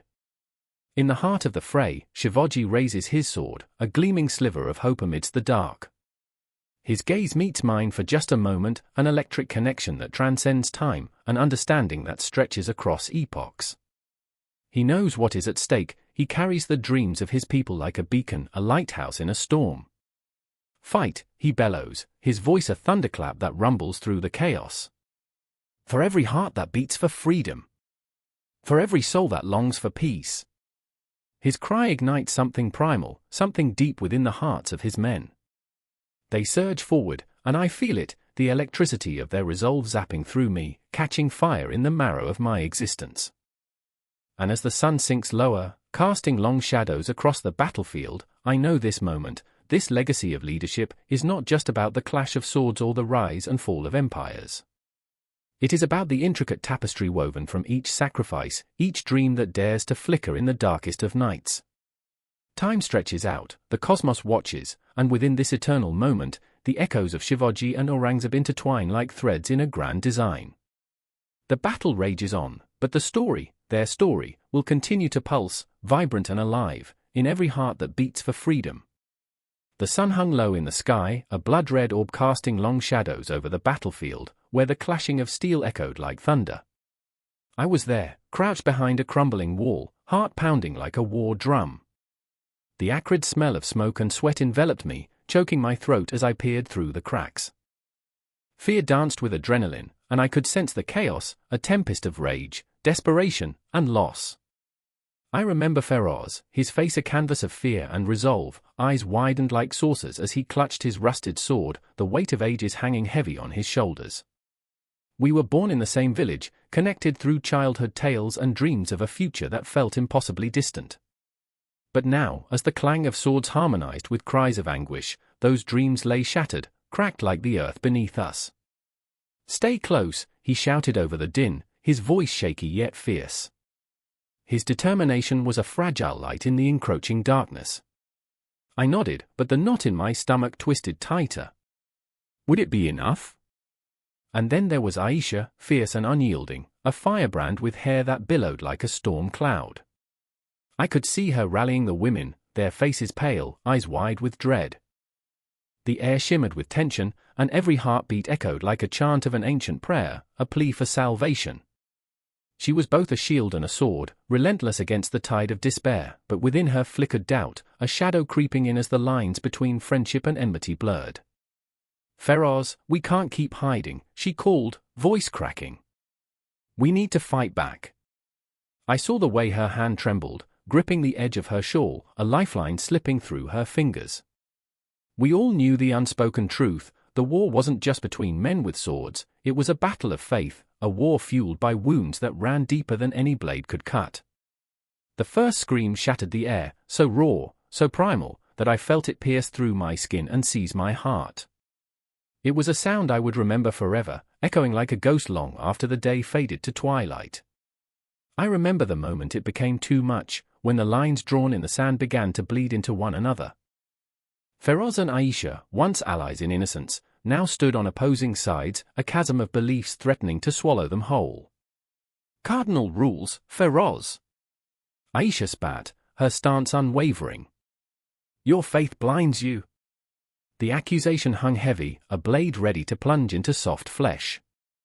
The air turned electric, filled with the weight of their shared past and the bitter taste of betrayal, threatening to suffocate the fragile bond they had nurtured. Feroz's face twisted, a battle of emotions warring within him. "Blindness? Or is it clarity? You speak as if we're not fighting for our lives." In the chaos, the world around them blurred. The battlefield was a canvas splattered with the colors of anguish, deep red and shadows dancing under the sun's dying light. I felt as if I were trapped in a fever dream, watching the war waged not just with weapons but with words loaded with the history of generations, a tapestry woven with both love and hate. Each moment surged forward, a tidal wave of urgency. I crouched low, breath hitching as the shadows danced around me, whispering secrets of lost lives and broken promises. The weight of the past pressed against my chest, stifling, as I wondered how we got here, how a bond forged in laughter and shared meals could be severed with a single clash of belief. I remember the silence that fell when the dust settled, a haunting stillness that swallowed the sounds of battle. The cries faded, replaced by the eerie hum of disbelief. Bodies lay strewn across the ground like discarded dreams, faces frozen in expressions of terror and shock. Feroz's breath quivered as he surveyed the scene. "What have we done?" he whispered, and in that moment, it felt like the universe paused, holding its breath for an answer that never came. Aisha kneeled beside a fallen figure, a friend, a neighbor, someone who had shared their laughter amidst the chaos of life. Tears streamed down her face, blurring the lines of faith and blood. "This isn't victory," she gasped, the realization crashing over her like a wave. "This is a graveyard of hope." The sun dipped lower, shadows stretching like fingers reaching for the sky, reaching for solace that would never come. The weight of unspoken words lingered, heavy in the air, as both Feroz and Aisha wrestled with their choices, their identities fractured yet intertwined. The battlefield, now a graveyard of dreams, bore witness to a truth that transcended faith, that love, in its most beautiful and tragic form, could not shield against the horrors of war. "Tell me," Feroz's voice trembled, raw and ragged, "how do we come back from this?" But before Aisha could respond, the air crackled with tension once more. The haunting cries returned, piercing through the silence like arrows through the heart. Around us, shadows morphed, shifting, dancing to the rhythm of despair. The specters of those lost rose, their faces twisted in silent screams, echoes of our failures, reminders of the spiraling darkness that engulfed us. I was left standing there, feeling the weight of the world pressing down on me. The truths we clung to felt so fragile, hanging by a thread, fraying at the edges. As night descended, the battlefield transformed into a haunting canvas of despair, painted with the hues of lost lives and shattered dreams. Feroz and Aisha stood on opposite sides, separated not just by ideology but by the horrific reality of choices made in the heat of conflict. Their breaths mingled in the cool night air, heavy with unspoken apologies and the promise of a dawn that might never come. Behind the crumbling wall, I felt something shift, a whisper, a ghost of a chance for redemption buried beneath layers of pain. And amidst that impending darkness, the stars twinkled above, distant and indifferent, as if to mock the chaos below. But perhaps, in that vast expanse, lay a glimmer of hope, a reminder that even in the depths of despair, we were all part of a larger tapestry, woven together in ways we couldn't yet comprehend. And then, as the shadows grew deeper, I understood. The story was far from over, it was a thread that would weave itself through time, connecting us all in this relentless cycle of love, loss, and the quest for understanding. In that moment of chilling clarity, I realized that even the darkest night must yield to dawn, but the journey between darkness and light is where the heart truly lies. Rain drummed on the marble floor of the crumbling palace, each drop a whisper of a forgotten empire. I stood there, breath hitched in my throat, heart racing like a drum echoing through the desolate halls of what was once the grand Mughal court. The air, heavy with the scent of damp earth and decay, clung to me as if the very walls were desperate to share their secrets. Shadows danced across the room, flickering like the memories of greatness now lost in the passage of time. I remember the way his eyes glittered, a sharp contrast to the crumbling opulence surrounding us, Nasi, the last of the emperors. He sat on his throne, a mere ghost of a king, adorned in silks that had lost their luster, his once proud demeanor now slumped in despair. "They say the empire is dying," he murmured, voice trembling like the fading light. I could see the weight of ages upon him, 1,000 burdens carved into his brow, and it crushed my soul to witness his decay. Then there was Amina, fierce and unyielding, a woman with fire in her veins. She stood at the edge of the room, her courage a flickering candle in the storm. "The world is changing, Nasi. Your father's glory won't save you now," she said, her voice a sharp blade cutting through the oppressive silence. I watched as her hands clenched and unclenched, rage boiling beneath her calm exterior. Behind her eyes, I saw dreams shatter, like fragile glass, each shard a reminder of what was slipping away. Outside, the city breathed with unease. The streets were filled with the whispers of 1,000 discontented souls, their hopes extinguished by the weight of taxes and tyranny. I could hear the clamor of discontent rising like a tide, a wave threatening to swallow us whole. The echoes of rebellion thrummed in the air, a heartbeat of change mingling with desperation. I remember walking through those streets, the faces blurred but the emotions vivid, fear, anger, and a flicker of hope. Children played in the filth, their laughter a haunting contrast to the grim realities that enveloped them. They bathed once a year, I thought to myself, so yeah, romance was earthy. The absurdity of it all struck me as morbidly funny, but the laughter felt suffocated, drowning in the weight of what lay ahead. Amina, fierce and unapologetic, tore through my thoughts. "Do you feel it?" she asked, her eyes ablaze. "The shift? It's all slipping through our fingers." We stood under the crumbling arches of the old fort, a place where dreams of conquest had once flourished. Her voice trembled with a mixture of fear and exhilaration. "This isn't just about us. This is for the future." But I was anchored in fear, a ghost of my own making. "What future?" I asked, my voice barely a whisper. "We're clinging to the past like drowning men grasping at straws. The thought of losing everything, of watching this empire, the very embodiment of beauty and brutality, crumble into dust, shot through me like ice. I remember the night we crossed paths with the rebels. The air crackled with tension, sharp and electric. They were shadows in the moonlight, their faces obscured but their intentions clear. Amina stepped forward, defiance radiating from her as she called out to them. "You seek to destroy, but what will rise from the ashes?" Their leader, a man with fire in his eyes, spat out words like venom. "What you have is a broken throne. We seek to build a new." The clash of ideals ignited the air, a tempest swirling around us. I felt my heart hammer in my chest, torn between loyalty to a fading empire and the allure of a new dawn. As I stood there, the cacophony of voices swirled around me, and I felt like a leaf caught in a storm. Memories of grand feasts, of poetry flowing like honey, seemed to taunt me. They were the ghosts of a golden age, haunting the corridors of my mind. I remember the laughter, I whispered, a pang of sorrow tightening around my heart. I remember the way the world felt, alive, vibrant, full of promise. But the promise was crumbling like the very stones beneath our feet. The ghosts of the past whispered warnings, their voices like the rustling of dry leaves. I could hear them urging us to break free, to let go of the chains that bound us to the ruins of yesterday. Yet, fear gloved my heart, squeezing it tight. Nasi's voice broke through my reverie, raw and trembling. "What will become of us?" he asked, eyes wide with terror. "Will we be remembered, or will we be forgotten, like dust in the wind?" His vulnerability struck me, an emperor stripped bare, a man drowning in the weight of his legacy. In that moment, I saw the truth. Nasi was not just a king, he was a man. A man afraid of the darkness creeping at the edges of his world, a man grappling with the inevitability of change. I stepped forward, drawn by an inexplicable force, yearning to bridge the chasm that had formed between us. "It's not the end yet," I said softly, though doubt gnawed at my insides. "It's simply transformation." Amina's eyes flashed with fury and determination. "Transformation doesn't come without pain, Nasi. Are you prepared to bleed for your throne?" The words crackled in the air, resonating with a truth that chilled me to the bone.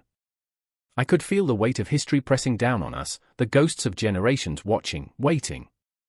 And as I stood there between them, the storm swirling around us, I realized we were all caught in the web of this moment, three flawed souls entwined in a dance of destiny, love, and loss. The past was a heavy cloak, the future a vast, uncertain horizon. I could almost hear the clock ticking in the distance, every second a pulse, a reminder that time was slipping away. And as the rain fell harder, drenching the world outside, I understood that the end was merely the beginning of something uncharted, something that would echo through the ages, long after we were gone.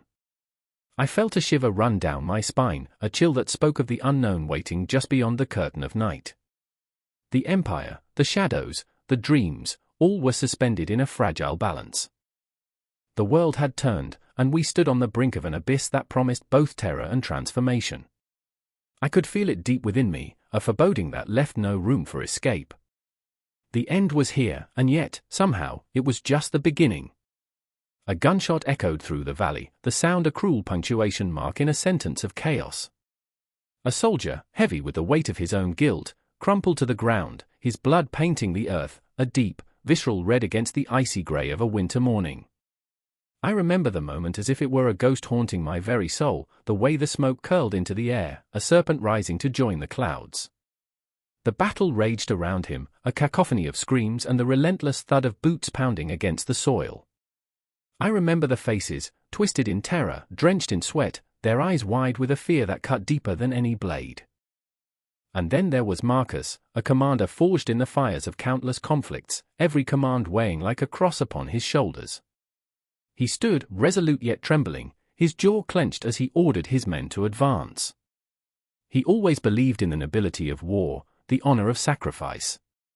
But today, doubt gnawed at him like a ravenous wolf. With every breath, he felt the crushing weight of decisions that could snuff out lives as easily as a match against flint. "Push forward," he shouted, his voice cracking under the strain, a plea cloaked in authority. Beside him, Ava, a medic with hands as steady as a surgeon's yet a heart full of tempest, dashed past. Blood splattered her uniform, and the stench of gunpowder clung to her skin. I remember how she fought against the tide of despair, her eyes glistening with that unyielding spark of hope amidst the horror. "Help me," she screamed, rushing to the side of a fallen soldier, a boy barely old enough to hold a rifle.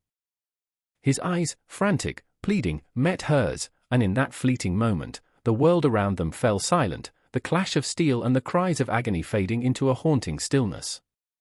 "Stay with me," she urged, her voice trembling as she pressed her hands against his wound, warmth mixing with the cold earth beneath him. I remember the way he gasped, his life slipping away like sand through an hourglass, and how she fought against the current of fate, desperate to hold onto every second. Each heartbeat echoed like a drum in her ears, a reminder of her own vulnerability, her own fragility in the face of this relentless onslaught. "Strategies," Marcus had said in a moment of quiet reflection before the storm. "They're lessons carved from the flesh of those who came before us. We learn from their mistakes, from their triumphs." But here, amidst the chaos, he questioned the very foundation of his beliefs. Was there honor in this madness?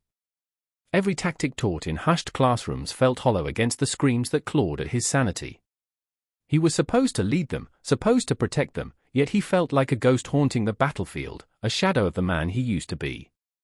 I remember him looking at Ava, their eyes locking for a split second, a silent communion in the chaos, a shared understanding of the burden they both carried. "Why?" she whispered in a moment of vulnerability, a break in her armor as she fought against the tide of death surrounding her.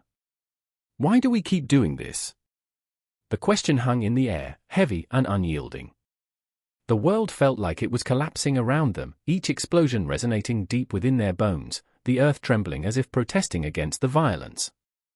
"Because we have to believe it means something," Marcus replied, though even he felt the weight of his own words, a hollow echo in the silence. Hope was a fragile thing, easily shattered, and yet it was all they had left. If we don't, we risk losing everything. But what was everything? Was it the lives of the men and women fighting? The ideals they clutched like precious jewels in the palm of their hands? Or was it the very humanity they fought to protect? The air was thick with questions, each breath a phantom of longing. The battlefield felt like a paradox, a realm where the fiercest of friendships and the deepest of betrayals coalesced, intertwining amidst the threads of fate. Suddenly, Marcus was jolted back to the present, a soldier collapsing beside him, blood soaking the earth, a grotesque reminder of the fragility of life. He felt the heat of panic rising in his chest, a tide threatening to drown him. He glanced at Ava, still desperately tending to the boy, her hands trembling not from fear but from the sheer weight of despair that threatened to crush her spirit. Her resolve burned bright, illuminating the darkness that threatened to consume them both. "Don't you dare give up," he whispered, almost to himself, his heart racing as the battle raged on, a symphony of chaos and fear entwining with moments of fierce determination. "Marcus!" Ava shouted, urgency lacing her plea. "We need to fall back. We can't save them all." But every word felt like a dagger to his heart. The weight of leadership pressed against him, an immovable stone. He could feel the eyes of his men, filled with desperation, searching for guidance. "No one gets left behind," he shouted, though his own heart trembled with doubt. And as the shadows loomed ever closer and the sounds of battle crescendoed, the lessons of the past flickered in and out of view like a distant memory, echoes of fallen soldiers, the cries of loved ones left behind. The cycle of war continued, a haunting loop that refused to release its grip. In that moment, in the eye of the storm, they stood, a commander wrestling with the ghosts of his choices and a medic clinging to the tattered threads of hope, beset by the weight of loss and the burning desire for something more. And then, the next shot rang out. A silence fell, chilling as winter itself. In that moment, they weren't just fighters in a war, they were witnesses to the evolution of a strategy written upon the very fabric of humanity, etched in blood, sorrow, and a desperate wish for peace. A lesson learned, but at what cost? The world continued to spin, the chaos unfurling like a dark flower in the night. In their hearts, they knew this was not the end, it was merely a transition, a breath before the next battle. And in the shadows, history waited, ready to repeat its cruel cycles, whispering secrets of strategy, sacrifice, and survival. The drumbeats pulsate, a heartbeat echoing through the air, reverberating against the stone walls of the fort, each that a premonition, whispering of chaos to come. I remember the air thick with dust and fear, as the sky surrendered to twilight. Shadows lengthened, stretching like fingers of fate, reaching for the brave and the broken alike. My heart raced, a wild bird fluttering against its cage. I could feel the weight of history pressing down, each moment pregnant with the echoes of 1,000 struggles. There he stood, Shivaji, a lion in the guise of a man, his eyes ablaze with rebellion, as fierce as the fires lit across the valley. The Maratha chieftain, with his untamed spirit, had the weight of nations on his shoulders. "What is a kingdom worth if its people are shackled?" he roared, his voice slicing through the air like a sword through flesh. I watched, transfixed, as he rallied his soldiers, their faces a tapestry of hope and dread, woven together by a singular thread of defiance. On the opposite side, the Mughal Empire loomed, a shadowy titan, gilded in opulence yet rotting from within. Aurangzeb, the emperor with a heart of iron, sat upon his throne, blind to the fissures creeping through his empire like a relentless disease. His gaze, cold and calculating, swept over his generals, men who wielded power yet trembled beneath the weight of their own ambitions. Each backstabber and sycophant clutched their daggers, whispering of loyalty while plotting betrayal, a dance of death hidden behind silken veils. Why does it always come to this? I remember whispering to myself, trembling as the ground shook beneath my feet. The cries of the innocent, mingled with the battle cries of warriors, formed a haunting melody. As swords clashed and blood spilled on the earth, the stench of iron mingled with the fragrance of jasmine, a cruel reminder of beauty amidst devastation. The world had become a stage, and we were but players caught in a brutal script, our lines written by the hands of fate. In the thick of the chaos, I found myself drawn to a woman, Kasturba, a mother, a warrior, her spirit unbroken as she traversed the battlefield. Her face, etched with the lines of sorrow and strength, told a story of love and loss. "They come for us," she whispered to a group of children huddled around her, their wide eyes glistening with the fear of the night. "But if we stand firm, we can hold the darkness at bay." The words hung heavy in the air, a promise and a curse, the weight of her conviction binding us together in that moment.